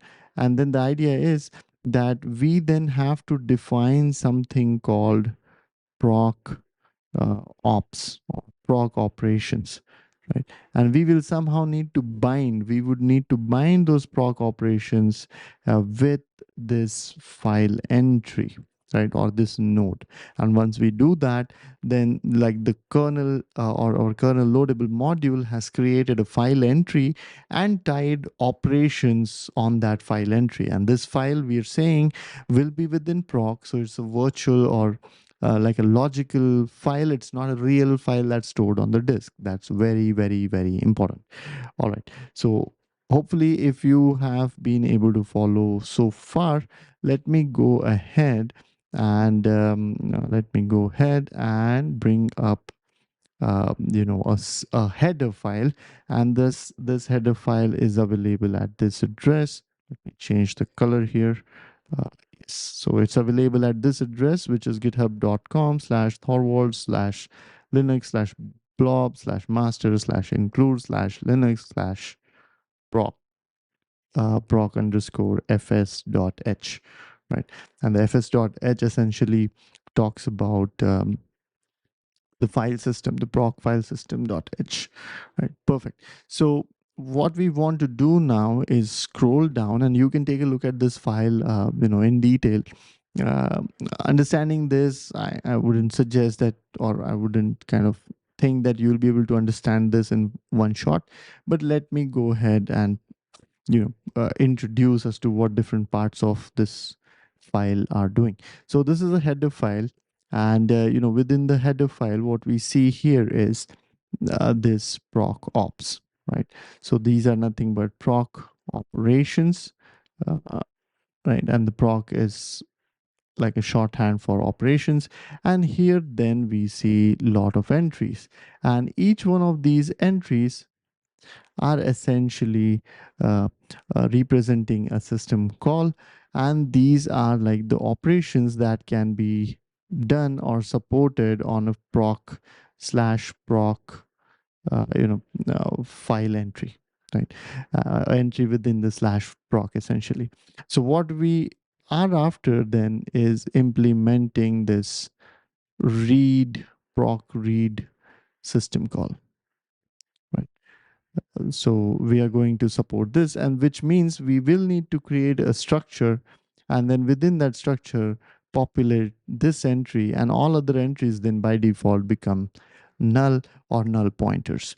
One other thing is, at this point you should notice that this is nothing but a function pointer, right? So this is a function pointer. And in terms of writing code for drivers, the two things that you have to be absolutely on top of in terms of the C language is the idea of structs, and the second is the idea of function pointers, right? So that's kind of absolutely crucial and critical. Okay, so we are going to implement this API or a function, and then pass that function, somehow bind these operations to the proc file that we will create. All right, now, so this is what we are planning on implementing. And again, as we implement, things becomes more relatable, and you'll understand it a lot better. The question is, how do we go about creating that file entry, the pajama underscore driver? And the answer to that is this API right here, right? This one right here. Okay, let me just scroll that. Actually, I circled the wrong one. So this API right here. Let me change the color. Yeah, this API right here, right? So this API is telling us that it can create a proc entry, and then we are going to provide the name of that proc entry, the slash proc. So this we need not give, but this pajama driver that we were talking about, right? This as a virtual file that we want to create, this name needs to be provided here. Now, these are some other details as to what the mode is and so on and so forth. And if you see here, we are also providing the proc ops, right? A pointer to the proc ops. And what was proc ops? If we were to scroll up here, well, this is the proc ops. And what does proc ops have? It has function pointers of various system calls, right? So then all of our next effort will come down primarily to implementing this one structure, right? To implementing this one structure. And the second thing it comes down to is essentially creating a proc entry. And where is that function? Yes. So implementing or calling this API. So there are only two things that we need to do. Populate the structure, the proc ops structure, and then create an entry. And the third thing we want to do is essentially write an API, that can be put here, right here. All right. So what we'll now do is head towards that and write some more code and achieve this end goal. Let's explore the proc file system, the virtual file system a little bit. And I'll try to hammer home the point that these files are virtual, and the fact that these are just entries, these are not files on the real disk. That is very, very important. So first off, let's just go ahead and list things within the slash proc, right? And as you can see, there are many things right here. What we intend to do was add another entry somewhere here by the kind of name pajama, let's say driver, right? So somewhere within this ls system, or like listings of the files within this directory, we want to add this entry, and that's what we'll do once we start to code again. All right, so what we have here are these various files, right? And these various files essentially, and there are also directories, by the way, right? So there are, drivers. Well, that's one of the files that I know. Then there or directories that I know of, IRQ, file system, dynamic debug, and so on and so forth. Everything in white is kind of a file, right? So the first thing that I want to show you is that in the current directory that we are in, there are these two files, right? And if I were to do file star, for example, I get information about what these files are, right? What kind of files are these? So the makefile, for example, is a makefile script, and it's an ASCII text. LDD.c is C source and also ASCII text. The question now is, what are the files within the proc file system, right? So I'm just going to then go ahead and do file /proc, and let me, I don't know, which one should I pick? Yeah, I'll just pick uptime, right? Or actually, let me go within drivers and then pick RTC, right? So what kind of file is RTC? Well, it's empty, right? There's nothing there. It doesn't specify what kind of file it is, right? It's not printing whether it's a ASCII text or what is it. And the reason to this is this file actually has nothing right now. It only responds the moment I go ahead and kind of try and read it. So the moment I read it, we see that there it kind of prints so much of information, right? It's printing what's the time, then the date, and so on and so forth, all sorts of details, right? So one thing, hopefully, that has been hammered home so far is that when we kind of do a read on this file, right? When we do a read on this file, there is some driver, potentially the RTC driver, that catches this read, and then there is like proc read, system call, and whatever the proc ops that were available or registered within the RTC driver by the RTC driver author, that API is getting called, and that API is the one which is dynamically printing this, right? It's not saved anywhere on the file system, that is. This is not a real file. It's a virtual file, but we can read and write to it. We can perform file operations on it. And so when we try to inquire what kind of file this is, it says it's empty. But when we try and read, it's actually not empty.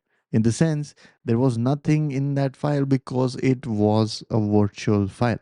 Reading that file triggered the driver to go ahead and print this information, right? So this is very, very important, that the proc file system is kind of a view into the state of the kernel, and all the entries there are virtual. None of them are actual files on the disk. That is absolutely very, very, very crucial. And now one other thing that I want to show you, just the last thing, so to speak, we are going to do lsmod, and let's find out if there was an RTC driver. Somewhere there should be an RTC driver, which I am not seeing right now. Um, hmm. Well, I should have tried this before demoing, but I did not. And turns out that there is no RTC driver. So the driver is not by the name RTC, but whatever that driver is, whichever that driver is monitoring the /proc/driver/RTC file, right? And it has to be one of these files, these drivers, and I don't know which one, right? Or it could just as well be that the kernel is keeping monitoring that file and printing that information dynamically. Anywho, so hopefully you're convinced as to proc is a virtual file system. The files don't exist on real disk, but reading and writing to it can lead to interesting prints, and the driver dynamically prints that information. That is the key. And with this, we'll now dive into, writing some code that relates to adding an entry into the proc system. I have trouble closing the video. Let me just stop recording. Bye-bye. All right, so now let's try and create a proc file entry, in the sense that we are going to add an entry into the proc directory, and that entry, let's say, is the pajama underscore driver, right? So we want to add this virtual file, right? Virtual file. And again, this is a virtual file. It doesn't exist on the disk. It doesn't occupy any space. It's just an entry, a virtual file. Now, what we want to do is first add this entry, and then the second is associate, the read, associate, or rather, let me do this, associate the LDD driver with the operations, right? The proc operations, proc ops, right? And once we associate the proc ops, like through the proc ops, the LDD driver, then what will happen is the read and the write on this will be caught by the LDD driver, and it will respond for it. So we're going to add those functions in. So as part of this video, we'll just focus on creating this entry. And as part of like the future videos, we'll go into implementing the read operation, so to speak. All right. So what do we have on the screen here? So this should look familiar. These are like the header files that we have been including. I kind of modified this a little bit to add some information here, and this should also be familiar. I deleted the code within this and also within this, and these are the module init and module exit macros. Now we are supposed to implement something here and something here. So what I'm going to do now is let's kind of, bring up the header file, the proc underscore fs header file, and let's look at the proc create. Let's look at the proc create function. So this is the function that will be of use to us. So let's then go ahead and copy this and bring it back here. So let me just go ahead and paste it here. What we want to do is assess. Oh, well, how did this open? Okay. What we want to do is essentially assess what all parameters this takes in, and so what all we should be, populating. Right. Okay. So name seems like, well, it looks like a string. So we'll just provide name here. And then this is umod underscore t, some mode, umod underscore t. And so we'll need to figure what that is. And then there is this struct proc directory entry parent. Looks like this will be parent of, the proc entry we add here. And then there is some const struct pointer to proc ops. All right. So the operations, as we saw yesterday, or in the, well, I was recording the video yesterday, but in the previous video, what we saw was that the proc ops is this structure right here, right? And so we are supposed to kind of implement the entries within this. So that is like another requirement. So what are we going to do now is we are going to, just because we are trying out things, we are going to set this to 0, right? Just because, okay, I should also mention that if we go back here, the way you can, kind of process and figure out. So what we are going to do is it on the right side here, GitHub is telling me that, hey, types.h has this u mode underscore t. And what is u mode underscore t? It is nothing but a type def of unsigned short. So because it's a short, what I'm going to do is set it to 0. I don't know what the valid value is. I'll just set it to 0 because I can, right? Now here there is const char star name. So I'm going to, name this as pajama underscore driver. This is where the name goes. And what this name is indicating is in the proc directory, what is the entry that we want to create? And we want to create by the name pajama underscore driver. So that string I'm providing here, right? So the mode is set to 0, whatever that means. We'll see whether or not it works. I'm not so sure on what the parent directory has to be. So I'm going to again set that to null, and I'm going to set it to null just because it's a pointer. And right now I don't even have the proc ops, so I'm going to set it to null as well, right? And so looks like it's going to return something like this, the directory entry. So I'm going to have a static variable for that, and I'll call it what do we call it? Let's call it I don't know, proc entry, right? uh, Entry, right? So let's just call it proc entry. This is a static because I just want this variable to be accessed by the entries or functions within this file only, and that is also the reason why we have static here.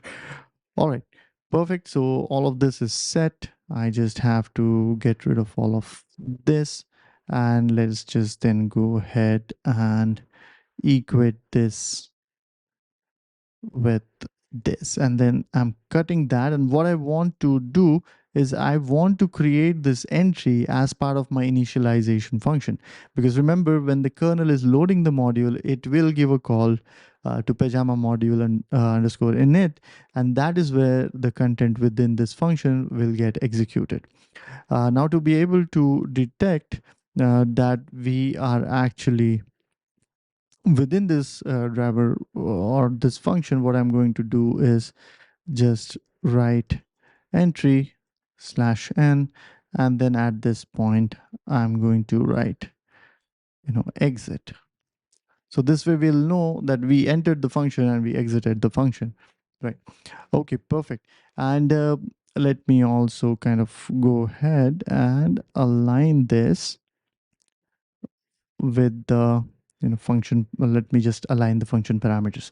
Perfect. So now what we want to do is we have created this proc entry, and actually just because I'm copy pasting from my notes elsewhere, I'm going to rename this to custom proc node, just so that as the code develops, I can continue to copy paste from the file that I have on the side.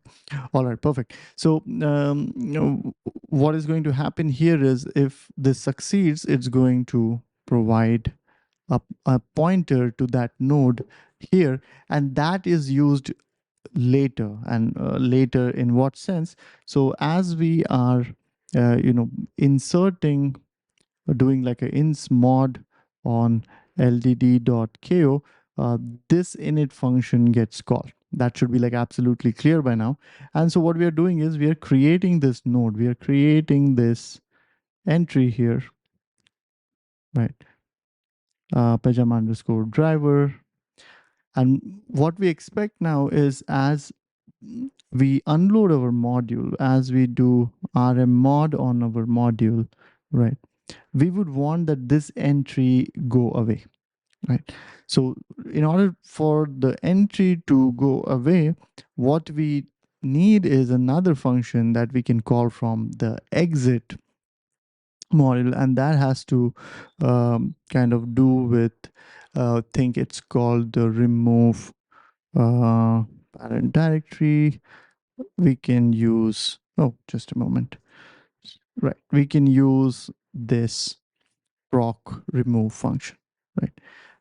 We can just go ahead and copy this, and let me just go ahead and paste it here. So proc remove entry, and note that this is like returning void, so we need not catch that return value. It is not going to return anything. Sorry, this is the one. So it's not going to return anything, so we need not catch anything, right?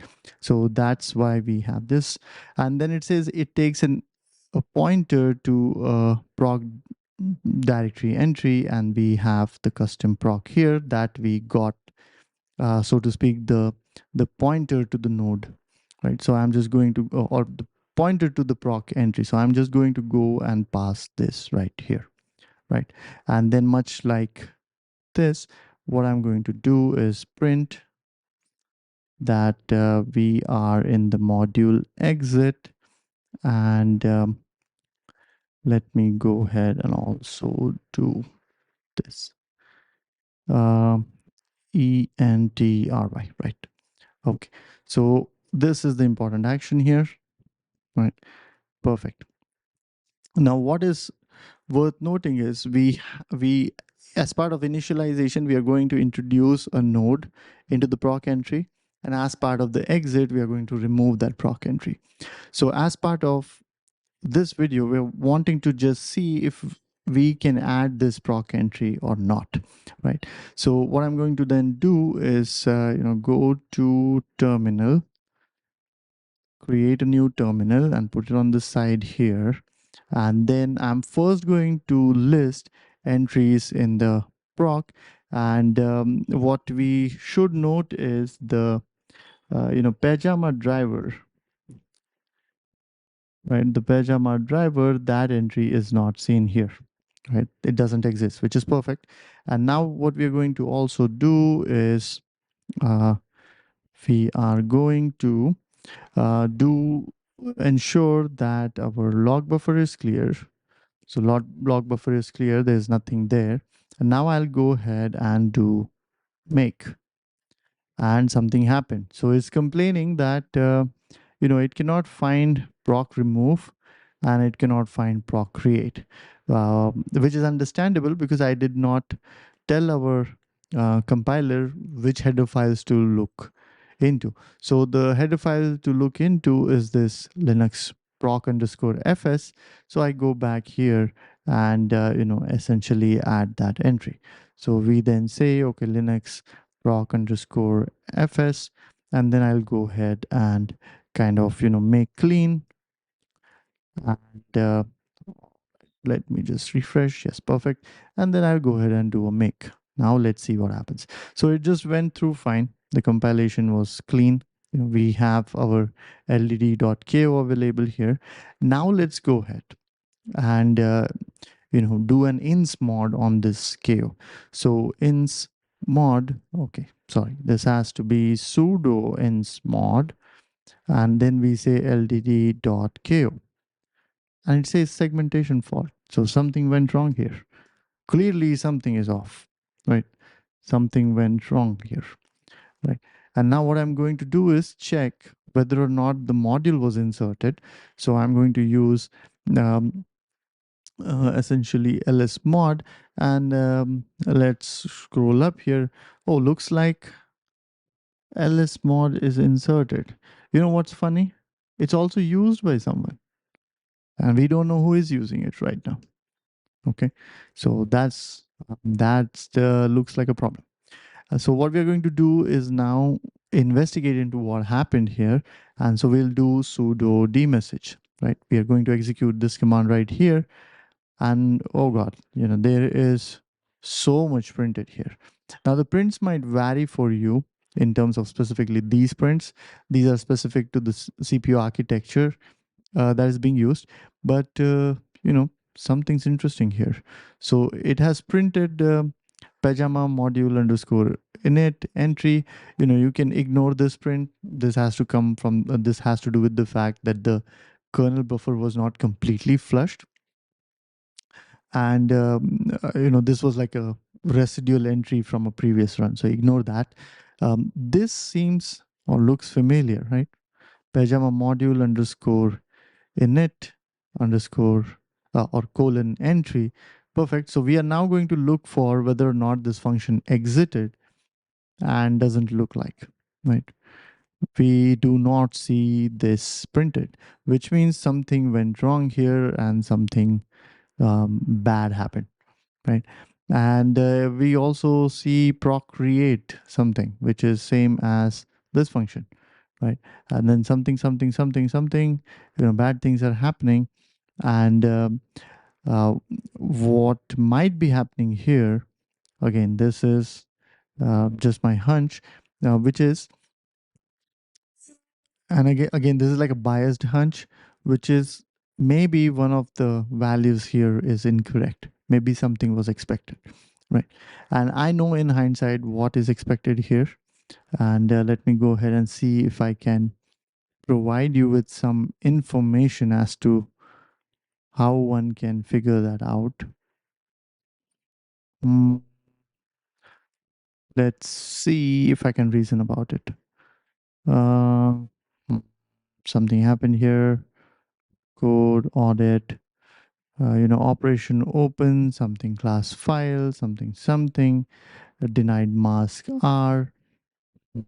So somewhere again, given my prior experience with this, it tells me that it should also, we should have also given it the file operations here, or the proc operations, which were listed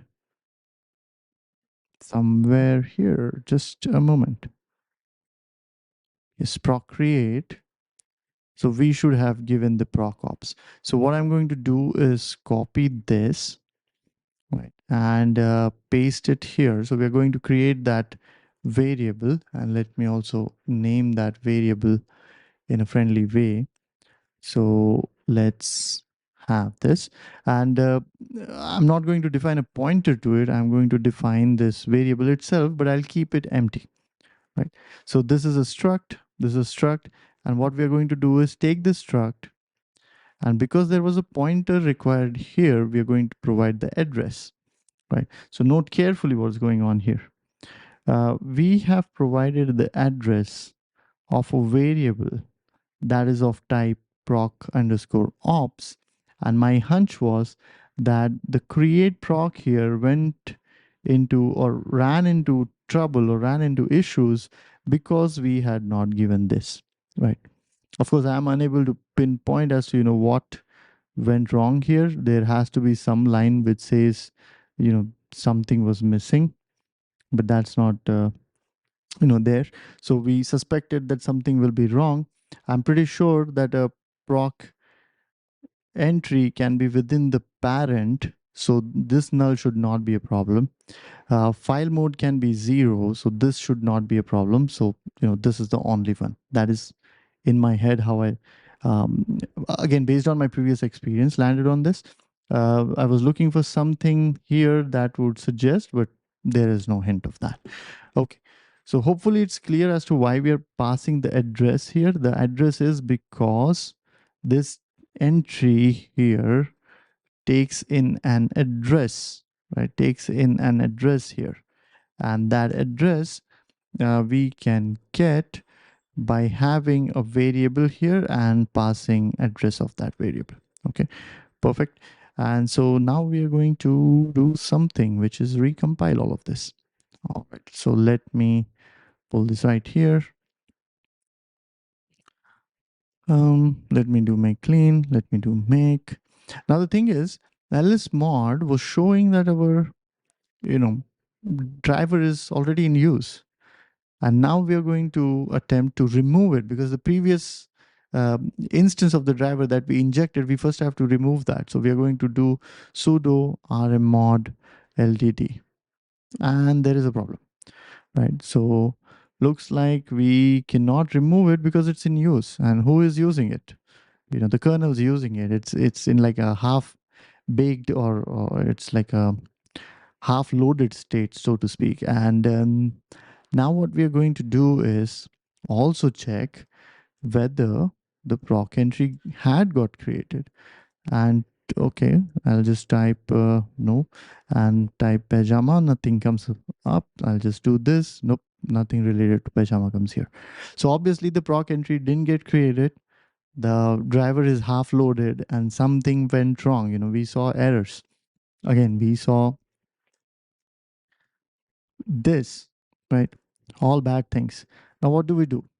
And the answer right now is we will need to reboot or restart our machine, because the kernel, we have kind of screwed it up.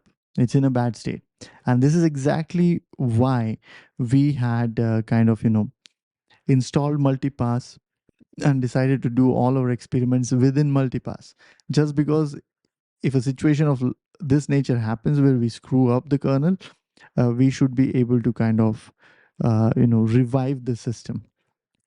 Okay, so then I'm going to do multipass stop primary. That's how we stop the primary machine. And if you see, the moment I did that, it's attempting to reconnect, right? Because the connection from VS Code is lost. And now we'll do multipass start primary, right? To kind of restart that system or boot it up, boot the instance, the virtual machine. So let's see, let's wait for it, starting primary. Let's just give it a minute maybe. All right, done. So it is running, and I can confirm that by doing multipass list. Primary is running here. This is attempting a reconnection. I'm going to again click on this, close this remote connection, because it'll take a time to reconnect, and I don't want it to take that much time. So I disconnected it, went to the remote explorers and reconnected back. It asks me for my password. I'm going to give it the password P, and now we are back here. Perfect. So let's first do lsmod. And now if you notice, our module is not there, and which makes sense. Our module was loadable kernel module, and after a fresh boot, the module is supposed to be manually loaded, and we did not load it. So that's that. Perfect. All right. I'm also going to do sudo dmessage. Oh, there are a lot of messages here, because the kernel was booting up or the system was booting up. So I'm going to go ahead and now clean those. Perfect. So now when I run dmessage again, there is nothing. So clean buffer. Perfect. I'm going to do make clean. Everything's gone. Let's do make again. Everything is compiled. Now from the previous run, the only change we have made is this, and there are no entries within this structure, right? We're just providing it with address of a variable, a struct variable that has nothing, right? Okay, so if we are done with this, we are going to also do lsproc, just to make sure there is no pajama driver here. And now I'll go ahead and do sudo insmod ldd.ko. This time around, everything went fine, or so we think. So sudo dmessage, and looks like, yeah, things are fine. We do see these two prints here, which is entry and exit, which is entry and exit. So this is good. This is great. And now let's go ahead and do modinfo first. Oh, sorry, lsmod, not modinfo, lsmod. And we see LDD. LDD is not used by anyone, which is a good news. All right. And then we do lsproc. And now somewhere here, there should be pajama driver, which I'm not able to find, but I just found it out, and it is available right here. Perfect. So a file entry got created within pajama, like within proc and pajama underscore driver. So again, note that this entry was necessary. This is the syntax in terms of how you'll go about creating that node. And so let's go ahead and run one more experiment, or two more actually.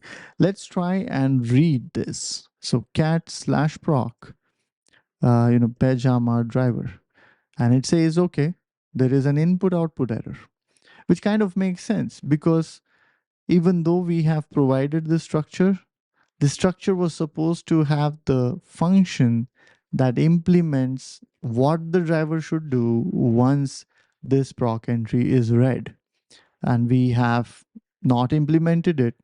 So given that there is nothing within this structure, the kernel understands that we haven't implemented that function, and so it doesn't even call and prints this error instead.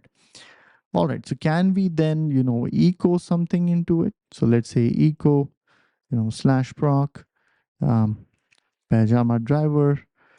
No, we cannot even echo into it. Permission denied, it says. And now let's go ahead and try and see if sudo works. No, that doesn't work either. And all of this should point to, or kind of reinforce that the fact that we are not able to do a read and a write, the fact that the operation doesn't complete in any sense, is because we do not have the proc operations implemented. And what were the proc operations. So if we were to go back, the proc operations were the functions of these nature.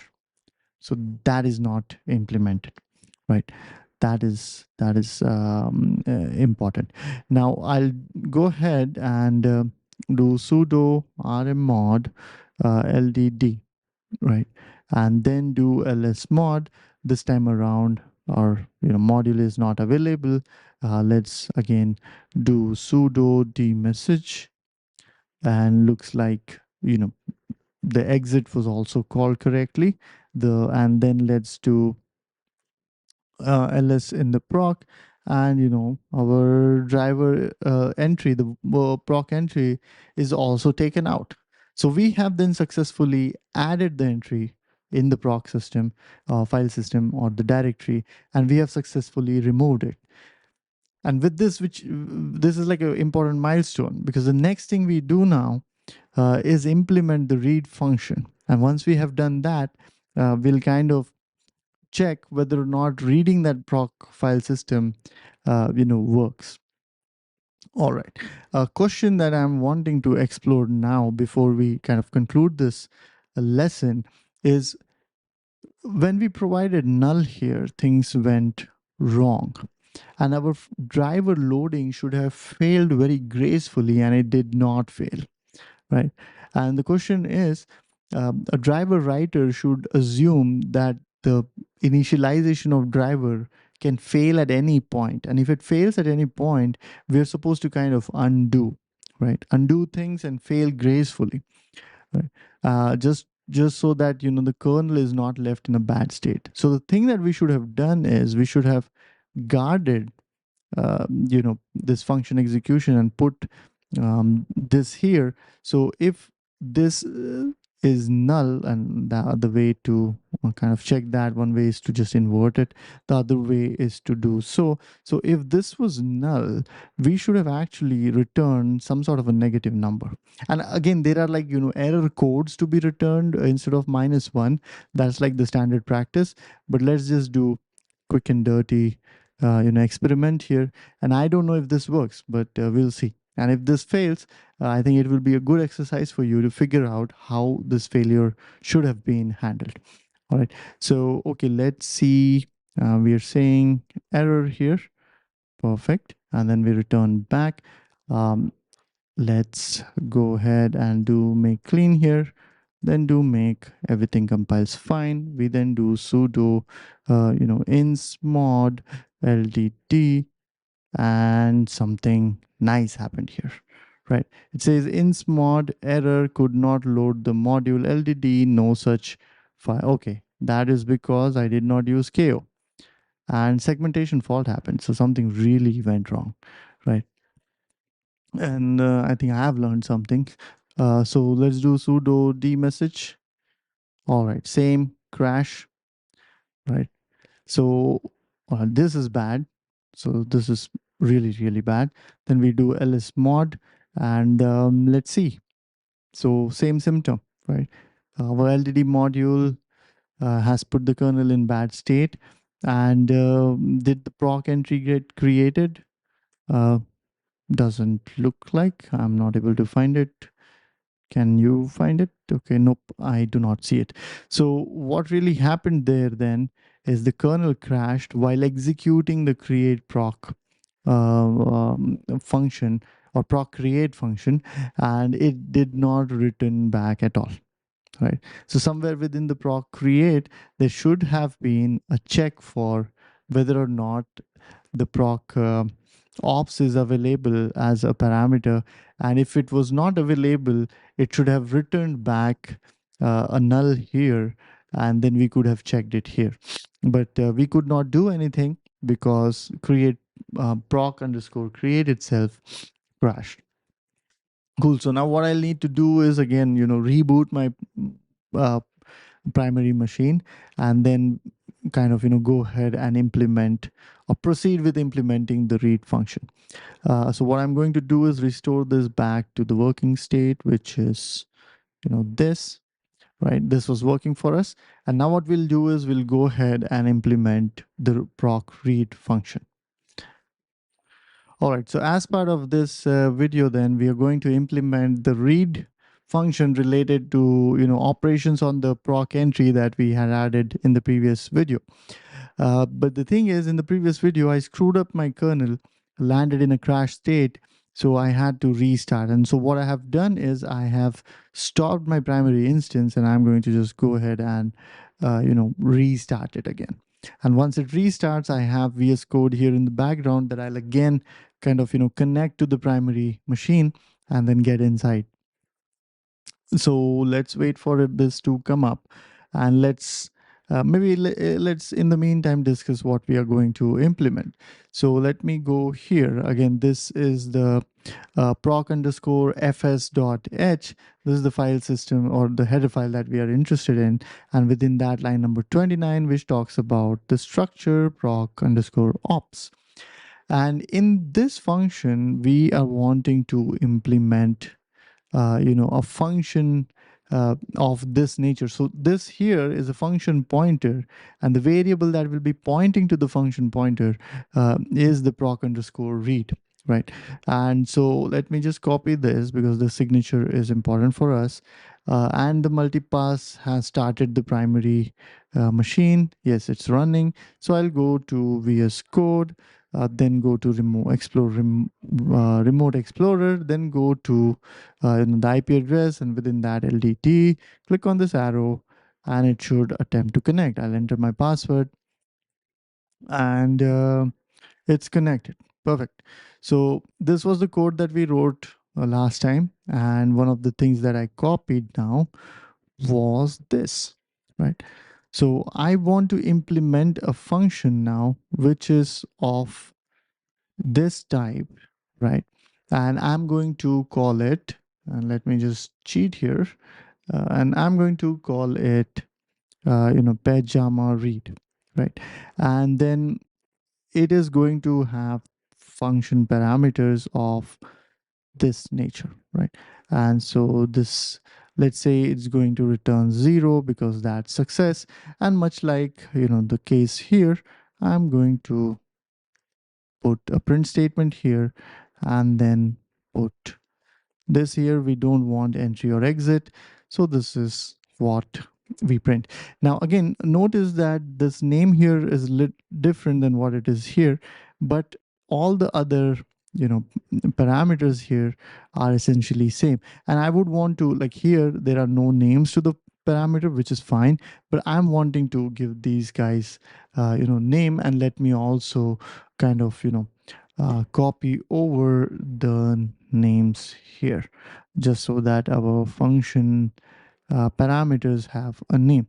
And let me also kind of align this right here, and let's put it right here this way. We don't need this anymore, so I'm going to get rid of this.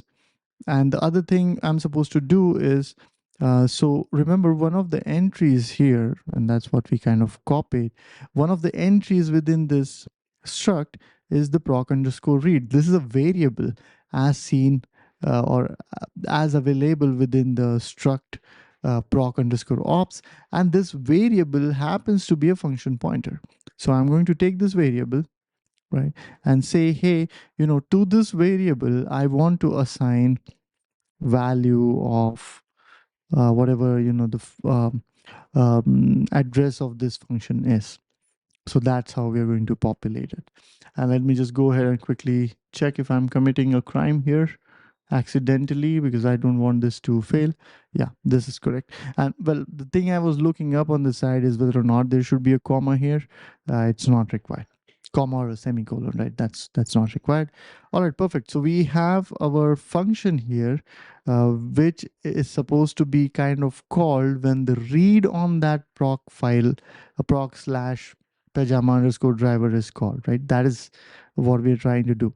And then as we are initializing our module here, we are saying, hey, please register the driver underscore proc underscore ops structure as the structure holding the function pointers that are supposed to be called when the proc file entries read or written to, and we can visualize this. So again, we have the proc entry here, which is the pajama driver. This we achieved in the last video, and now what we are doing is, through this we were binding actions on this: read, write, open, close, all of those actions we were binding. What this structure here, we were saying that this structure is going to have function pointer to various actions, right? And this function pointer then goes back to this function. So every time we call a read on this function will get called, right? The kernel will understand that this driver has this function which needs to be called every time someone tries to read this particular virtual file. So that is why we are writing or doing all of this, right? And again, once you see the demo, things become clear. What I'm going to do is also make this static. And the reason behind making this static is I want this function to be only available within this file. We don't use it outside of this file. All right, perfect. And now what I'm going to do is, okay, let me close this. The way you open a terminal is go to the main menu and create new terminal, right? And I'm going to drag it on the side. So I'll go ahead and do make clean, just because we want to build fresh, and then let me hide the sidebar. All right. So let's go ahead and try to do make. Yeah, things have compiled correctly. Let's do lsmod to ensure yes, the driver is not loaded. Obviously, let's check on sudo dmessage. A lot of kernel logs here. We'll clear those, right? So that is gone now. And let's also do ls/proc, and there is no pajama driver here. Yep, not there. All right, now we'll do sudo insmod ldd.ko. Thing seems to have gone all right. We'll do lsmod first. Yes, our driver exists here. And then also go ahead and kind of do dmessage. Very nice. So, entry and exit was called. So entry and exit was called. Everything's great so far. Now we are going to check whether, the proc system has our driver's virtual, file entry, and it does.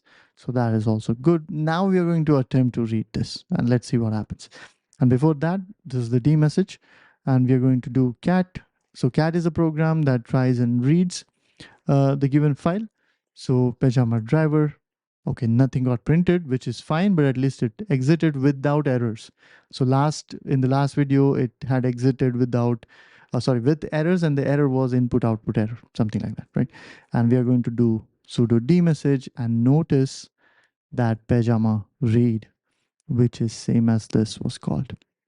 So what we have succeeded so far in doing is, and this is like absolutely crucial, this was our virtual file system. We added an entry, by the name pajama driver here. And then when we loaded the LDD in the init, we created this entry. That was number one. But the second thing we did while we were creating this entry, we said, hey, there is this, there is this struct which is of the type proc ops, and within that, the proc read variable that we are assigning to a function, and that is the function you call when a read operation is performed on this file. And what we saw right now was that we provided a function pointer here, and that function did get called when we attempted a read on this file. And now this is absolutely crucial and very fundamental to how drivers or how the user programs interact with the drivers. The the driver is associated, mapped onto a file. The interactions of the driver are mapped onto a file, and interacting with the files from the user space essentially triggers some associated functions in the driver. This is absolutely key. And recall that at some point I was telling the pieces of C, that you would need to know is, structs and then function pointers. Those two things are enough, an absolute mandatory thing actually.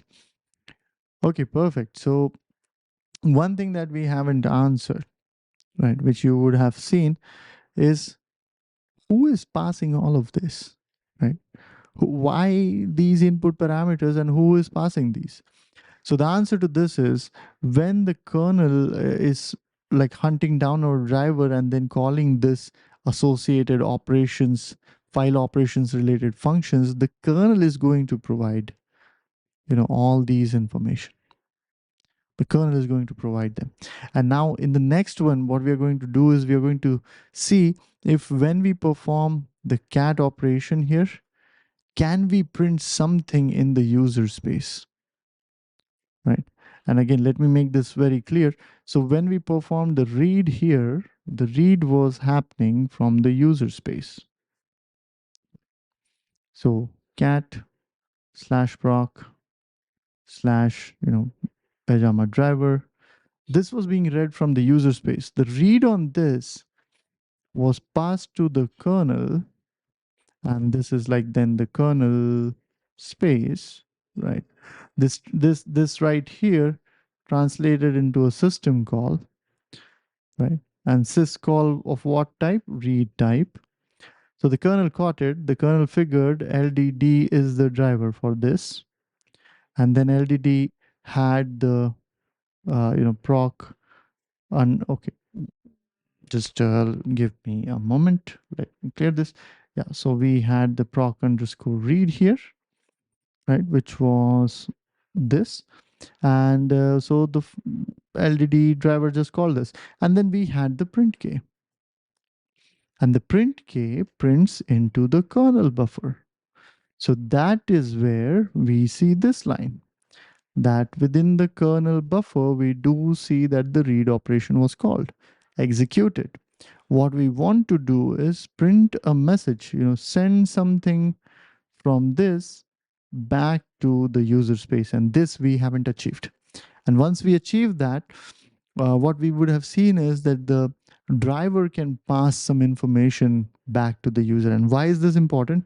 Okay, let me paint a picture, right? So the reason this is important is, let's say you have a camera, right, which has taken like a picture of you here, right?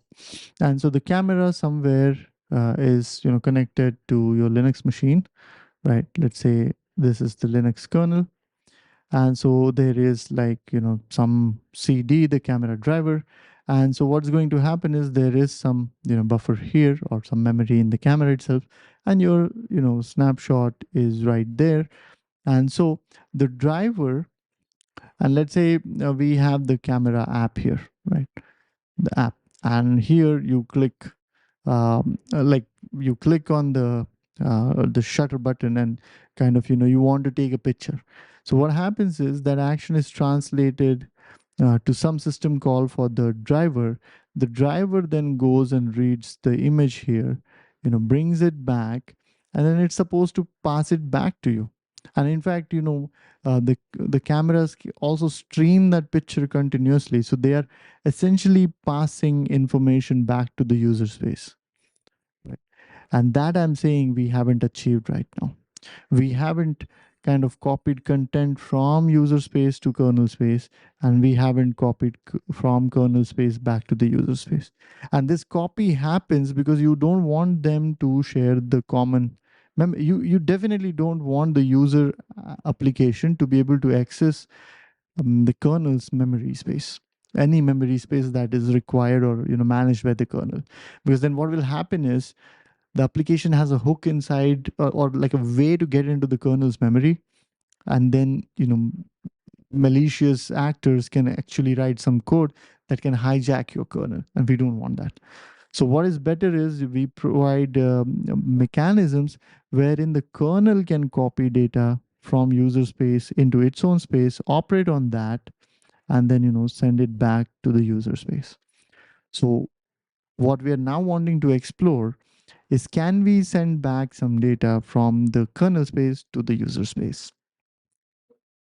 So now we are going to go ahead and kind of implement that interaction in terms of the driver passing some data back to the user.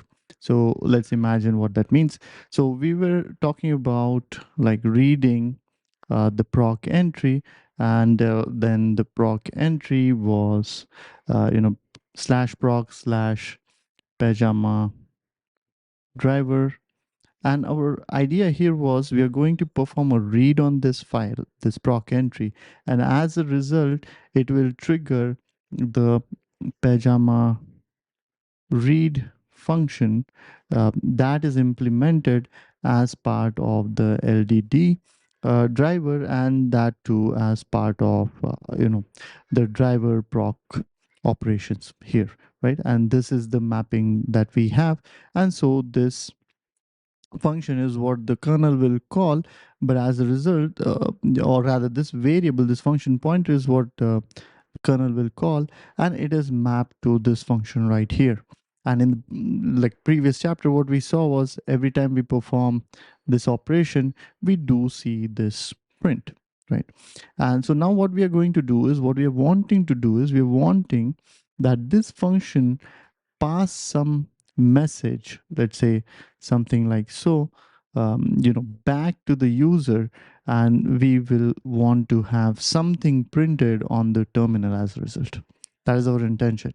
And recall that whatever gets printed here is part of the user space, and the driver is executing in kind of like the kernel space, right? And so we are now wanting to transfer data back and forth. Well, in this example, we're wanting the kernel to send back something to the user space, the driver to send back something to the user space. That is our intention.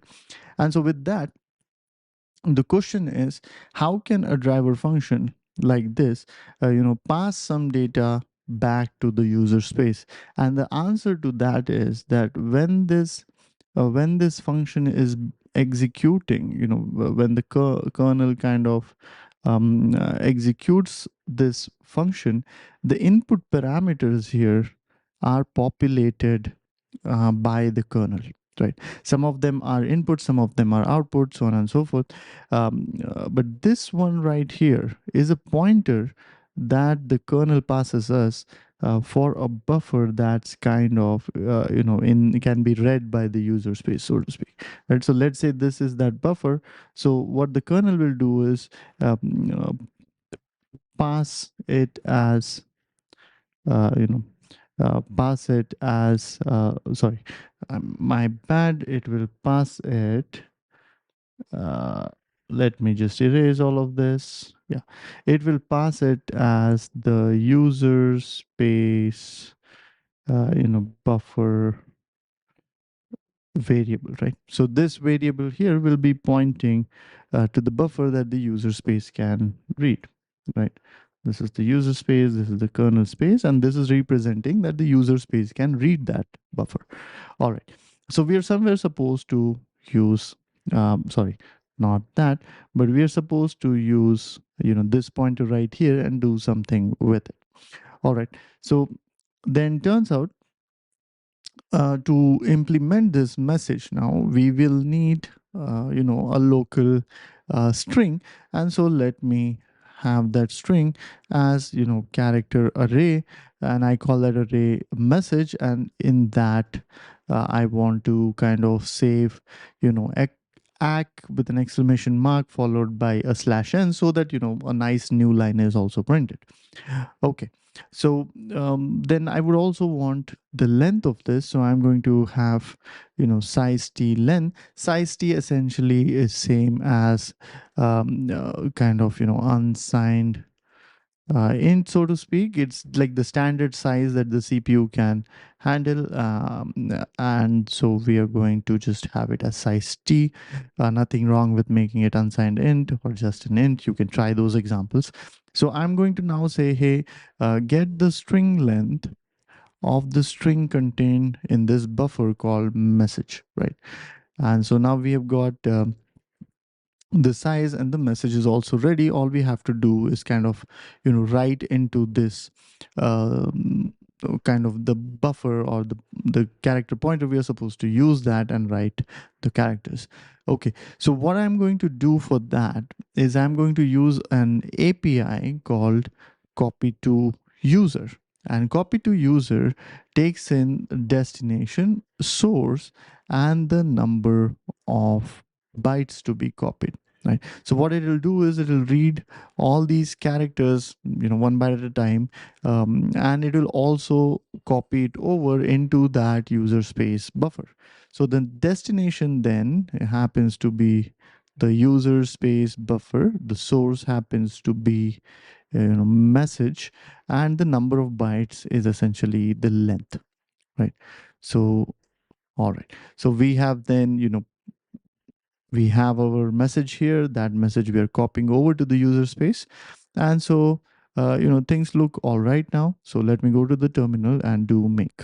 So as I do make, it complains or provides like a warning that I'm not using the return value of copy to user, the success failure, right? I'm not that return value is discarded. So now what I'll do is I'll also go ahead and kind of have int result, and then simply capture the return value in this variable result. Everything else, let's just keep it as is. Right, let me just go ahead and do make clean, then followed by that, let me just do make. And as I do make, this time around, things have cleanly compiled. Perfect. All right.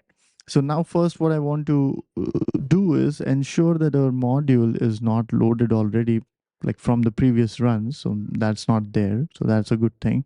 Let me see if our the kernel log buffer is cleared, and that is cleared as well.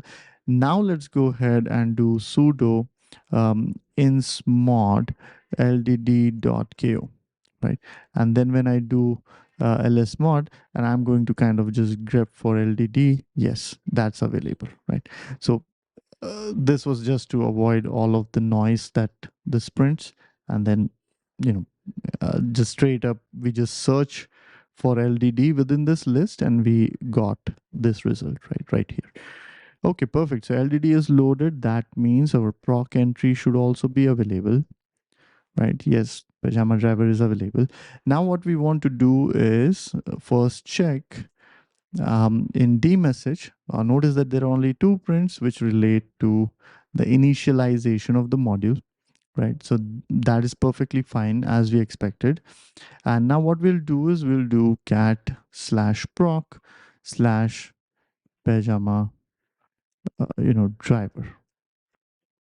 So our expectation or hope now is, and let me call that out explicitly here. So our hope is we are in the user space, and kernel space is what we are kind of going to invoke based on this read. But we are hoping that the kernel, or rather our driver, will pass back uh, you know this message to cat, and cat should print that, right? And one more thing that I should highlight, and let me just quickly do so here. This is just like a pure FYI. So the ACK here is an array of characters, right? And there are 6 of those, and the reason why it is 6 is what I want to explain. So we have this and then this, right? So this is not shown here, but a string is terminated by a /0, a null character, and all of this you see here. So the length of the string is actually 6. That is important, right? 1 2 3 4 5 6, and as you see here, 1 2 3 4 and 5, because the 6th character is hidden. we don't see it, but see, the way it treats strings are terminated. These are character arrays or character sequences terminated by a /0, a null character. Okay, so then what we are going to expect is this, right? This message right here should be printed by cat. So let's go ahead and execute this then. And nothing happens, right? We expected that ag be printed, but ag is not printed. And so what is going on? So we do sudo d-message, and we notice that this print right here, the pajama read, well, that is coming from here, which then means that all of this actually executed, right? And if all of this executed, now why is cat not printing anything? Well, the answer to that is we are supposed to return back the number of bytes that are returned to the user space, and the number of bytes we are writing is len, right? We're writing these many bytes. Now the other thing is cat will, once it knows how many bytes have been returned, or in the user space how many bytes are copied over, so to speak, it'll then go ahead and read through that user space buffer and print it onto the terminal screen. So let's then first off get uh, our module out, right? So I'll just do lsmod grep ldd not found, great. And then I'll also clear the kernel buffer. So kernel buffer is also clean now. Let's go ahead and do that again. Yes. And then I'll do make clean, right? So now let me compile our code with this one change right here. Right, so let me go ahead and do make. We'll repeat, sudo insmod ldd.ko, and then I'll repeat this module is loaded. Now let's do cat proc pajama driver, and something happened, right? Something bad is happening. It's never okay. All of a sudden, it's printing so much, right? And let me kind of kill this by Control C, doing a Control C. So ACK is essentially printing just too much to the point that it has frozen my virtual machine, right? So what is going on? And well, looks like okay, I'm in a very bad situation right now. So okay, great. My system seems to have recovered. So something happened here. We did see the message getting printed. We did see this getting printed, but it was continuously getting printed, and we didn't want that. Now the problem is cat is printing the same information again and again too many times. And why is that happening? Right. So let's just go ahead and do sudo d-message, minus, well, maybe not minus c, but d-message. And we see that the pajama read is getting called too many times, right? It's just going on and on and on and on. So the reason to why this is happening has to do with the fact that we are returning length. So the way cat works, the way cat works is that it is going to continue to read a file until it hits something called end of file, right? And it knows it has hit end of file when the number of bytes read or written into that buffer is returned as 0. And this is also why when we did not have the length here but had a 0 here, a cat would not print anything, because it was like, hey, 0 bytes are returned into that buffer, there's nothing for me to read.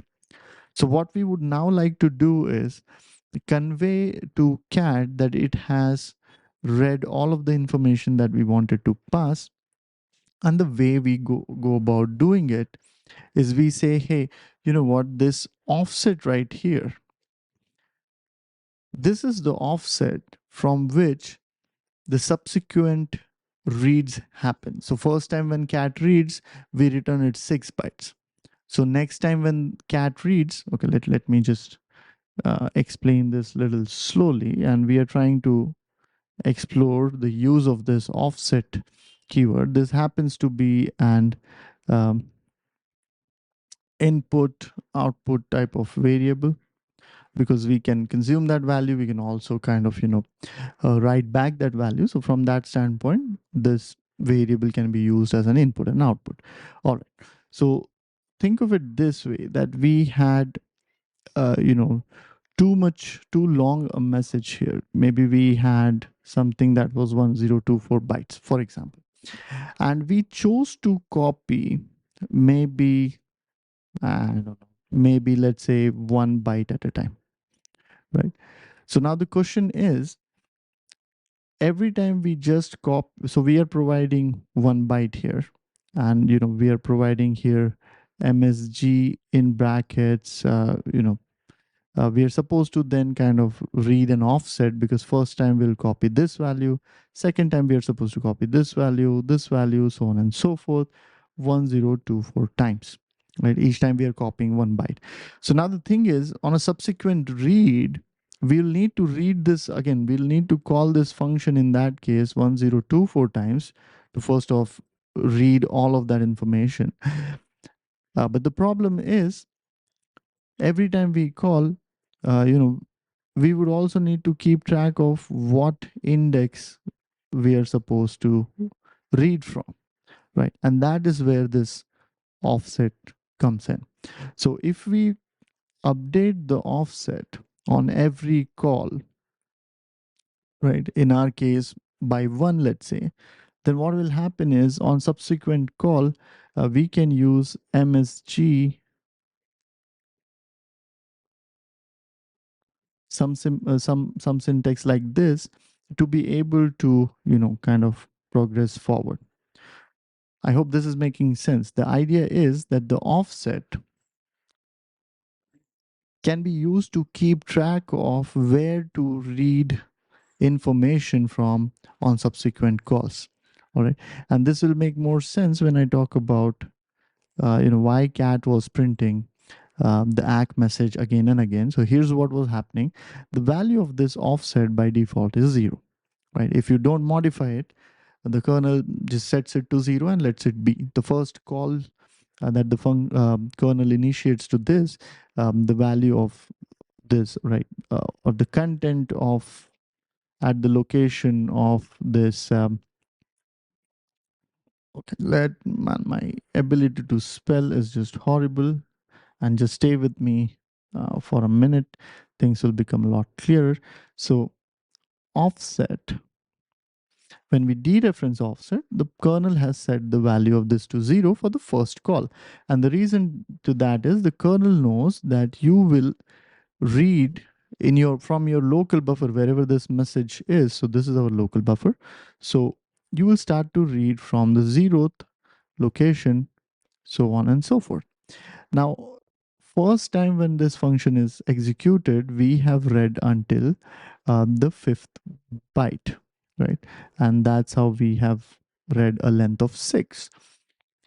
The question then is, because cat got an answer 6, cat kind of printed the ACK message on the screen, but then because cat did not see end of file character, or it did not see that there are no more bytes to be read, it gave a call again. It issued a read again, and at that point, because the offset was 0, we started to read from the 0th offset again. What should have happened is, we should have tried to read from here, or we should have said, hey, we already wrote whatever we had to the user space buffer, and there is nothing else to be written, and so we should have returned the value 0. Once we do that, cat kind of gets to know that, hey, I read all the 6 bytes that were there, and there is nothing else to be read, so I can finally print this message and just exit, right? So all of this will make sense once I type in the code, and the code is this. So we were supposed to first off update offset by essentially the length. So, so it's like, next time around when the same utility is calling, wanting to read the buffer, continue to read the buffer, we are supposed to read from, or rather skip over what we read in the first time and then start reading from the updated offset, right? And there has to be like a star here. All right. And now here's the thing. We would need to check that if this offset is beyond the length, then we want to return 0 because there is nothing to be, read essentially. Right? And let me actually print this right here. Oh, actually, not here. Let me go ahead and print it right here. Yeah, that way we know. Right. And at this point, then we are returning length. At this point, when the offset crosses the limit of the length, we say, hey, there's nothing else to be read here. Let's just go ahead and return a 0. Right. And now the interesting thing is, we can do this check on the top. Right. So let's just do our check here. And then let's say, hey, if offset is greater than or equal to length, because if we have, okay, this might become confusing, but stay with me. So we had six bytes to be read. So what will happen is the first time this value, right, is set as 0, so we come down here, we see that, okay, this is definitely not greater than length, so move on and actually do the copy, right? So the message, all these 6 bytes are copied over to the user buffer.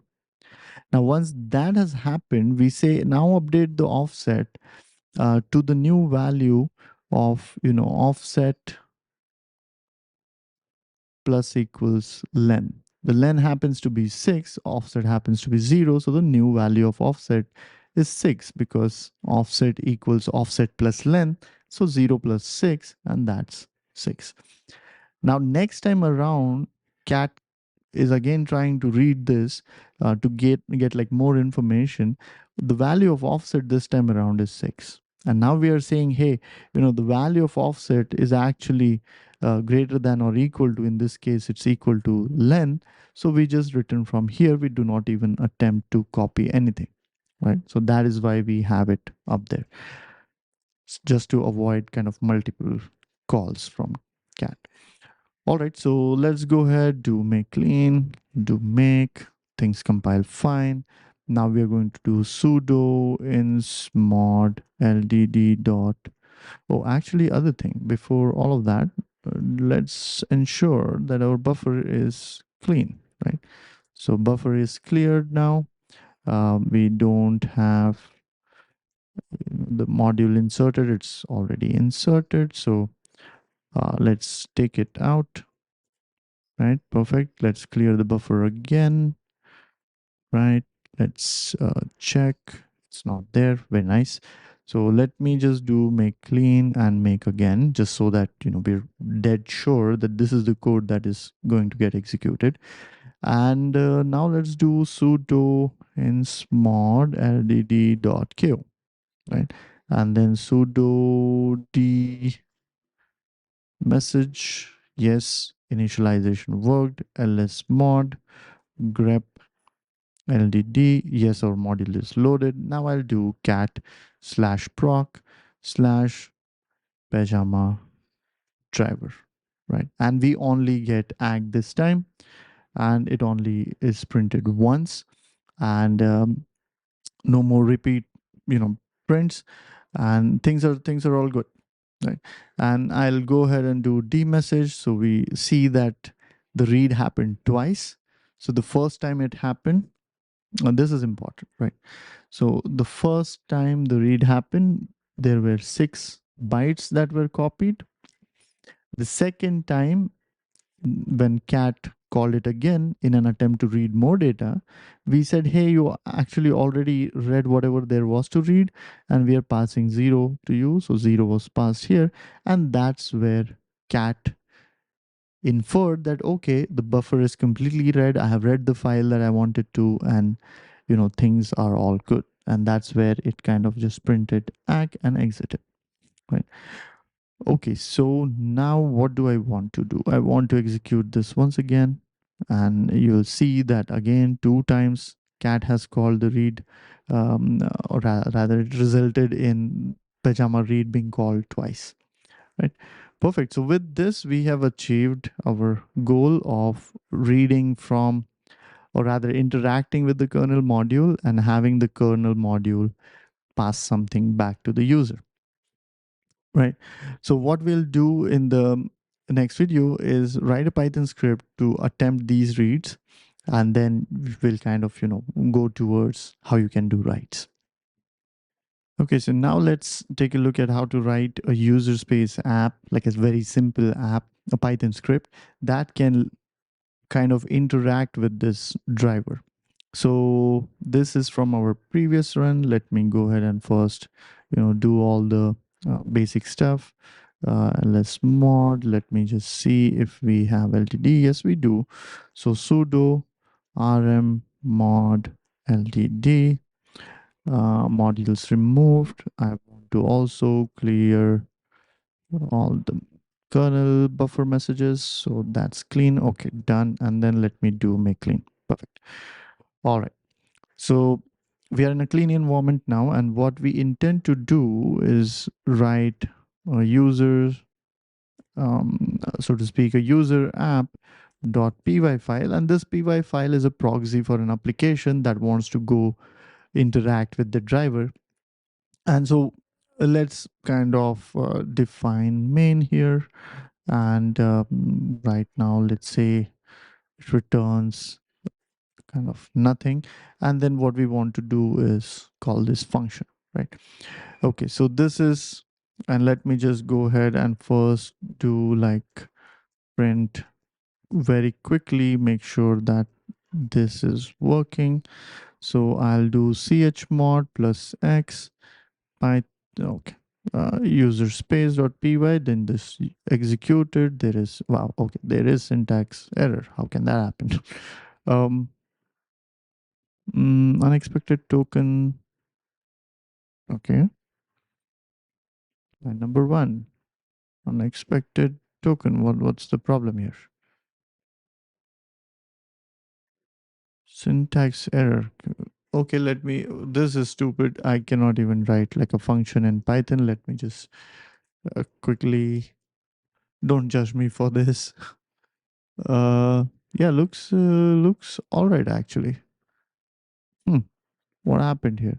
Syntax error near unexpected token. Okay. It's a py file. Let me go ahead and try actually executing in Python. Oh, we don't have Python installed. So let's go ahead and install. Okay, we had Python 3 installed and not Python 2. So let me go ahead and call Python 3. Yes, okay, perfect. It prints hello world. So, okay, our app is all right here. Now what we want to do is we want to open our proc file from here and then kind of read a line out of it and then print that line. So let me quickly go ahead and copy paste the code for it. And the code for it is right here. Okay, let's see what's going on here, right? So what is happening is in this main function, we are saying, hey, open this file slash proc slash pajama driver. And after that, read this, in this variable, perform like a line read, right? So read one line, right? And once you've read one line, go ahead and print that line and close this driver, right? And then just simply return. So this is then the very bare minimum, like a basic user app that can interact with the user, that can interact with the driver. So let's then first go ahead. By the way, if I try and execute it, we should run into an error that there is no file of this nature, which makes sense because the driver is not loaded. So I build the driver. I do sudo insmod ldd.ko. Then I quickly check whether or not, yes, our driver is loaded. And now let me execute this app. And as you see, it prints the message that the kernel driver has returned. as part of reading a line from the /proc/pajama driver, right? So this then kind of, concludes our journey in terms of writing a bare, like a very bare minimum driver, and then having it interact with the user space, right? User space application. And we only kind of, journeyed through using proc read as our example. And now here's the challenge for you. What I would want you to try and implement is we explored the path upwards, which is read. And now my challenge to you is, can you implement the path downwards, which is write? And the challenge for you then is, can we do this? Can we have an empty buffer, right? An empty buffer in the kernel space as part of our LDD driver, much like how we had the MSG. Let's assume we have a global MSG that is, let's say, 10 characters long and is essentially empty. There's nothing there. That buffer is empty. What I would want you to do is implement the proc write function, so that when the user attempts a write, this function gets called. And as part of that function, take inputs from the user and write them in this buffer, right? And the next time around, when the user performs a read of this nature, read line or cat, then pass back this message. So essentially, can you implement a driver that echoes the writes done by the user every time they perform a read, right? So on so let's say if we were to do something like so, echo hey to /proc slash pajama driver, every time we kind of do something like so, let's say, kind of, we write hey into pajama driver, this hey should be stored in the buffer right here, or this buffer right here. And every time someone performs cat /proc slash pajama driver, then they should see hey printed back. Instead of the ack here, they should see hey. And so that is kind of the challenge for you. All right, so we have reached the end of the course. And again, what we explored, let's just kind of, very quickly go through all of that. So we saw as to how to write a device driver, right? And we focused on using proc as, the file system that we interact with, right? Then as part of writing this, we understood the compilation process, how the module gets compiled. Then we saw how to load the module, unload the module, right? And then we looked at other utilities that help with debug and analysis. We looked at all of that. Then we looked at how to go about actually implementing. Well, actually, let's put it this way. We looked at the basic components of the driver, right? The init, the exit, and then after all of this, we looked at system calls, and specifically those that relate to file operations. And the file in our case, or the file system in our case, was again proc. I just have to reiterate, this is not a real file system. There is no block of memory associated with this on the disk. It's virtual. And then we looked at how to create proc entry, right?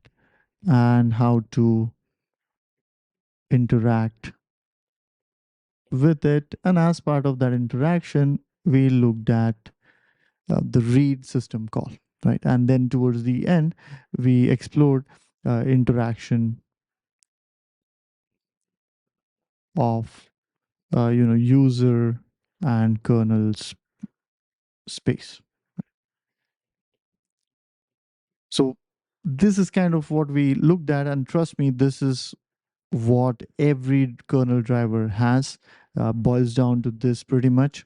And let's talk about what we have not taken a look at, and what you can kind of try and explore on your own, or follow along in the next course that we plan on releasing on the Linux device drivers. So what we have not seen is the character device driver, and how to actually create like a node within slash dev. We haven't seen at how to go about implementing other system calls, right? Open, close, read, write, those kind of things.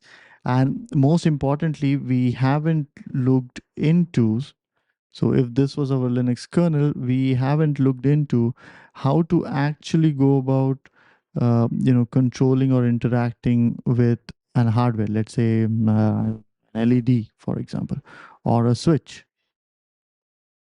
How can we have the Linux kernel module interact and handle actual hardware that we haven't seen yet? Then we haven't seen kind of uh, modules that are preloaded in the kernel image. What does this mean? So this means that as your system, like the Linux kernel boots up, your driver should be already part of it. That exploration we haven't done. We haven't also not looked at something called um, device tree, right? And the link of device tree to the module, we haven't looked at that. And there are, of course, many more things, but knowing this in addition to what you already know can actually get you to a comfortable start on a device drivers team, where you wouldn't be asking basic questions to the senior team members. Rather, you will be ready to fire and ready to contribute, to the point that you can actually deal with hardware. With what you have studied in this free course, you'll of course be able to kind of absorb more information from any of the seniors on your team. But with the next version, or the follow-up course on the Linux device drivers, you'll be able to go down and control the hardware, right? And so with this, then I hope that you enjoyed this free course. And if you like this course, do leave us a feedback, do rate the course. And I request you to kind of spread it around in your peer group also. And with this, I'll see you in the next one. Bye bye.